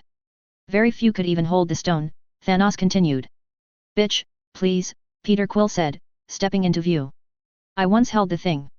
You're part celestial, Peter, Gamera reminded him. Peter shrugged. Don't bring my genes into this. I'm nothing like my father. What does the pants you are wearing have to do with your father? Drax asked. Are they always like this? Nat asked Gamera. More often than not, Gamera sighed and received a reassuring pat on the back from Nat. I demand an answer. Thanos bellowed. You don't get to demand anything. Thor retorted. Not after what you have done to so many. It's all right, Thor, I'll answer him, Harry stated. Harry walked forward and stopped barely a meter away, his hands crossed over his chest as he contemplated how to answer. There are two things which you need to know, Harry replied. Firstly, when you blasted me with the Power Stone, I was wearing the Soul Stone around my neck. Seeing Thanos' eyes widen, told Harry that Thanos understood exactly what he'd almost done. The Mad Titan's aim was always to collect all 6 Infinity Stones. That could never happen if he'd just destroyed one of them. Secondly, that wasn't the first time that I've been killed, Harry smirked. Who are you? Thanos asked. There were a number of ways that Harry knew that he could answer that question. In the end, he went with a title that he'd never really been all that comfortable with. Until now. I'm the boy who lived, he shrugged. Now, shush, the grown-ups are talking. With that, he sent an overpowered silencing spell at the Titan and turned away. We really need to decide what to do with him. I don't like the idea of keeping him here on Earth. He's too strong, even for my magic, Harry said. He deserves to die, Thor stated. He destroyed Asgard and killed thousands there alone. Xandar, too, Peter stated. And there, it was millions. He's been killing millions on dozens of planets for years, Gamera added. Do we really have the right to execute him? Steve asked, speaking up for the first time in a while. If we don't, then who does? Nat asked. There's no doubt in any of our minds that he deserves to be punished. There's no need to put him before a judge, his crimes against the galaxy are far too well known and far too many for any other verdict than guilty. I'm still not comfortable with killing him in cold blood, Steve stated. In battle is one thing, like this. Then I'll do it, Thor stated grimly. I am the king of Asgard now. It is within my role as king to deliver punishment to those who have committed crimes against my people. Are you sure you can do that? Steve asked. Easily, Thor replied, shifting Stormbreaker slightly. We can take him, afterwards if you want, Peter offered. Where? Gamera asked. Where would you take him? The Nova Corps is gone, remember? I remember, Peter near growled. And believe me, if Thor wasn't going to do the deed, then I'd do it. For Day. For all of them. As would I. For my wife, my daughter, Drax agreed. Look, Gamera, we all know that he raised you like a daughter. That means that you know him best. Where would you say we should take him? Peter asked gently. Gamera turned to look at Thanos, bound and now silenced lying on the ground, staring at her. Home. We'll take his body home. To Titan. It can rest there, she eventually said. All right, then. That's what we'll do, Peter agreed. With a nod to them, Thor strode forward, Stormbreaker at the ready, while the rest of them watched, witnesses to the justice that needed to happen for all of the countless fallen. 00000. Gerd raced into the hospital wing. Or at least, she tried to. Just as she rounded the last corner, a house elf appeared directly in her path, his land out in a classic stop gesture. She slid to a stop, nearly tipping over in the process but luckily managed to retain her footing. There be no running in hospital, the house elf instructed with a serious look on his face. Please to keep voice down. Many sick, need rest. Okay, sorry, Gerd nodded hurriedly. Just I heard that my friend is in there. He was hurt in the battle. Many hurt in battle, the house elf replied solemnly. Yous may enter. Quietly. Thank you, Gerd replied, and not running, but certainly not walking either, she rushed on and through the double doors. The ward was completely filled, almost to overflowing with every bed occupied and a whole host of extra people visiting as well, either sitting on the bed, on a chair or standing nearby. Instantly, though, Gert's eyes picked out her friends, all clustered around a single bed, and she made a swift beeline for them. As she hurried along, she couldn't help noticing who occupied some of the beds. Jessica, one entire leg and arm encased in a strange brownish gel that reminded Gerd of a cast. Danny, shirtless but with his ribs bound in bandages and a large white patch over his shoulder. Bobby and Bucky, both unconscious. Matt, of course, most of his body still heavily bandaged and what could be seen of his skin looking all purple and bruised. He, Gerd knew, hadn't participated in the battle at all and, as far as she knew, still hadn't woken from having his building dropped on his head in New York. There were others, but with her focus so on one particular bed, she didn't bother checking in on them right then. Finally, she reached them. Pushing herself in between Nico and Carolina, Gerd dropped onto the bed. The fact Chase's eyes were open was enough to make any hesitation vanish, and she crashed onto his chest, hugging him as tightly as she could. Hey, Gert, finally here, hey. Chase half laughed. I got here as soon as I could, she replied, sitting up to look him over. His head was bandaged and he had a few other small patches on his arms, but otherwise he seemed fine. You're okay? She asked. I'm okay, he smiled. You should see the other guy. What other guy? Nico snorted. You were caught on the edge of an explosion. Mild concussion and some cuts and bruises. Daphne says he'll be fine and out of here in a few hours, she just wants to make sure her medicine's doing its job. Good, Gert said before leaning forward and giving Chase a hard, passionate kiss. Don't do that again. I can't lose you. I can't lose any of you. This last was said to Nico, Carolina, and Molly. We're fine, Gert, not a scratch, Molly told her. Yeah, we were lucky, Nico stated. I can see now why the rest of them kept saying that we weren't ready. We need more training. A lot more training. Doesn't matter how much training you have, you can still get seriously hurt, Carolina said miserably, and Gert noticed her eyes going to the screen on the other side of the bed. Oh no. Who? Gert asked. Clint, Chase replied. We were together when that explosion happened. He caught the worst of it. SHH. Molly suddenly insisted. Gert's eyes widened as she saw what Molly had already noticed: Daphne coming down the aisle alongside Laura, Clint's wife. The two women passed them and entered a gap in the screens.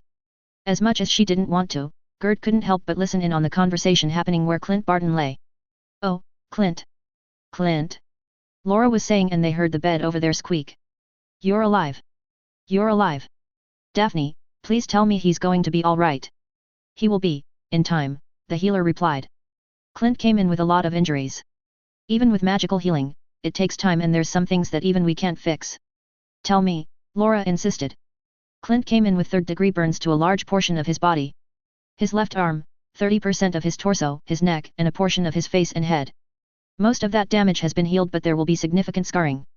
Both his legs were broken, as were 3 ribs. I gave Clint Skullgrow to repair those, and they should all be healed by tomorrow morning. There's more, isn't there? Laura asked, fear clear in her voice. There is, Daphne replied. Clint woke up briefly not long after he arrived.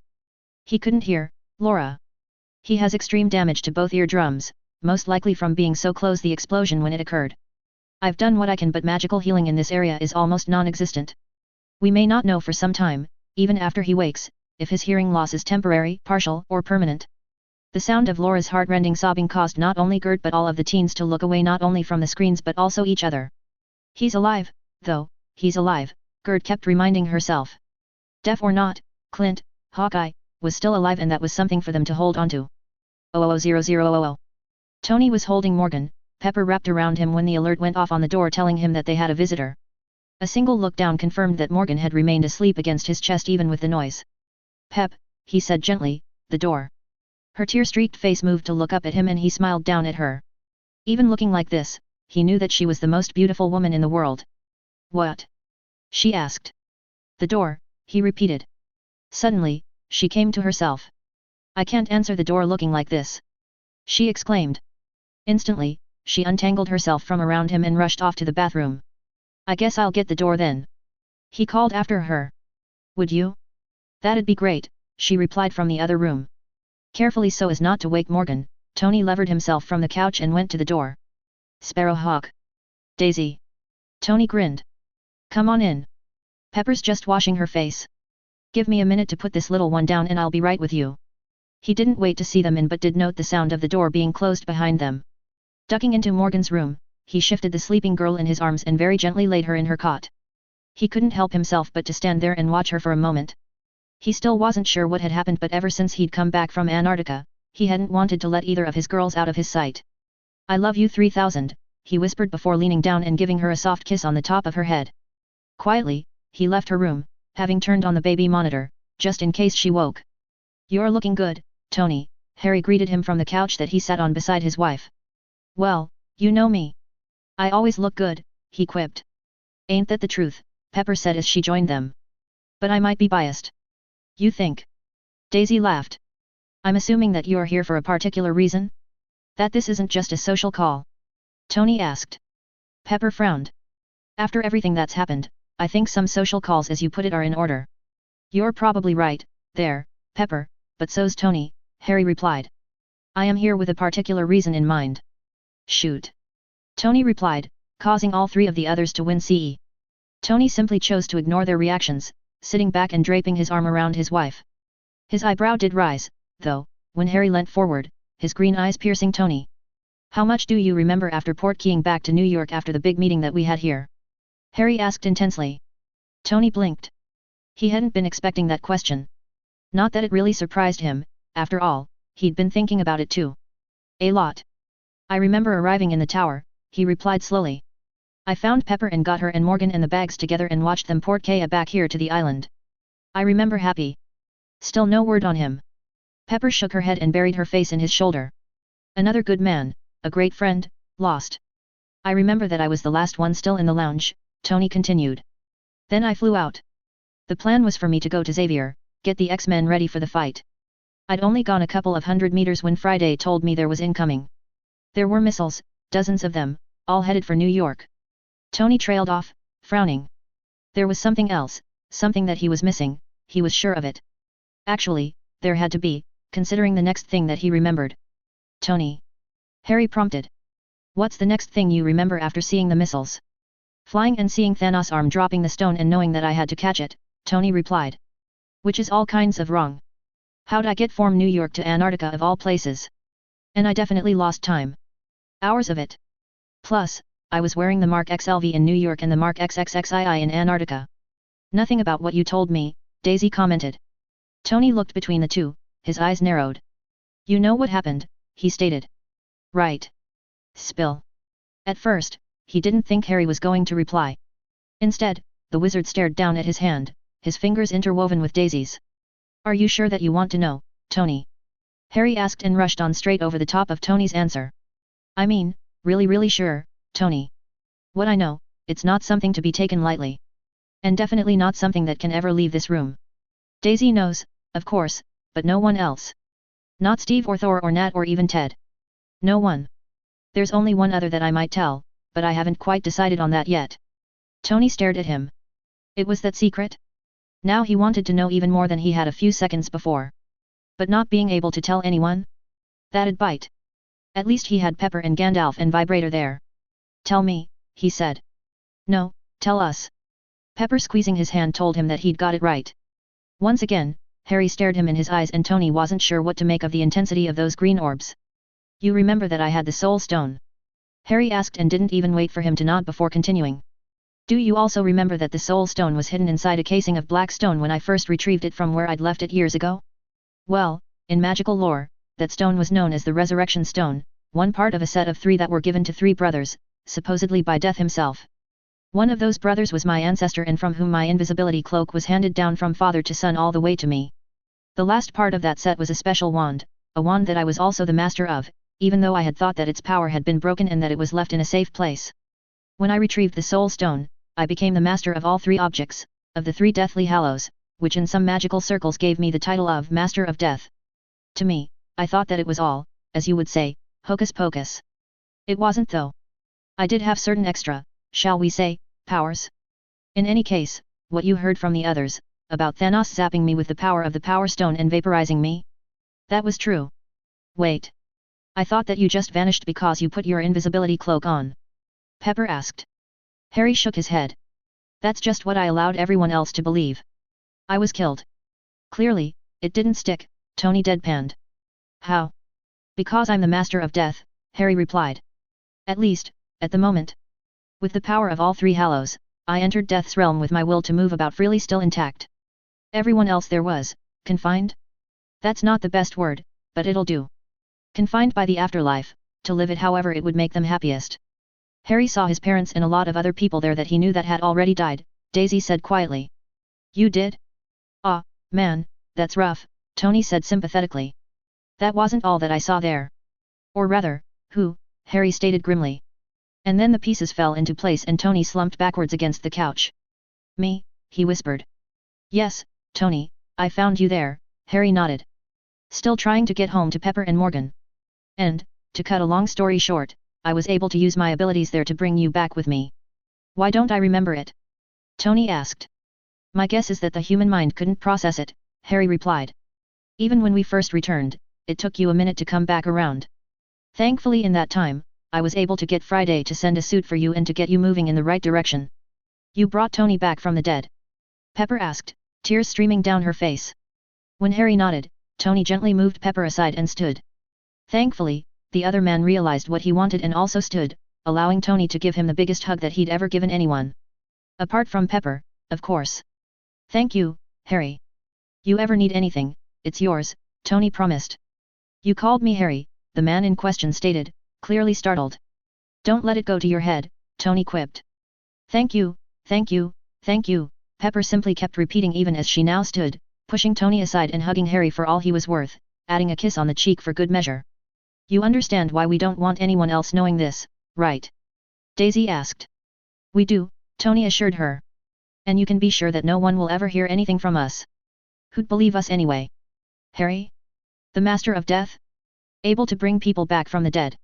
Sounds way too far-fetched, even for me. Thanks, Tony, Harry replied. 00000. The number of people attending the meeting was a lot smaller than the last one, even if there still were a great many in attendance. That smaller number, however, allowed them to hold it in the conference room, making it easier for Harry to place a whole host of security charms on the room. I didn't think we had secrets from anyone on this island.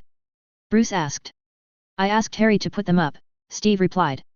Ordinarily, it'd be fine, but there are 1 or 2 topics that we're going to be discussing today that, the less people who know, the better. There was a little shifting in seats at that pronouncement. All there knew the important nature of what was on the agenda, but they hadn't realized that it was that top-level secret. As expected, Steve took control of the meeting. Thank you all for coming, he said. Let's begin with some reports before we get into the questions that are going to need some difficult answers. T'Challa, how are your people? We Wakandas are a resilient people, T'Challa replied. Even though we lost many, the casualty list wasn't as high as I thought it was going to be. Despite that, my people have been celebrating our great victory. They knew the cost of failure and what we faced. The fact we won has caused much dancing and feasts. Those who were injured will be mostly out of our hospitals within the next few days. What my brother has failed to mention is that word has leaked that Wakandan tribes were involved in the battle, Shuri stated. The world is most curious how a third-rate country could have had any impact on such a battle. I was going to ask about that, Nat said. I've heard the same chatter. Do you have a response in mind? Whatever you choose, know that you have our backing, Steve added. I think that it's time to come out of the shadows completely, T'Challa replied slowly. We have begun working with more and more health organizations over last couple of years, and we've even opened up a center in America to help African Americans. But we can do so much more with what we have. However you want to play it, the Avengers will be standing by your side, T'Challa, just as you have stood beside ours, Steve reiterated. Thank you, Captain, T'Challa replied, giving a small nod of his head. Doctor Strange. What's the status of the battlefield? Steve asked, shifting his focus to the opposite side of the table. There's pieces of alien technology all over the area that we fought in, not to mention the piles of alien bodies and the crashed spaceship itself, Doctor Strange said. All of it is prime material for the black market. I remember that from the Battle of New York. Even in Antarctica, which is fairly remote, it's going to be too big a temptation for all the wrong people. And some of the people who think they're in the right, Scott muttered. Exactly, Doctor Strange agreed. With that in mind, Wong and I simply displaced the entire area. Displaced? What does that mean? Tony asked. Doctor Strange shrugged. We moved it all to a separate dimension. You can do that? Nat asked incredulously. It's not easy, but yes. The sorcerers of Kamartaj have always been the guardians of Earth from extra-dimensional attacks. We would have been rather poor guardians if we couldn't recognize those other dimensions. And once recognized, we found the means to move things from one dimension to another. I'm impressed, Harry replied. The best wizards can do is create pocket dimensions, which is where we place some of our enclaves and shopping districts. It's not dissimilar, Doctor Strange replied. I'll give you a few pointers sometime. Harry nodded his thanks. Our thanks, Dr. Wong. That's not an answer any of us could have come up with, but it sounds highly effective, Steve replied. There was one problem, Doctor Strange added. The invisible shield. Whatever it is, we had to work around it. Our magic didn't quite work right on it. If it is anything like our Wakandan shields, which my readings suggest it is, then I'm not surprised, Shuri replied. Our magicians have always had some trouble around vibranium as well.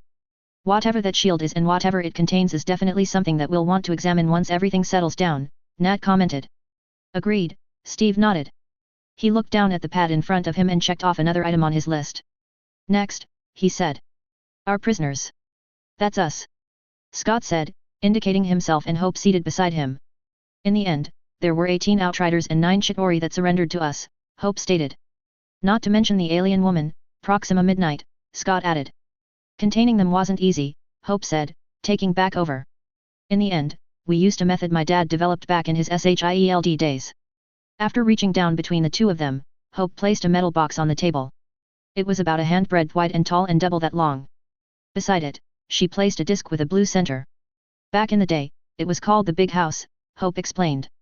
A prison that had been built on a normal scale and then shrunk. The prisoners are inside this. Using the blue disc will re-enlarge it to its original size.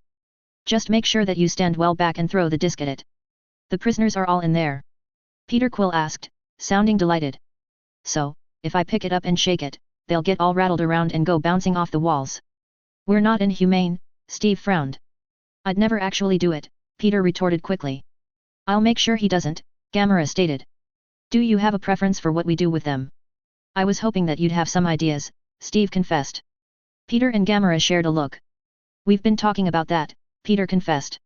We were thinking of handing them over to the Kree. I like that idea. A delighted sounding Thor exclaimed.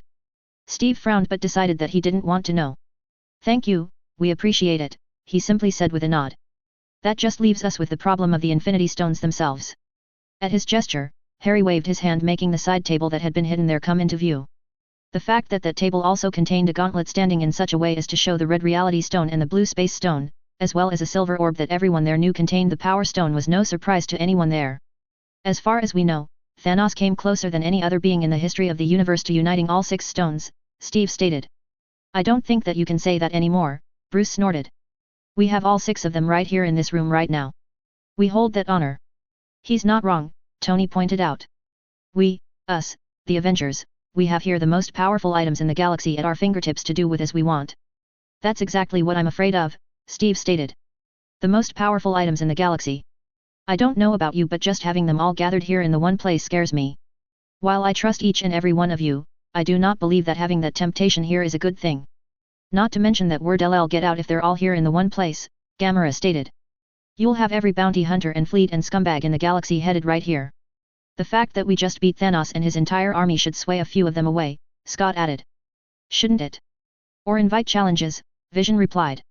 We have just shown that we are a force to be reckoned with. There are likely to be more and more who want to prove that they are just as big, just as tough, just as dangerous, and the quickest and easiest way to do so is to challenge us. This time, we were able to limit the battle to an unpopulated area but only after New York City had suffered the consequences. How many more innocents will pay the price if the Infinity Stones are kept here together? While I agree with everything that you just said, Vision, I think there's something that you overlooked, Bruce began. That I have one embedded in my forehead, Vision finished for him, touching the gem. I had not forgotten. What do you propose? Steve asked. I propose that we separate the stones at the very least. Hide them away from each other and the rest of the galaxy. You said at the very least, Nat pointed out. You have another idea, don't you? Indeed, he said, inclining his head in acknowledgement. We destroy them. No, Vis. Wanda exclaimed. The Mind Stone is a part of you. Destroying it would destroy you. Not that we know how to destroy an Infinity Stone anyway, Thor said. And believe me, I've tried. The Reality Stone endured everything that I could think of in my attempts to destroy it. We may not know how to destroy one, although I suspect that if any of us could, it would be you, Wanda. Your chaotic magic might have the ability that normal methods would not, Vision said, but the question in my case is moot while it remains in my head. However, I do not believe that it needs to remain there. It's a part of you, Vision, Tony stated. When Bruce and I put it in you we knew that it was going to bind itself to you and your matrix. But this stone is not the extent of me, Vision stated, touching it lightly. I have had these thoughts for some time now. I was created by mixing Jarvis, Ultron, the stone, and even you, Tony, and you, Bruce. But since that time, I have grown, evolved. The stone, I believe, has become but a small part of who I am overall. It should be possible to remove it and still remain me. You're talking disconnecting trillions of pathways between you and the stone, Bruce said. I don't even know if that's possible. It might be, Shuri mused. I would need to get you to my lab and run some tests but there could be a way. Tony and Bruce shared incredulous looks. I'd need the both of you as well, Shuri continued. But between the 3 of us 4 if you include, Vision it might be possible. My thanks. Even the possibility was more than I was willing to entertain, Vision said. Even getting the Mind Stone out of your head, Vision, still leaves us with the problem of what to do with the stones, Steve stated. I don't think we should get rid of all of them, Tony said. The Doc there has used his in defense of the planet once already. The Time Stone has been in the care of the Sorcerer Supreme for untold centuries, Wong stated. And Gandalf there should keep the Soul Stone as well, Tony continued. Are you sure, Tony? Harry asked. You know my feelings on it. I trust you, you know that, Tony replied. Steve raised his eyebrows. That was almost unlike Tony. There was definitely something going on, he could feel it. He knew that Nat felt it too, after all, they'd discussed it just the night before. Whatever it was, he knew that he could trust his friends. And the rest of them? He asked. The reality, power, and space stones. They can't be destroyed? By anything? Tony asked. Not to my knowledge, Thor replied. Then drop them into the middle of 3 different stars, Tony shrugged. Nothing would ever be able to retrieve them from there. There was total silence around the table as everyone contemplated the idea. That could work, T'Challa said slowly. Which stars, though? Asgard, Thor said instantly. The planet is now no more, and it would be fitting that, even in death, she watches over a treasure, just as she always has. Xandar, Peter said quietly. Forte. Titan, Gamera shrugged. We're going there anyway. We can choose a star for the Mind Stone after it has successfully been removed, Vision added. That would eliminate half of the stones, Steve nodded, and should be enough to stop anyone from gathering them all ever again. And if the need ever arose, we can hide the Time and Soul Stones the same way. Is everyone in agreement? Nods all around sealed the deal. I've got a couple more orbs back on the Benatar, Peter stated. I'll grab them and we'll get those stones off the gauntlet, then we'll take all 3 in the prison in Old Purple's body and get them somewhere safe. Just don't let Rocket anywhere near them, Gamera warned. Who do you think I am? Peter retorted. Rocket's never going to know what's in those orbs at all. Thank you, everyone, Steve interjected before the pair could really get up ahead of steam. We have a plan, now let's put it into action. 00000. Tony flew low over what was left of New York City. It was a disaster. There was no other word for it. Almost the entire island of Manhattan was nothing but one big broken pile of concrete and bricks and steel. It made complete sense what happened to him now. And that was not something that he wanted to think about.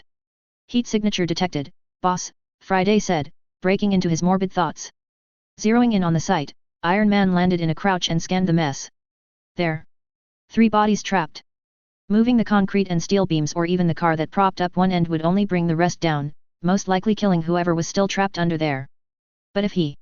Activating the laser in his wrist, Iron Man made a pair of cuts straight through one beam. Then, stepping forward, he grabbed hold of the section and yanked it free. A bit of dust fell, but otherwise it held. Next, he crouched down and looked into the hole. 3 kids, not even teenagers yet by the look of them, blinked back at him. Quickly, he retracted his face mask and smiled at them. Come on, it's safe, it'll hold, he told them. One by one, the kids, 2 girls and a boy, crawled through the space. They seemed all right, apart from a couple of small cuts and bruises and the fact that they were covered in dust and dirt. 3 of his other suits, not that he had many left after the battle, landed and he gestured to them. How would you 3 kids like a ride with Iron Man?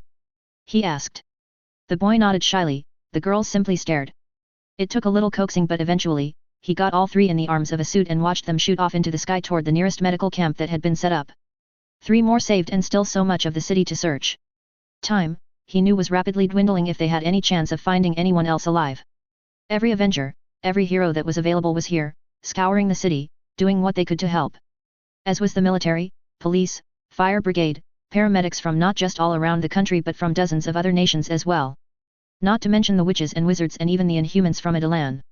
The sound of an approaching helicopter had Tony looking up, his face mask snapping back into place and his HUD activating so that he could scan it more clearly. US Army, and it looked like some brass wanted to have a talk, the way it was now hovering just above the once was street, close enough to whip up wind, dust, and small loose debris lying about his feet. Ross, Tony sighed to himself, seeing the Secretary of Defense step out. Great. The man brought nothing but trouble. He'd hunted Bruce for years, been instrumental in the Sokovia Accords, and Tony D even heard that he'd wanted to create a team out of the bad guys that they'd locked away in the raft. The man was an idiot. I've got this area covered, Tony told him. I've heard that Brooklyn needs some extra help. I'm here to talk to you, Stark, Ross replied. You didn't have to come all the way out here. A simple phone call would have sufficed, Tony stated. You don't answer your calls, Ross retorted. Yeah, well, I've been a little busy, Tony said, gesturing to the devastation around him. Which is what I want to talk to you about, Ross said. You and the rest of the Avengers caused all this. No. You stop right there with that BS. Tony ordered. We had nothing to do with this. We even had people in this when the city was hit. We lost a lot of good people, good friends, some of us, family. You know better than anyone that we've only ever worked to protect people. But they pay the price anyway, Ross retorted. I know what went down here. Some aliens arrived in Greenwich, you lot forced them to retreat and then they retaliated. It might not be completely your fault, but you were the cause. It took everything in Tony not to just light up his repulsors and blast the man right where he stood. Are you here to try to arrest me? Tony asked. And I do say try because, believe me, you won't succeed. No, even if I wanted to, there's no charge that I could make stick, Ross spat. Then why are you here, Mr. Secretary? Tony asked. I know that there was a huge battle down in Antarctica. I know that there were aliens involved, a lot of them judging by the size of the spaceship that we detected entering the atmosphere. The fact that you're standing here and the rest of your people are all over what's left of New York City tells me that you won, Ross said. What I find intriguing is that I can't find any evidence of the battle at all, despite knowing where it happened. Your point is? Tony asked. The alien tech. Where is it? Ross asked, his eyes boring into Tony, but somehow, after experiencing Harry's intensity recently, it just didn't compare. No idea, Tony replied truthfully. I don't believe you, Ross retorted. Did you give it to that other alien ship that left Earth a couple of hours ago? Tony blinked. Other alien ship? And then it clicked. You mean the Benatar? He laughed. Use your head, Ross. Compare the size of the two ships, the one that came in and the one that left. Do you really think that the bigger one could have fit inside the smaller one? Easily with Pym's shrinking tech, Ross replied quickly. Tony blinked at him. He hadn't thought of that and he really should have. He obviously needed to scale back slightly or focus more or something if Ross could think of something that he'd missed. Hate to burst your bubble, but nope, the Guardians didn't take it with them, Tony replied, refusing to reveal exactly what they did have on board. Guardians? Who are they? The Guardians of the Galaxy. They're allies, Tony waved the question away. Now, is there anything else that you wanted? Just this little chat seems pointless and I have much more important things to be doing. Like trying to save lives, Tony stated. Ross opened his mouth and then closed it in a scowl. Tony, though, decided that he'd had enough of this man. Listen, Ross, and listen good. The people out there, he said and stabbed a finger out over the devastated city. Every single one of them working their asses off to try to save lives? They're all heroes. It doesn't matter whether they have powers or special suits or wave a stick to make magic or wear a uniform or is simply an everyday ordinary person trying to do what's right. Every one of them is a hero and they deserve our help and our applause and our thanks. Are you going to be a part of that, or are you going to keep going with your crusade against us? Either get on board or get out of our way. Without waiting for a reply, Tony activated his repulsors and rocketed up and away. The image of a man that he hadn't really thought about in quite a while popped into his head. He hadn't known him long and even then, it was only because they'd shared a cave together. Don't waste your life, Stark, Yinsen had said. Tony D liked to think that he hadn't, that he'd made something of himself. He'd created the armor, done a whole lot of good, married Pepper and now even had the most beautiful little girl in the entire universe. His work was far from being done. There were lives to save, people to protect. After all, he was Iron Man. 000000. The stalking, angry-looking witch glaring at him as she advanced had Harry in half a mind to apparate away. But, he knew, she'd just find him again. She always could, even all the way back when they were 11 years old, she always knew where he could be found. Hi, Hermione. He called cheerfully, deciding that taking the initiative might be the best approach. I didn't know that you were in America. It's so good to see you. Don't you give me that, Harry James Potter, she retorted. You can't fool me. I know that you were in another life and death battle. Harry blanched. His full name. And she was much closer to the truth than even she probably realized. Well, I'm an Avenger, it happens, he shrugged. Hermione reached out and around him and smacked him on the back of the head before enveloping him in a tight hug. You do know that he only lets 2 people get away with that, don't you? An amused-sounding Daisy asked. Get away with what? Hermione asked, letting him go. The full name, the smack and then the hug, Daisy replied. I've done it a few times as well since we've been married. You don't hit as hard as Hermione does, though, Harry told her, slipping an arm around his wife's waist. Were you here when it happened? Hermione asked, her eyes drifting over the city. No, we were both on the island, Harry reassured her. That's something, she replied. But you were in that battle in Antarctica, right? We were, Daisy said. Every hero we could get was there, Harry added. But no witches or wizards, apart from you and Ted, Hermione frowned. You know that I would have come. Merlin, the old would have come, not to mention half the world's horrors. Maybe so, but you're all here now and that's just as important. Maybe even more so, Harry replied. How is that going? Daisy asked. I know that what all the witches and wizards are doing here is amazing. From what I've heard, you've been rescuing a lot of people, saving a lot of lives. Actually, it's been going better than expected, Hermione replied. I think that there's a few hundred witches and wizards here in New York, doing what they can. And I haven't heard one instance of anyone being afraid of us or yelling at us or trying to do something stupid. Everyone just seems to accept us. You know that you're probably responsible for that, don't you? Me? A startled Harry asked. What did I do? You've been an Avenger, using magic in front of these people for years now. They've watched you and they've seen what I've always known. You're a good man, Harry Potter. People know that they can trust you to do what's right and that's rubbed off for the rest of us, Hermione said. Harry wasn't sure what to say to that. Thankfully, Daisy stepped in for him. You're not the only one to know that, she said. Why else do you think I grabbed him when I did? Seriously, though, the secret's out now about the magical community. What's the magical response going to be? I think the ICW is in session now, Hermione said. My gut says that we'll come out into the open and truly become a part of the world. That plan has been in the works for a while now, Harry said. Ever since the Accords were first floated. This'll simply push the timetable up slightly. I think the world's ready. It'll be the Magicals that are the most cautious, with reason, but I suspect for the most part that they'll be pleasantly surprised. It's not all going to be smooth sailing, Daisy warned. Of course not, Harry nodded.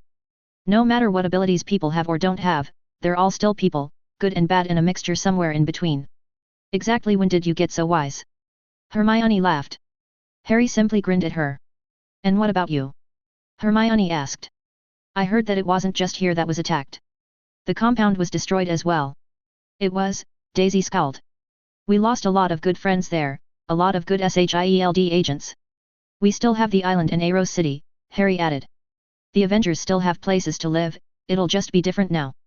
But that won't stop us, we'll still keep doing our jobs, making sure that the world is a safe place for everyone, no matter who they are. And you, Harry? The den, it's gone.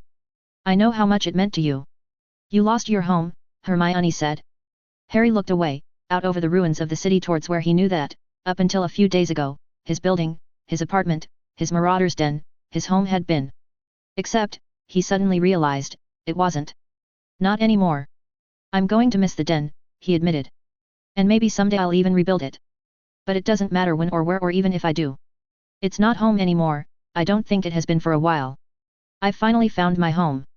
It's not a place although the island does come pretty close. No, home is the family that I've built, the one that I've made.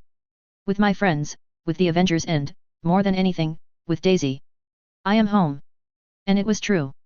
Harry knew that no matter what the future held, no matter where life took him, what adventures awaited, he had his family, he had his home. He was home and that was enough. 00000. A/N and that brings us to the end of Heroes Assemble.